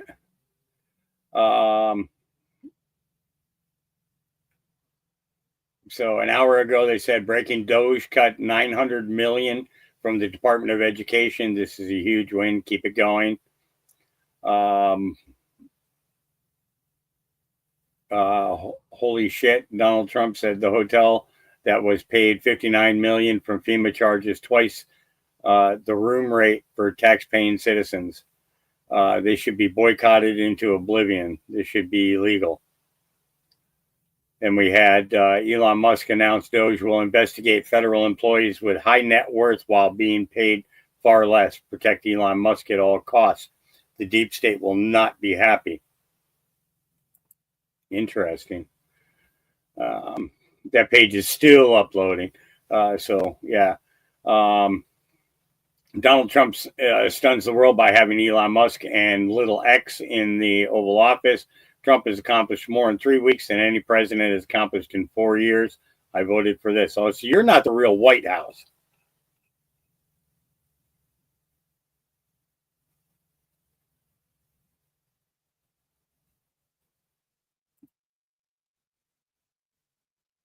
Yeah. Is this the greatest event? Elon and X? Yeah, not so sure about that. Yeah, kind of weird. Let's see. Yeah. The countdown says 17 minutes to go. Yeah, dude, you're 20 minutes late. All right. Huge news. Our awesome team EPA just located billions of dollars worth of gold bars that the Biden administration threw off of the Titanic. Oh yeah, I remember watching that. So that's old stuff. The honey badger is on the loose. Oh my God, Lord help. Okay, here we go. Let's torture ourselves. We don't have access to reproductive health. Now, have you ever had an abortion? No, I haven't. And, and I'm torn because it's like, I know a lot of women who have gone through abortion, and it's almost like a rite of passage to womanhood. Right. And it's like that's something that I'm denied and that I will never be able to experience. But it's definitely not a prerequisite to have an abortion, but it is a rite of passage in certain ways. Right. So how do you cope with? Have you talked to your therapist about this or anything like that? Or are there support communities where other women who aren't able to have an abortion can is there a community that you can find solace in? It is a small one, but it's nothing organized, and it's more of like a one online that you just talk to your friends with. But we don't have access to reproductive. I feel a lot stupider for watching that. All right, Freedom Tunes. These guys are good. They do some good work. Let's take a listen. Okay, people, we've discovered some incredible abuses of the budget. I mean, really, where are you getting off with these insane expenditures? $10 million spent on body positivity for Haitians in captivity, $8 million on glitter bombs for Saudi Arabian imams, and $9 million on chocolate fondue for East Ukrainian Hebrews. They have just as much a right to chocolate fondue as anyone, you Nazi! Well, I'm sorry, but it has to be cut. No! If you cut $10 million from the CFEUH budget, what's next? Cutting our $3 million budget to give free McFlurries to Pakistani furries? Well, now that you bring it up. Oh, come on! Oh, wow. That's yeah, no, we're definitely cutting that. This is insanity. You're letting our budget get cut by literal babies. Because even an infant can balance these books better than you. I mean, come on, people. Come on. 50 million taxpayer dollars for Kool-Aid water fountains for North Korean accountants, abortion on demand for pandas in Japan, 1,000 packs of Smarties for Iraqi slumber parties. If you touch any of the Iraqi slumber party budgets, I will shoot you myself. I'm sorry, but it has to go. This is clearly a slippery slope to canceling our program to destigmatize marijuana for Latinx folks in Uganda. Your budget for that is $9 million, and frankly, I think you can do it for $8. You genocidal freak! We also definitely need to cut. Please not. Saucy male dancers for Australians with colon cancer. No! Yes, well, while we're at it, we're going to trim teaching Zodiac for a more gender-fluid Iraq, a high-speed train for hermaphrodites in Ukraine, welfare benefits for Aboriginal feminists, and the $12 million you're spending on sex changes for polar bears. This just says sex changes for polar bears. It doesn't even rhyme. It didn't need to rhyme. It was important enough and it didn't need to rhyme. The only program left in my department is $12 million to buy IUDs for corgis and Belize. Yeah, we're going to reduce that. And one more thing.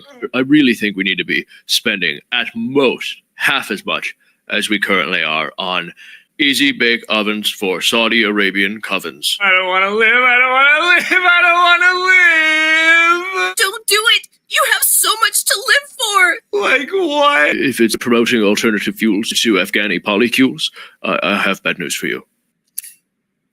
Oh, and lastly, we cut all funding for free handgun ammunition for all USAID positions.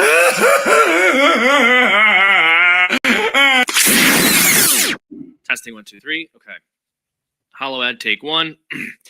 Stealing is wrong! Get your screaming lines in your apartment is inconsiderate to your neighbors! Learn to be more courteous with Hollow!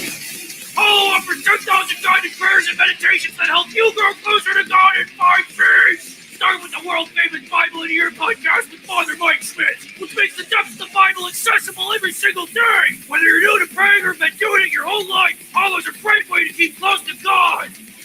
Hollow! Say your prayers! Okay. Yeah. We'll be okay. We will. Don't you worry. It's still uploading. Oh, wait a minute. Okay.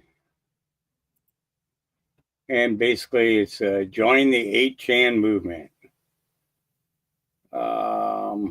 So basically you were just trying to get people to sign up for 8chan. What did I say? They created another platform, community-driven meme coin embracing free speech and internet culture. Yeah, not impressed, dudes. Not impressed. Waste of our time. Waste of good time that I could have spent covering news with my people. All right. Andy Neo says administration has secured the release of American school teacher Mark Fogel, who was imprisoned in Russia since 2021 after being found at an airport with a small amount of medical marijuana. He was sentenced to 14 years in prison. BLM activist, basketball player, Brittany Griner was convicted of a cannabis charge in 2022, but the Biden administration secured Griner's release within 10 months by releasing convicted Russian terror weapons dealer Victor Bout. Liberal media and DEI commentators said that Griner mattered more than others because Griner is queer and black.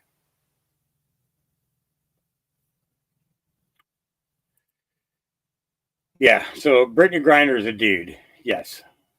Yeah. All right. When I was a child, the sun was yellow. Now it's white. Yeah, we've been talking about that for a while. Yeah. All right, humans versus Asian giant hornets. Let's see here. This man tied a light plastic bag to this hornet while it was eating a piece of meat. The hornet flew away, not knowing what's about to happen. Thanks to the plastic bag, these guys can now locate its nest using a high-speed drone. As soon as it returns home, terrible things will happen. After figuring out where it landed, these guys tracked down the massive underground nest and dug up the hive. A terrifying showdown followed as they began eliminating the angry hornets one by one. Next, they destroyed the future of the colony by crushing the eggs and larvae. But what will really bury the colony forever is the death of the queen. You see, these are the notorious Asian giant hornets, known for destroying farms and killing bees, causing farmers significant losses every year. This man tied a light plastic bag to... Yeah, interesting. And it was eating a piece of meat. Yeah.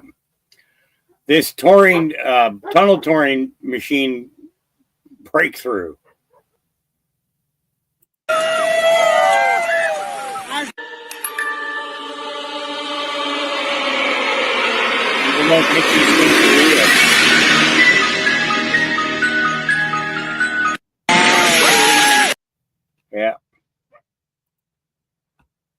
Yeah.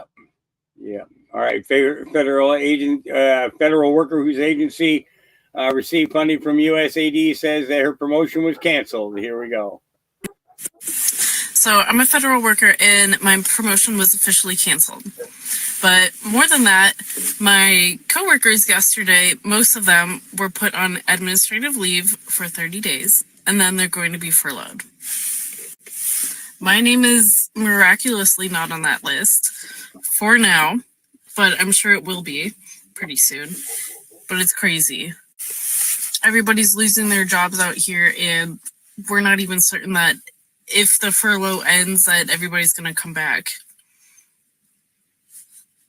It's just the sad reality of things.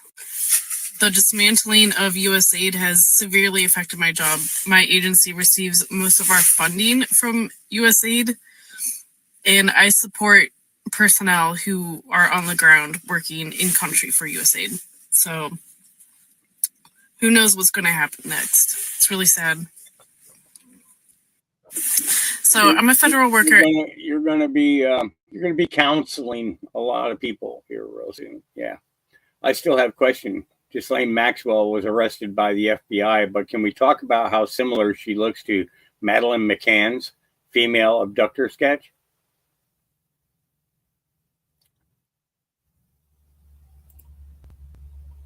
Cameron?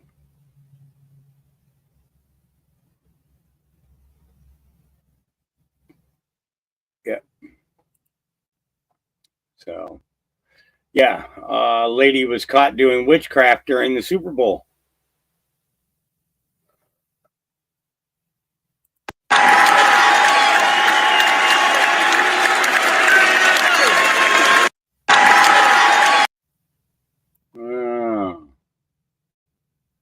Yeah. Okay. So you remember last Super Bowl? Taylor Swift had with her some witches. They were casting spells and doing hand signs and gestures and satanic shit, right? You guys remember that? That black girl who was with her, she was doing all that, and this time Kansas City lost. Now, Taylor's boyfriend was in the game last year and was in the game this year. Okay. And if I'm not mistaken, the player that she's poking, wasn't he having chest pains or breathing problems like by the end of the first quarter? Am I correct in that? Number 15, I think was his number.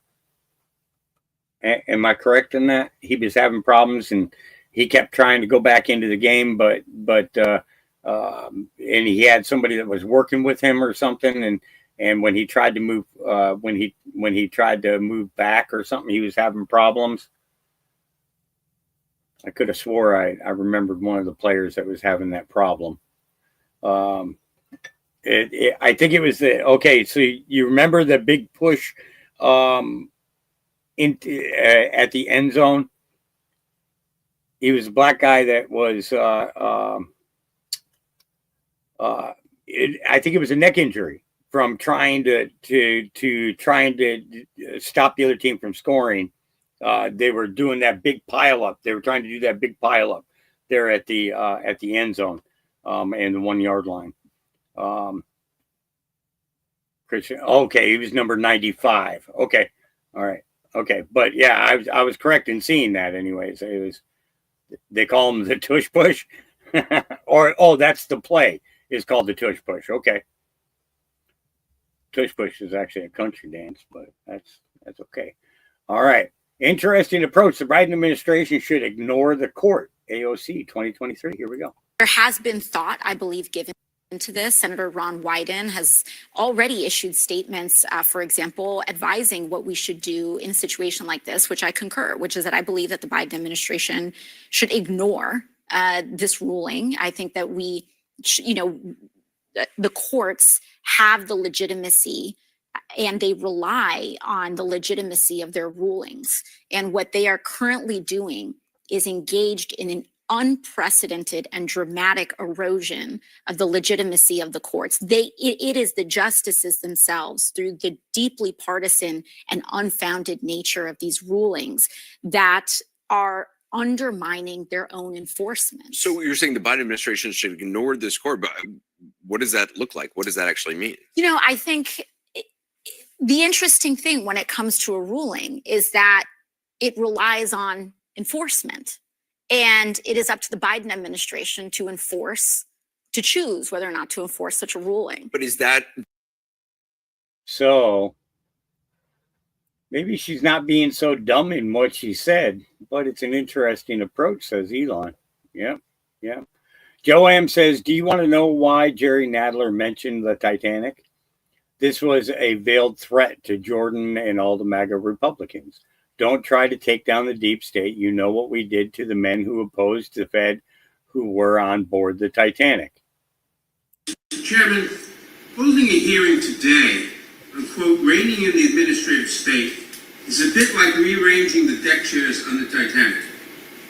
Mr. Chairman, holding a hearing today on, quote, reigning in the administrative state is a bit like rearranging the deck chairs on the Titanic. Are you saying that they'll go down? Yeah. And just like that, a new meme template was born. There you go. Yep, Pete Hegseth out there first thing in the morning getting that run in. Yep. Amish community is amazing. Yes, they are. I've actually fortunately I can't play the music, but yep, what they do.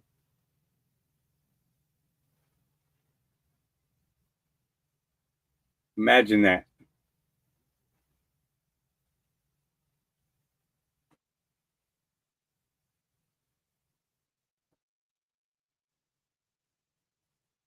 Yep.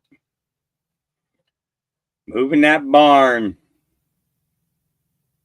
And that's no short distance either. You know?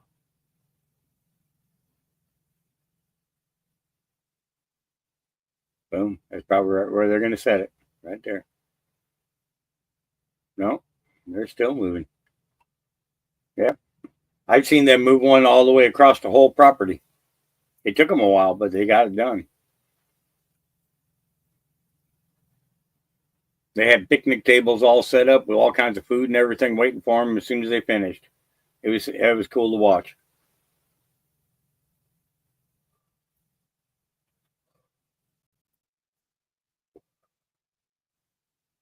Crazy. Absolutely crazy.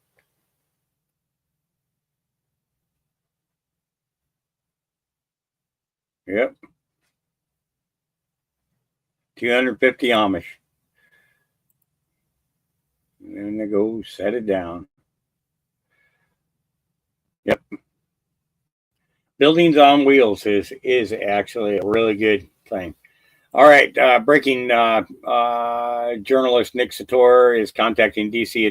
District Attorney Ed Martin to file assault charges against Maxine Waters and Elizabeth Warren. I'm doing that right after this. I'm taking punches and pushes. I was simply trying to get answers, no aggression.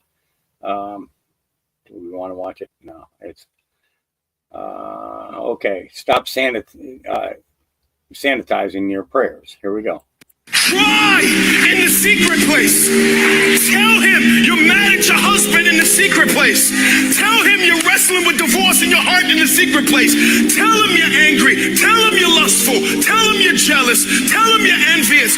Tell him you don't feel like doing Christianity. If you've ever felt sorrow, depression, grief, he understands that. If you've ever felt you've been pushed to the point of wanting to die, he understands that. There is nothing any of us have ever felt in our hearts, hear me, man, that the Lord cannot understand. So Matthew writes to us in Matthew chapter 21, verse 18, and in the morning, as he was returning to the city, that is Jerusalem, from Bethany, he became hungry. 95% of the time when we're talking about the Lord Jesus, we're talking about his deity.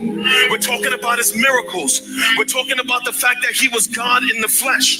But I just want to draw your attention to the fact that Matthew writes that as the Lord was walking, he was hungry. It just gives the reader a reminder of the humanity of Christ. That not only was he God, but he was also fully man at the same time. This theological term we call the hypostatic union, the merger of deity to humanity, Christ, God in a body. And although we pray to him and we worship him and we know that he was God, I just got to remind somebody today that he was also a man. And because he was a man, he is intimately acquainted with all of your emotions and your feelings. If you felt weary, he understands that. If you felt tired, he understands that.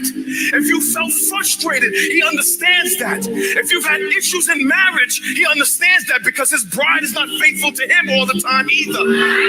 If you've had issues with friends, he understands that. If you've ever been betrayed, he understands that. Stop sanitizing your prayers. But that when you go into his presence, man, be honest in the secret place. Tell him you're mad at the Father.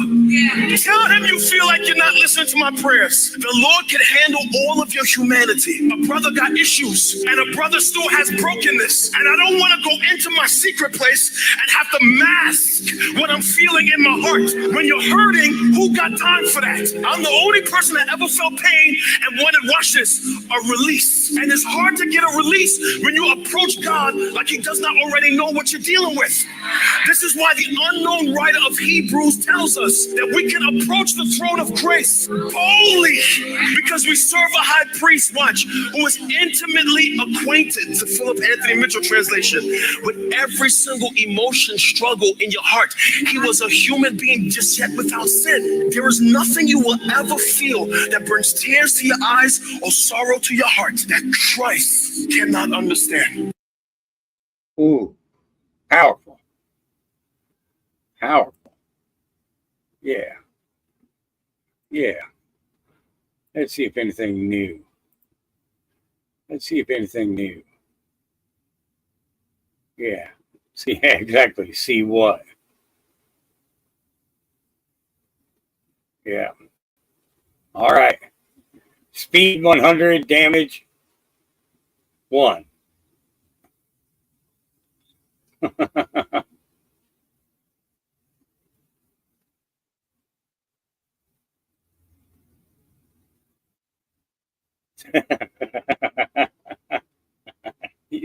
You got the fishing net out to keep them away. Rubik's Cube secret.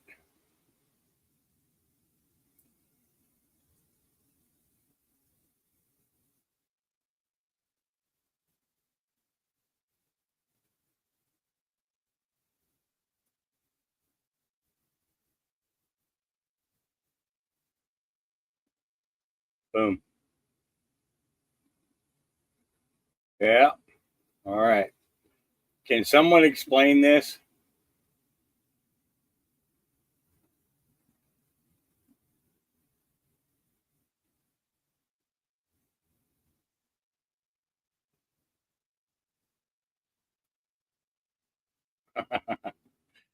The things that we see. Yeah. All right, here we go. The boom song. Because my husband reminded me. I mentioned to him, I said, Tori talked about this in September of 2022, very clearly, wide open, okay? And he said, don't you remember Jones being pissed off? And I'm like, holy shit, that's right. Alex Jones himself said, if you keep it up with this fucking Q shit that's hurting our country, harming people, I'm going to tell on you. Yet somehow we've got all these people that are still out there claiming, oh, the Q drops, oh, this, that, and the other, with absolutely no care at all, none, to the fact that that's a Bolshevik type of move. Just sit, just wait, just sit, just wait. Somebody else is handling it. Sit, wait. On who? On what? We wouldn't have all these college textbooks if that were in any way, shape, or form real. So I am troubled because of how many people have lost their life savings, their friends and family, and they've lost their way with having faith in anybody, anywhere. Pardon my nose. And the biggest concern that I have is that all these different things with people wanting to burn stuff down and protest, etc. How are we supposed to communicate when you out there, clicky, all this stuff about the mass shooters going way back? You never said a word. Mental health, you never said a word. Then there's all the autoimmune disorders, never said a word.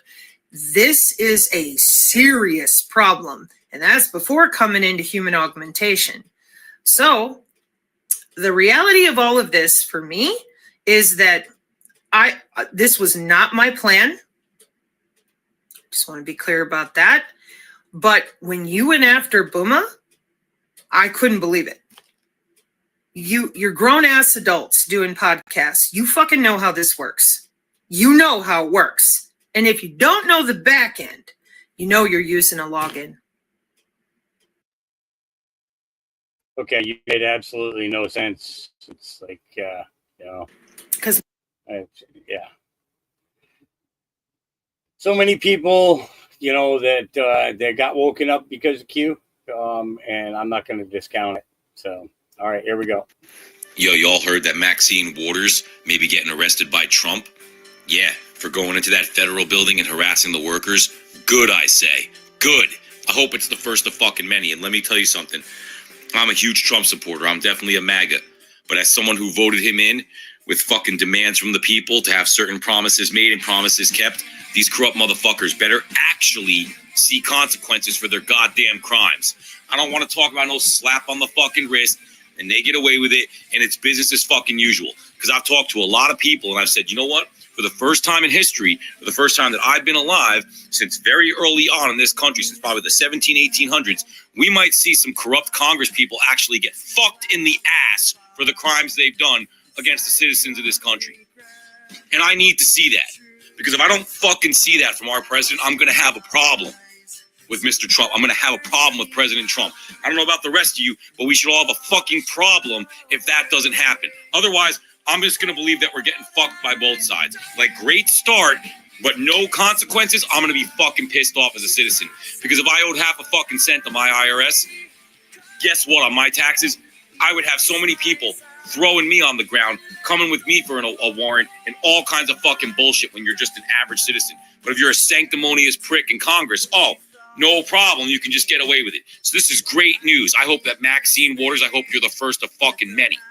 And while I'm on the subject, I don't want to hear shit after hearing about all this fucking money spent and all this bullshit on sushi, transgender fucking operas, condoms, this thing, Angola rainforest, 100 billion missing to Zelensky, yada, yada, fucking yada that we can go on with, not to mention cartels and fentanyl and guns and sex trafficking and 500,000 fucking kids missing.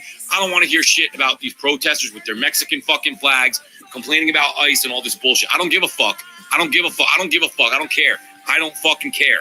If you don't have your paperwork, your shit's not in order, please go back to your fucking country.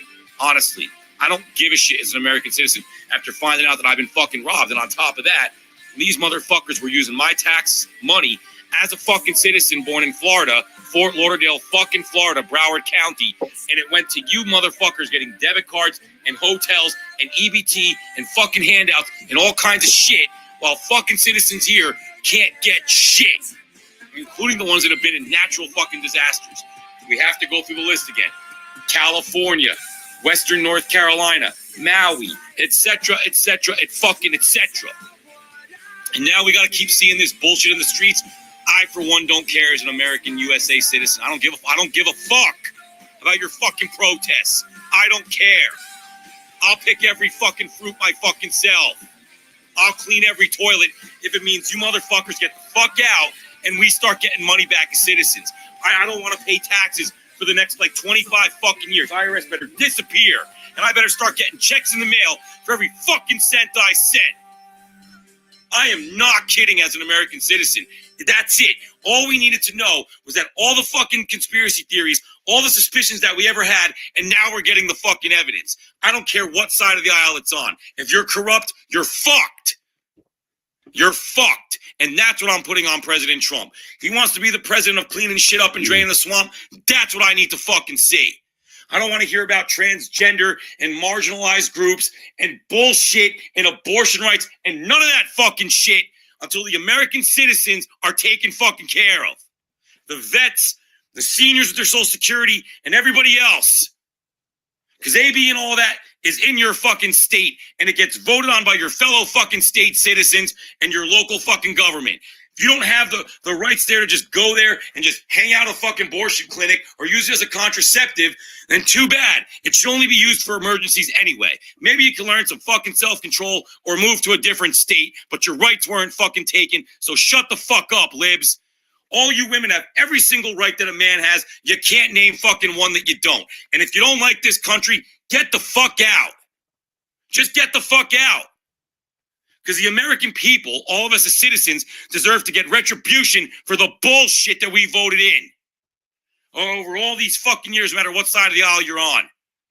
We need our comeuppance. Because my generation, Gen X, is the lost generation, is the first motherfuckers to get paid. We're the first fucking in line. And anybody has a problem with that, anybody has a fucking issue with that, you could see me and my generation and we'll kindly tell you where to fuck off. And that's how this shit's gonna run. I don't care about this fucking paid for bullshit riots in the street like Black Lives Matter and all this fucking assholery from people like Dean and Parker and Harry Sisson that we all know are paid fucking assholes that just talk shit. Tired of it. We're gonna get down to brass tacks. Consequences for corruption, including Congress. You're not above the fucking law. I better see your asses get a prison sentence. American citizens going to get money back, and people that don't belong here, you need to go. We're closing up the borders, and we're taking care of our side of the street, and we're not taking care of anybody else until our shit's fixed. And then maybe we'll consider doing shit for everybody else. Anyone has a problem with that, kindly go fuck yourselves. That's just one man's opinion.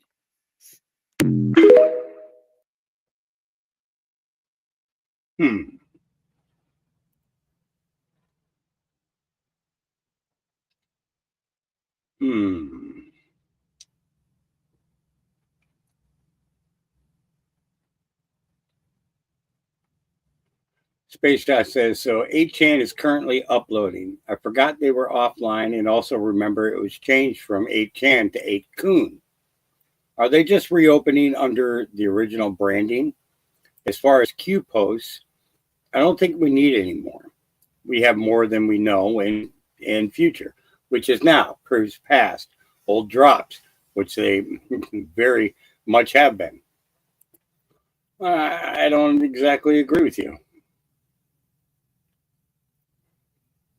I mean, I do believe that we have enough. But, you know, what's this kid doing? Not me thinking he was going to get a clean hit. I was, or hit it clean. Yeah. Elon Musk says, DOGE team just discovered that FEMA sent, oh, we already saw that Okay, let's go back to the top and see.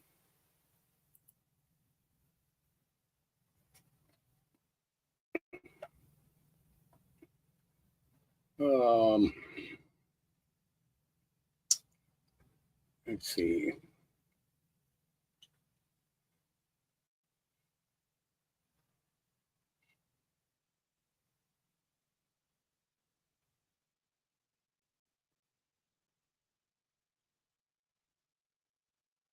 I have no idea what they're doing either. It looks like he's kind of having fun, though. They both do. Maybe they're just trying to keep themselves busy. Maybe it's Mongolian table tennis. Yeah. All right. Most Australian movie I've ever seen, or video I've ever seen, the shark eating an alligator. All right. Here we go. Conservative man. Oh, hey, motherfuckers. All you assholes that live in dumb fuckistan. Guess what?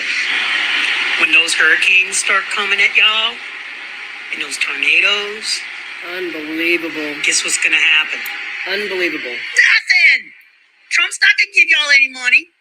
He says the U.S., not FEMA. The U.S. should be giving out the money. You know what he thinks the U.S. is? He thinks it's him. He thinks it's his money.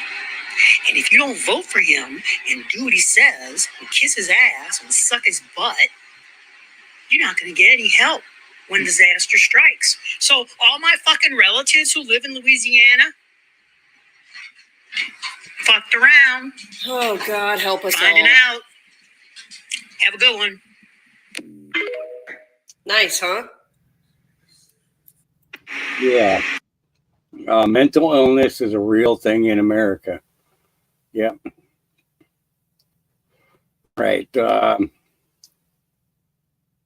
This is for the IRS.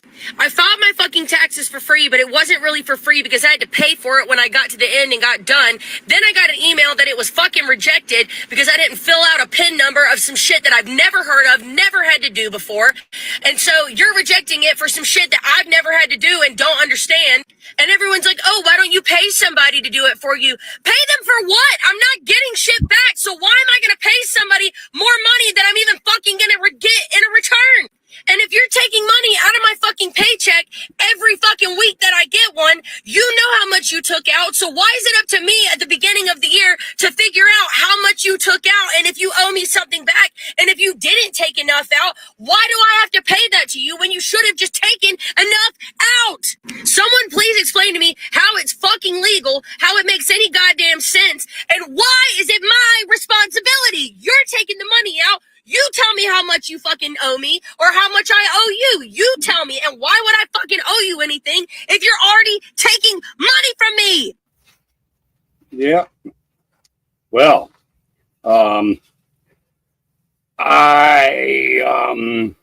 yeah. Exactly. What she said. That's it. All right. X is a scene stealer. You okay? This is X, and he's a great guy, high IQ. He's a high IQ individual. And he's got this. Check out this cool chain he's got. Restore democracy. Let's make it. Don't have a feedback loop. Okay, X. We'd have to. We had no idea. We had no idea we were going to find numbers, including the woman that walked away with about 30 million. It's just something we've got to fix, and we've also got to address the deficit. So we've got the good. We need to free the builders of America to build. There seems to be mysteriously they get wealthy. We don't want 500 billion. It's crazy the kind of numbers you're talking really crazy. about. X, you okay? Not a bugger.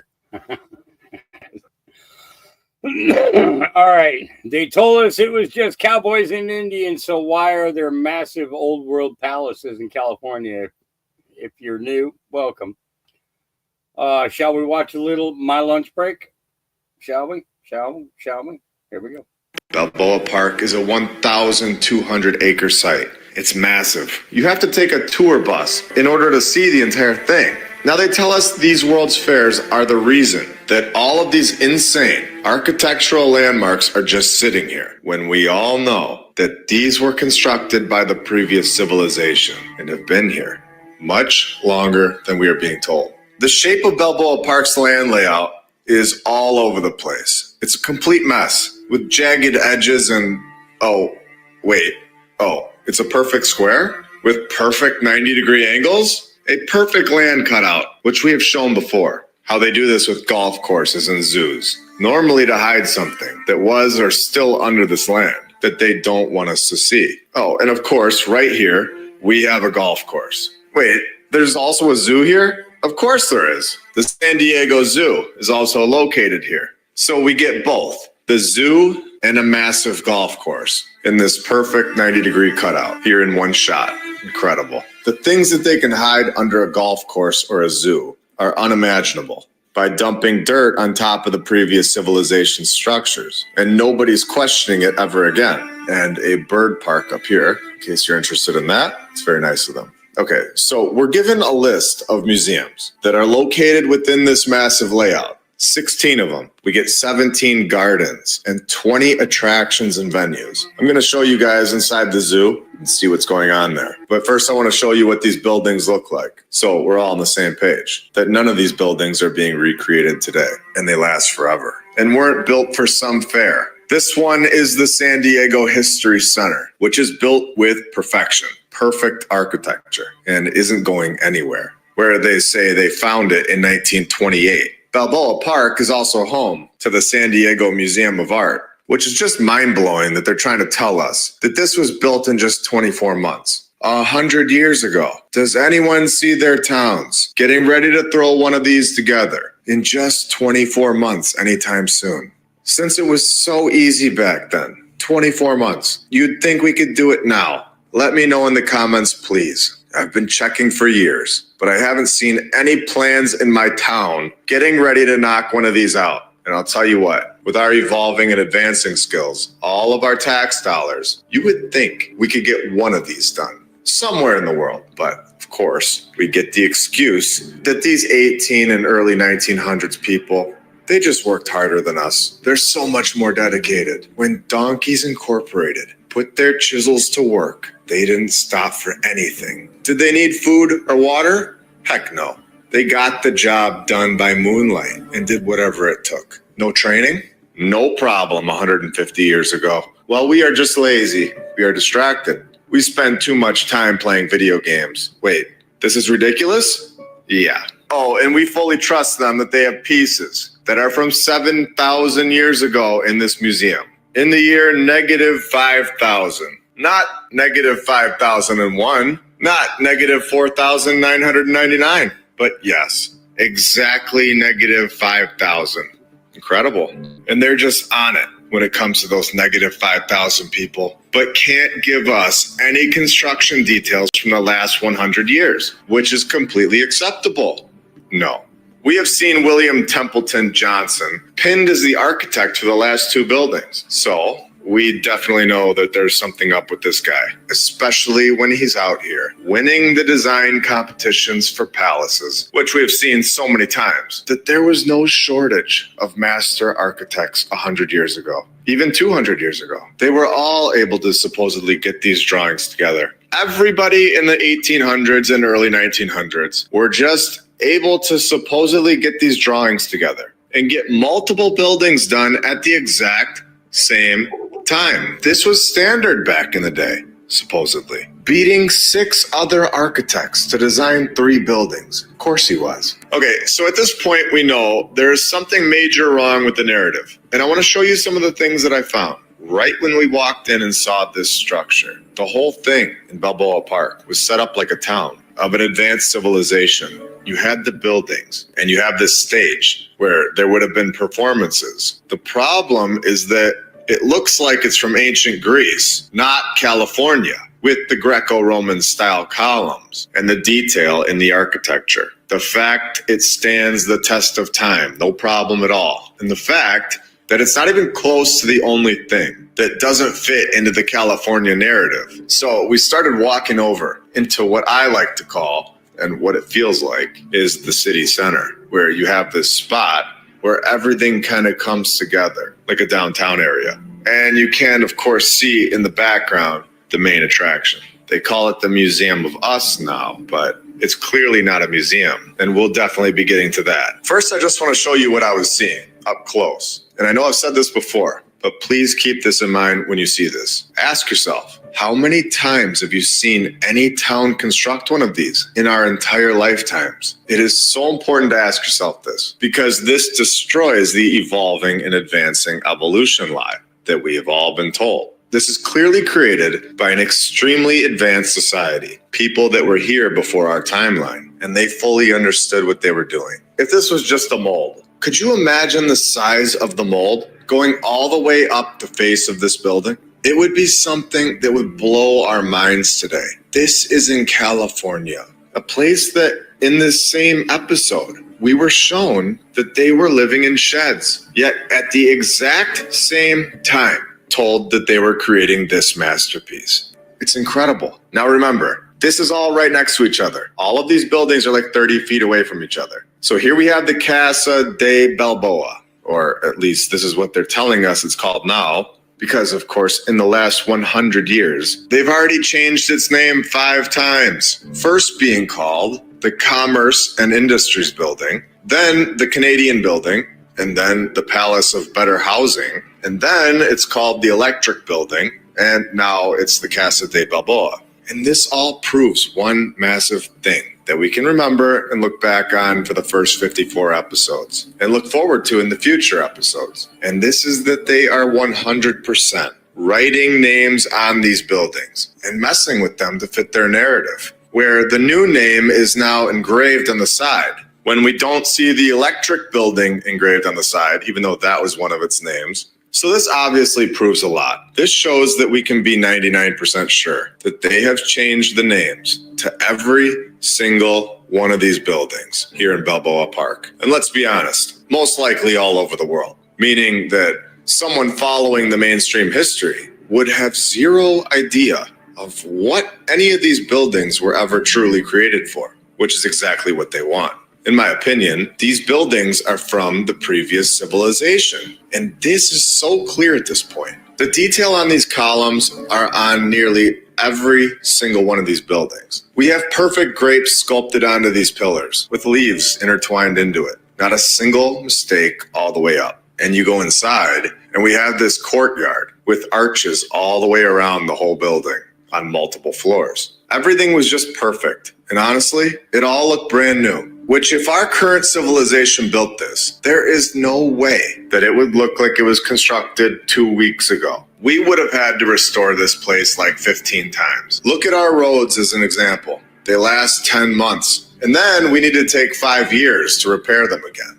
Here we have yet another building that looks like it was chiseled by the gods. We have 2 balconies built into the front of this thing. We have an incredible window in the middle. The detail is mind-blowing. If anyone has the chance to go here and see all of these buildings in person, I highly suggest doing that, with possibly the biggest giveaway that these buildings are from the old world and built by a much more advanced civilization that was wiped out and erased from the history books and completely taken out of our timeline. When we zoom in on the front of this building, right above the sign that reads its new name, Casa del Prado, you can see that this building had something written on it that we're not allowed to see today. This section right here was a plate. It was a stamp that told us the true narrative of this building, in my opinion. And they have clearly covered it up and scratched it out so that the building now fits their new timeline and their new narrative. And when you know what to look for, you understand what is going on with these buildings. You know that this is the kind of stuff to look for. It's something that we were blind to before, and now it is so clear. And once you know,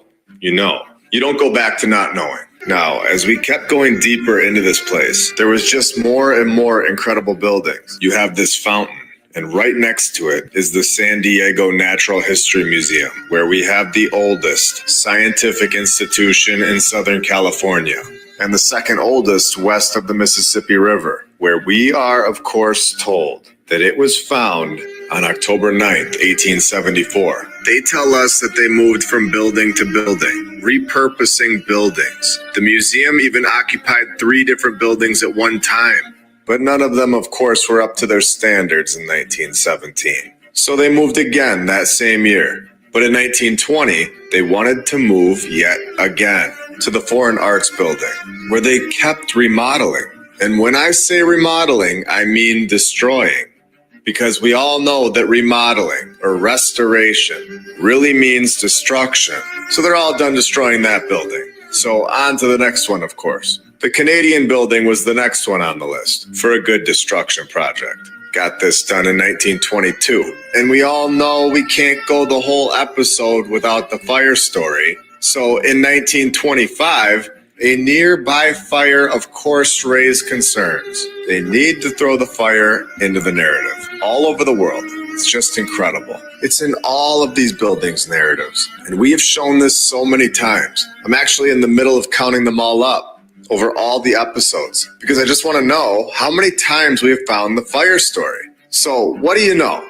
They throw William Templeton Johnson right back into the narrative of yet another one of these old world buildings, using the same character to explain away these structures that do not fit into our current timeline. So 1932, they tell Templeton to get this job done, to build a building that lasts forever. Get it done. And make sure to give us 0 information about the actual construction process. How many men? Where are the materials coming from? 1932, they hire him, right in the middle of the Great Depression. So we can't leave that out. But of course, that's not going to stop William the Great. He gets this place done in the beginning of 1933, January, meaning from some point in 1932 to January 1933, this thing is done during the Great Depression, and it's here forever. I'll be the one to say it. That story is logistically impossible. We have, in my opinion, clear proof in episode 41 that this is complete nonsense. And a construction project like this would never get done in less than a year during this time period, let alone in 2024. So they go through like 10 buildings, destroying all of them and saying they're restoration projects, and then whip this masterpiece together in a year. It must have been nice back then. Unbelievable. I also mentioned that we went to the San Diego Zoo, which is also located on this site. And it was honestly the weirdest zoo I've ever been to in my life. This was definitely the coolest one overall, if you're just a fan of zoos, because you're just able to be right next to the animals, obviously in a safe way. But you would go down like 200 feet to see all these animals, down a bunch of steps. This is in my opinion and just my thoughts on it, but it felt like it was all built on top of a structure. And they were just putting these animals all around it because the rest of the area was relatively flat. From all of my research and everything that we know about zoos and golf courses, hiding old world buildings and more. This is just my personal take on it. If anyone's ever been there, you'll know what I mean. But it was really cool. We were able to see the building that they now call the Museum of Us. Interesting. The Museum of Us. I hope you all have a great rest of your day. See ya. Yeah, my lunch break. Yeah, puts together some great content, and he goes by My Lunch Break here on X, and you can also find him on YouTube as well, I believe, and probably on Rumble too. Okay, YouTube pulled the live stream of her frank conversation on the slaughter of white farmers in South Africa within 2 hours. Good thing I took a screenshot recording before they took it down. Now, I spent 3 weeks in country with white farmers in South Africa, being systematically cleansed from their land. I traveled to sit with and understand families of the victims and survivors of the relentless attacks by black gangs that can go on between 3 to 6 hours while the white farmers and their wives and children are tortured. I lived on the farms of future victims, just as I promised you I would a year ago, almost to the day, right here. I wanted to share their fears for the monsters that can come in the night. The last days of the whites in South Africa are upon us. A serving police officer told me it will all be over in under 2 years. My new farming friends, big, bold Boers whose grandfathers turned the bushveld into fertile land, are now preparing to make one last stand. They are strapping in for the final fight, preparing for a new battle, the river of blood. And they say they will die in their boots and spill their blood for the land, because they will not leave the place of their fathers. Sitting with one farmer, Bernard, on his stoop, overlooking his little farm, incredibly poor where he lives. It's why they can't leave. They don't have the money to leave. His father on that stoop was beaten to death by the black gangs. His wife was strung up with fencing wire, and his 11-year-old son was shot at. His 8-year-old son can no longer leave the house because he witnessed all of this. I spent three. Yeah. Yeah. And that's Katie Hopkins there. Before she let her hair grow out. Yep. Brotherly love in Congress. Turns out the FBI had evidence to confirm Representative Ilhan Omar married her brother in violation of immigration laws, but did nothing about it. Yep. And then filed under "You just can't make this shit up." Meet Nigerian Prince Afeni Osai Nawabunbu Idris. Wow, what a freaking name. Last year, his company, CribProcure.inc, received $1.4 million from FEMA for bottled water for illegal immigrants in New York City. But wait, it gets better. CribProcure Inc. is not certified or registered to participate in New York City's procurement process or conduct business within the city. This raises the question, how was Idris able to secure a contract with the city without proper documentation? Additionally, branches of his company may have ties to the World Economic Forum. DOGE and big balls need to look into New York City contracts funded by FEMA. Yep. How about that? Yeah. All right.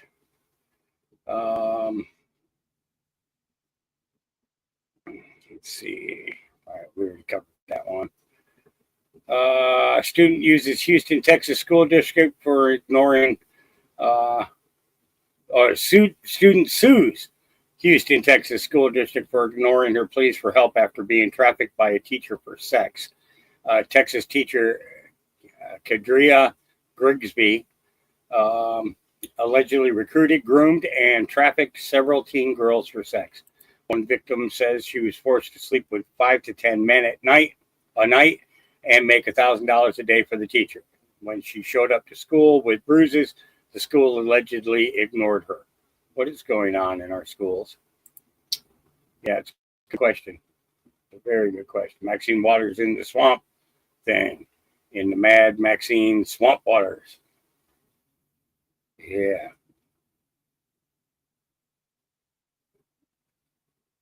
I don't even want to hear that. I don't even want to turn on the volume. Raise your hand if you're a Trump or not a bot. Raise your hand if you're a Trump or not, you're not. Yeah, okay. This is Sparta. Hang on. Well, if you're late, then you wait. That's exactly what you do. But this lady decided to be late and now trying to get on the train, and everybody's like, dude, the door's closing. Why are you still trying to get in? Everybody's like, now you're wasting everybody else's time because you're freaking late. No police, no staff. It's the same old damn situation in every big-ass city. Sometimes you have to take the law into your own hands. In this case, it's a Sparta kick to the chest. If you're late, then just wait, because you might end up on the sidewalk involuntarily surrounded in soy piss and feces. Yeah, okay. All right. Normal people versus World War II veterans. Yeah.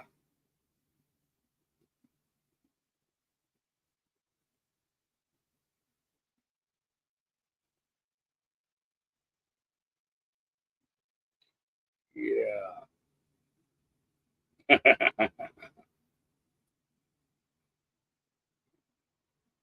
Old guy's just having a blast. Yep. All right. Duck is so happy to see puppy friends and play with them.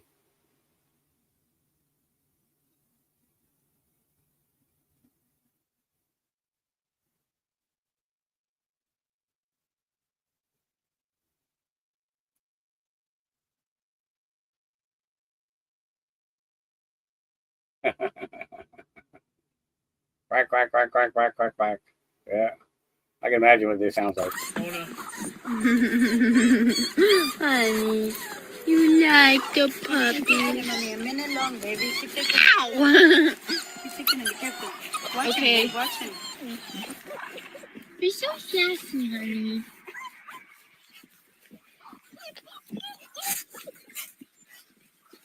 Okay. All right. Tears are tripping me, man. Here we go. I nearly died for being a pervert. I was at the gym and there was a girl squatting and I looked at her for 1 second before I was like, oh, don't get caught staring. When I looked down and I saw that she was recording the workout, and I was like, I'm definitely in frame just standing there. So I was like, okay, I need to delete that video. So I snuck up. She's facing away squatting and I tried to stop the video. And in the distance I heard, oi, man, what are you doing with my girlfriend's phone? I'm like, oh my God, what am I going to do? This fridge man grabs me by the neck. And he goes, were you trying to send that video of her swallowing to you, you creep? And I just froze. I was a deer in the headlights. And I just said, oh, I thought it was my phone. I thought it was my phone. That was the best I could come up with. And he's like holding me like Darth Vader. All the people in the gym are now watching. I'm just thinking, if he assaults me right now, we're going to go to court. There's no way I'm winning that case. Look at me, I'm not in shape. I look like I go to the gym to start women squatting. I'm thinking hopefully he'll just end it all. One quick punch, I'm done.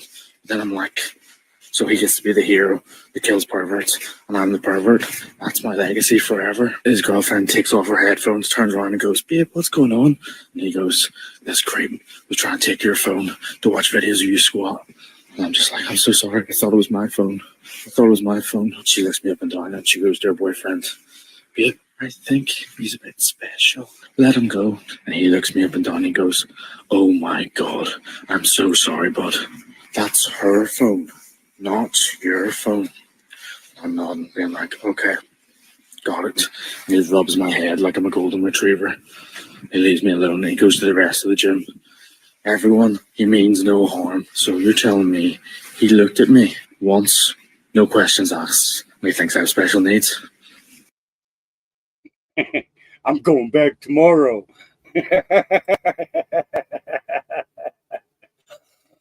Oh boy.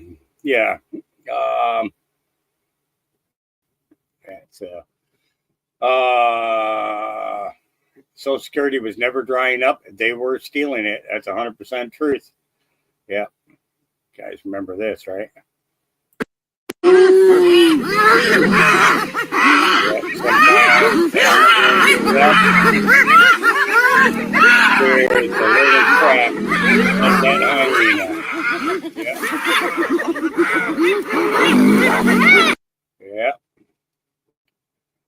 You can sit there, you can poke, you can play, but eventually I get up and I tell you who I am. Yeah. Yeah. All right. This is legislation I could get behind, says Shipwreck. Here we go. Rather than deport all of the illegals, what they should do is they should offer them a deal where if they hunt down 5 child predators, then they can get their papers, right? And then we call the program Alien versus Predator. I'm saying, brother, it's a good plan. It's a good.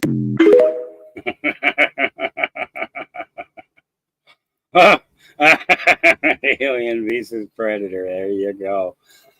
Oh boy. All right. How beautiful. Caught my mom singing her gospel songs again. She'll be 93 on February 6th, and she still loves singing. Because he lives, I can face tomorrow. Because he lives, All fear is gone because I know He holds the future, and life is worth the living just because He lives. Yeah, you sing that song, girl. You sing that song. Yep. Yeah, I think, yeah.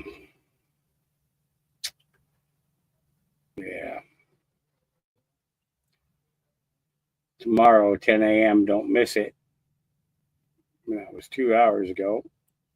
Over the last 20 years, The United States government has wasted $2.7 trillion in improper payments. Just last year, $170 billion were overpayments made to dead people, criminals, are those no longer eligible for government programs. over $44 billion were $44 billion? $44 billion. Over $44 billion were made in payments that could be here or not. They just don't know. Medicare and Medicaid are the biggest contributors to improper payments. Under the Biden administration, $764 billion went up in flames due to many factors like inaccurate record keeping or outright fraud. By taking a deep dive into these organizations, the DOGE subcommittee can effectively eliminate the money spent by unelected bureaucrats. Putting trillions of dollars back in the pockets of American taxpayers should not be a partisan issue. It's our job to identify waste, fraud, and abuse in the government. We are done putting America last. We're done putting America last. We're done putting America last. Americans deserve to know where their taxpayer dollars are going and how their government spends it, and that's exactly what the DOGE subcommittee is going to give them. Yep. That could be very interesting. Yeah. Yeah. 17 Absolute says, when the countdown ended, we were given a you'll see message upon refreshing the screen says uploading. Probably a new board on the way. No, it's a freaking advertisement. That's all it is. It's all it is just a flipping advertisement to sell you some shit. That's it. Let's see. Just so anybody just joining us sees, it ain't nothing but a fucking scheme to fucking get people to buy meme coins. Yeah.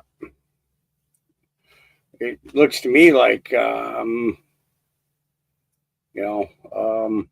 that the only thing you're doing is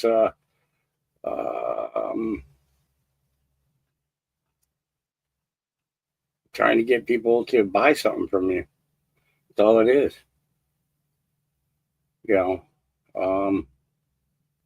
This doesn't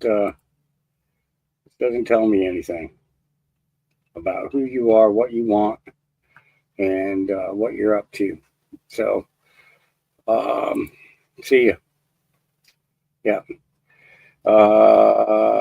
Young little man should have had been a contestant in the Olympics when your dad is more impressed with a straight A's than talent.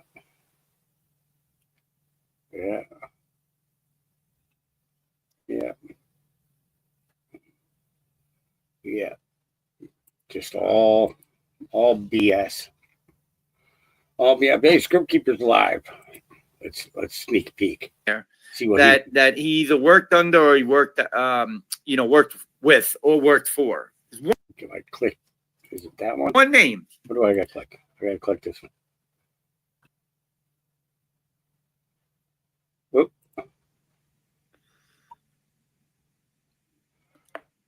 Ooh, that was loud. That's 574 on there. And how many are on Rumble? Well, the main name that sticks out is always going to be Clarence Thomas. Hang on, I'm going to tell you. And a lot of people will say, well, but what does this have to do with Clarence Thomas? And I told you, Clarence Thomas is in there. He's here and he's doing what he's doing. But you also have to remember, Clarence Thomas was a lawyer for Monsanto, and when he became a justice, he ruled in favor of every Monsanto case that came before him. So these are things that you have to take into consideration, and you need to use your brain and say, all right, there's a certain pattern here. If there's a pattern here, why do they all, like, even if Trump appointed them, why do they all turn against Trump? What does the deep state have on them? The deep state has something on them for them always to turn on President Trump. It's like the freaking musical chairs we got to go through every single time. All right, let's go through the judges, because I wanted to. This is something that I wanted to point out, and I wanted to go over. I do have other stuff we'll get to. If you want me to move on or you want me to stay here, type 17 if you want me to stay on the judges and slow countries breakdown and thread, or if you want me to move on to other things. It's up to you guys. You can just say other, and if you want me to stay, just type in 17. I got 117. There's 17s. All right, so then we're going to stay here. Then we might as well get educated on the people that put their time. So, country, here you go. And, they take their time in making these threads. In the Matrix is another great thread maker. Spill Tea is another great thread maker. So is True Cheetos. I always give everybody props, even though, a lot of people are like, oh, Script's a big account. Oh, he's a sellout, whatever. I'm one of the realists out here. I ain't no fucking sellout.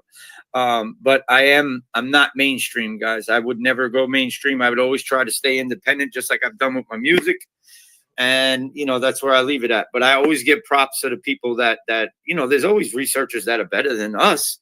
There's always going to be somebody who's a better researcher than us, But those guys, they really take their time in putting their threads together. I'm not really a Twitter guy, an X guy. I'm becoming it, but I'm not really an X guy. I'm more of, I'll make the video and talk my shit right in front of your face and remember it all from memory and make a funny video and then laugh at the end. That's how I do it. That's always been me. 60 seconds in your fucking pumpkin. All right.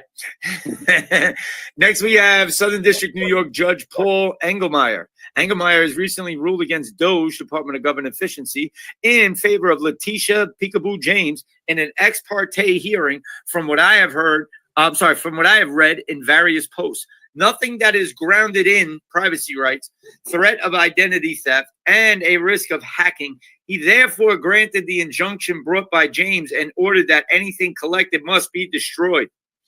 Just to put things in context a little bit about this judge, he worked under the Clinton administration, under Drew Days III as Days' assistant, and he also enjoyed to strike down Trump's HHS conscience rule when it came to abortions.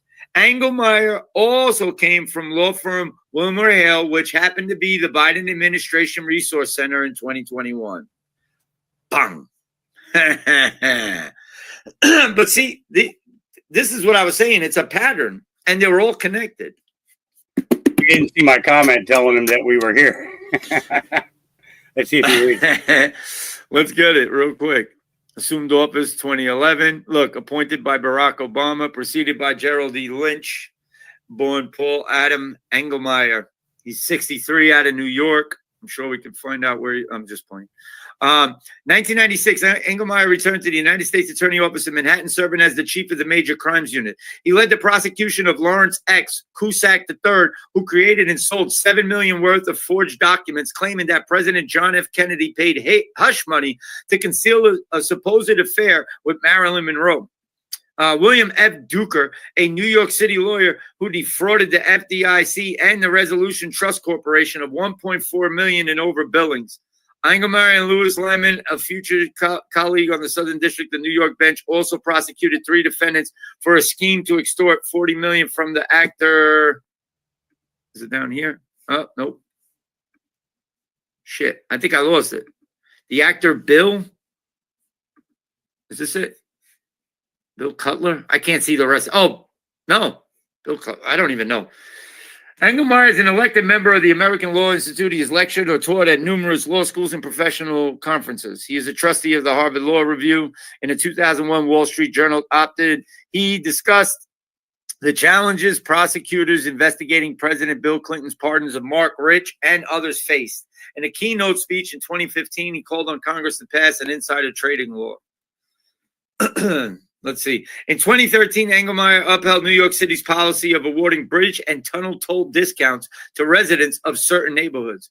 So, I mean, he does stuff for the local, right? But why do they always go at President Trump? For the love of me, I would love to know why they all go at President Trump. Oh, you're watching me on Hawk's channel. Yo, Hawk, what's good, brother?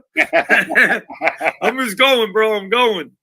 I wanted to go over this because this is a good thread, man. Everybody tell Hawk I said, what's up? Jumbo. I got to get back on there. I haven't been on anybody's podcast, so I'm going to make some time. I'm just dealing with a lot in my personal life during the day. And also dealing with, you guys know my whole situation with the workers' comp and stuff and just fighting constantly. So I got to get over there, but I will get over to you guys. Yeah. He was in an accident, guys. All right. So the third in the line of judges is Judge Jeanette Vargas. On appeal, she upheld a ruling from Engelmeyer citing the same reasons as Engelmeyer. She is a Biden appointee. Is anyone else starting to see a pattern here? Vargas was recommended to the Biden administration by Senator Kirsten Gillibrand. On March 20, 2024, President Joe Biden announced his intent to nominate Vargas to serve as the United States District Judge of the United States District Court for the Southern District of New York. Makes sense now. They're all caught up, guys. They're all caught up. And we've been told to watch the Southern No, District I of New haven't. York I for a can't long really time talk in no queue. more about any of this. Sean, what's up, brother? I just seen you in there. I can't really talk about the case no more. So I got to just kind of let it slide. But I got to go to trial. I'll tell you that. We're going to trial. Fuck these motherfuckers. Anyways, on March 21st, 2024, a nomination was sent to the Senate. President Biden nominated Vargas to the seat vacated by Judge Paul G. Gardeffi, who assumed senior status. On August 9, 2023, on April 17, 2024, a hearing on her nomination was held before the Senate Judiciary Committee. On May 9, 2024, her nomination was reported out of committee by an 11-10 party line vote. On September 10, 2024, the United States Senate invoked cloture on her nomination by a 52-43 vote. Later that day, her nomination was confirmed. So, I mean, they're all dirty, man. I mean, that's me, how I look at it. These people are all dirty, and we can go on for days on this. Now, here's the shitbagger. There she is. Hey, beautiful. I'm going in pretty hard right now. Not like hard, but like we're getting there. And this is Slow Country. He did a great thread on the judges who are ruling against Trump. I'm here. I'm here. Yeah, I'm showing this just so that I don't have to show. I don't have to go through it myself. So I'm going to let Scriptkeeper do this. Okay. Because he covers this stuff pretty here we good. And he's from this area. So, lastly, we have Judge John McConnell. McConnell has basically threatened criminal charges for criminal contempt over a spending freeze. This guy is a Democrat donor and appears to be very partisan instead of impartial like a judge needs to be. He is an Obama-era appointee and was on the Providence, Rhode Island Planned Parenthood Board of Directors. Excuse me, I have a question. I really do have a question here. I do have a question. I'm going to just get to this. This guy, how is he on the Planned Parenthood Board of Directors and you're a judge?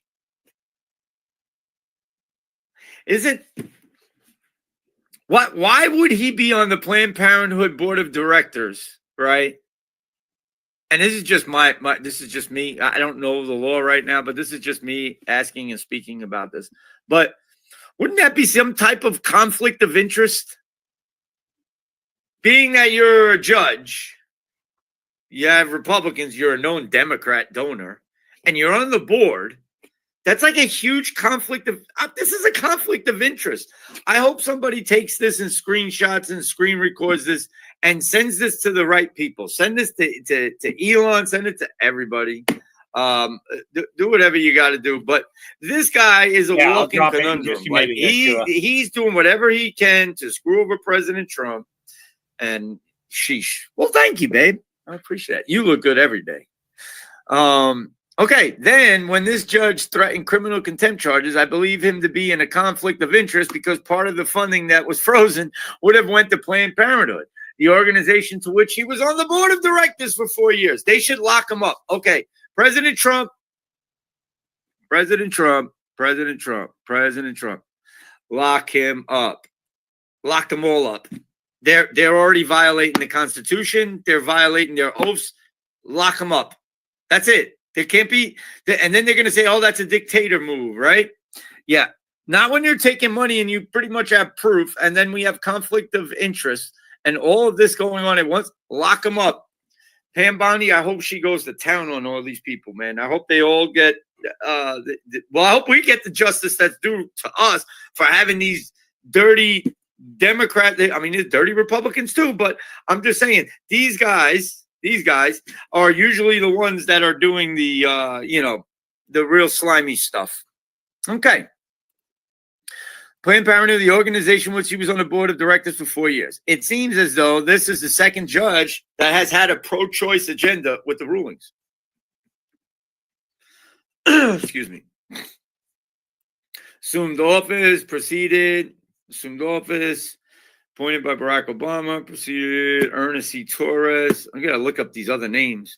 McConnell was active in politics, serving 14 years as a treasurer of the Rhode Island Democratic State Committee, chairing David Cycline's mayoral campaign from 03 to 09 and serving 4 years in Rhode Island's Planned Parenthood branch board of directors. This is crazy. To me, this is just... Planned Parenthood Action Fund denounces Trump administration. Planned Parenthood Action Fund will continue to fight back against Trump's attacks because every person should have the power to control their own bodies and lives. Well, first of all, he left it up to the states, but you're just not going to get federal funding. That's what this is all about.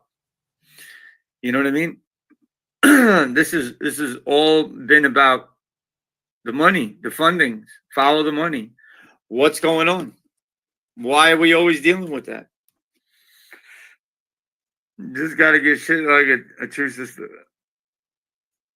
Wait, you already know. You guys are going in.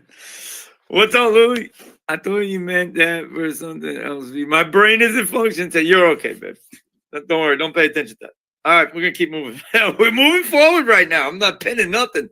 All right, let's go back over here for a second. I do got to jump onto the other side. Okay, so like I said, this is for anybody that likes to attack President Trump and they like to use mainstream media and use lefty vocal points or lefty points, liberal Democrat points to go at President Trump. We've been calling that out for 8 years.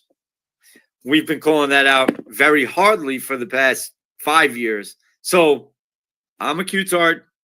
Yep, that's me. Q. Love everything going down it. That helped me wake people up. I woke up a lot of people. So if that's what you're going to do, then just move on. I don't have no problem parting ways and just moving on because that's what needs to be done. But we can't be going back and forth arguing about dumb shit, man. We don't have time for it. This is what we should be arguing about right here. You want me to show you? Hold on, I'm going to show you. Sorry about that potty mouth. I'm like, I'm punch. All right, let's go.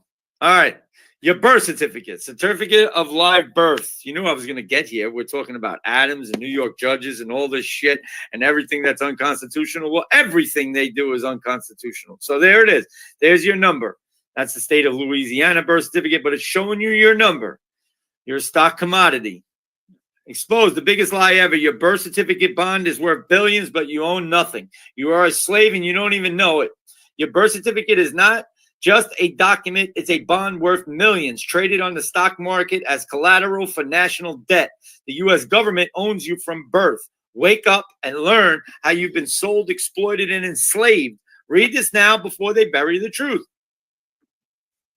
The invisible chains of modern slavery. So I'm reading this right now. I'm not looking at the comments. I'm going to pause the comments for a second. Let's go here.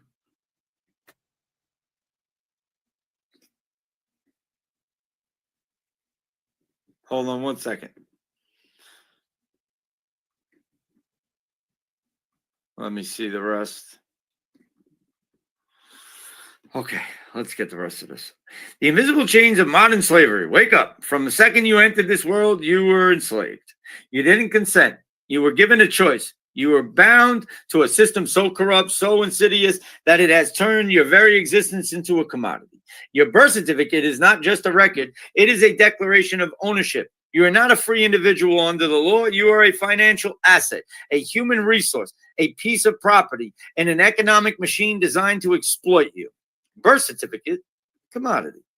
Ever wonder why you need a birth certificate? It's not for identity, it's for control. When a ship arrives at a port, a manifest is issued to document the cargo. And when you were born, you were treated as cargo. A birth certificate was issued not as a token of joy, but as a contract of ownership. Those red serial numbers, stock exchange numbers, you are a corporate entity, a financial instrument traded on Wall Street. Your very existence has been monetized. Birth certificate bond, it's worth billions and you're a slave.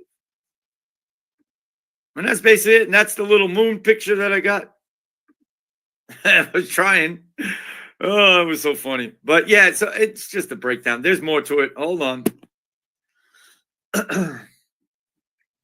So birth certificate's bond, it's worth billions and you're a slave. Do you know your birth certificate was made into a bond worth billions? When the United States declared bankruptcy in 1933, it pledged every single American as collateral against the national debt. President Roosevelt's executive orders confiscated all gold, erasing your ability to pay debts. Instead, they created a system called exemption, where you became the collateral. Your worth is calculated at birth. Bonds are created in your name, hypothecated and traded endlessly. These bonds are now worth billions, and you see none of it. Excuse me. Certificate, ownership, the legal deception. A stock certificate signifies ownership of shares. A land certificate signifies ownership of land. And your birth certificate signifies ownership of birth? No, of you. Governments don't see citizens as individuals with rights. They see assets to be taxed, tracked, and controlled. Every birth certificate represents a financial instrument used to collateralize debt. This is the foundation of the economic prison that enslaves you. Final warning, wake up or remain a slave. This is not just about a piece of paper. This is about your life, your freedom, and your future. The birth certificate system is the biggest scam in human history. It has turned every living being into a debt slave. You were born free, but you were branded and sold before you could even speak. The choice is yours. Remain a commodity in their system or take back your power and reclaim your sovereignty. The time to fight back is now. So I wanted to read that because I think it's very important that everybody hear that and see that. Just me, just doing what I do. Hold on a second.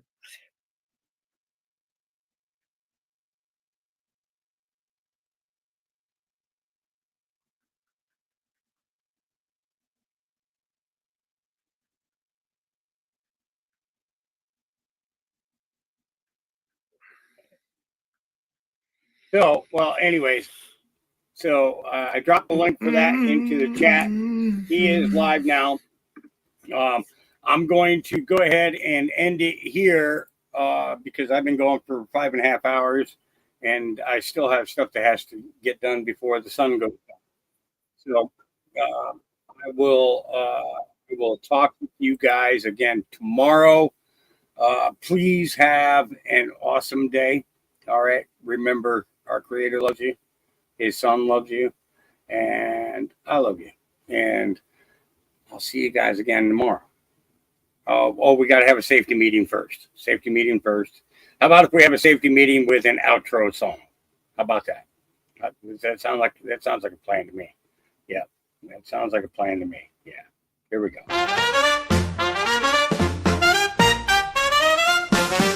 Globalists fall at every turn. They plot and scheme but never learn. God's light shines so fierce and tall. Where we go one, we go all. From 47 ordained to lead, with vision sharp like a noble steed. Looking life shows us what's in store. The truth reveals so much more. Globalists trembling in their boots. Their plans collapse like beaten flutes. Elon and Junior standing strong. Together we sing freedom song.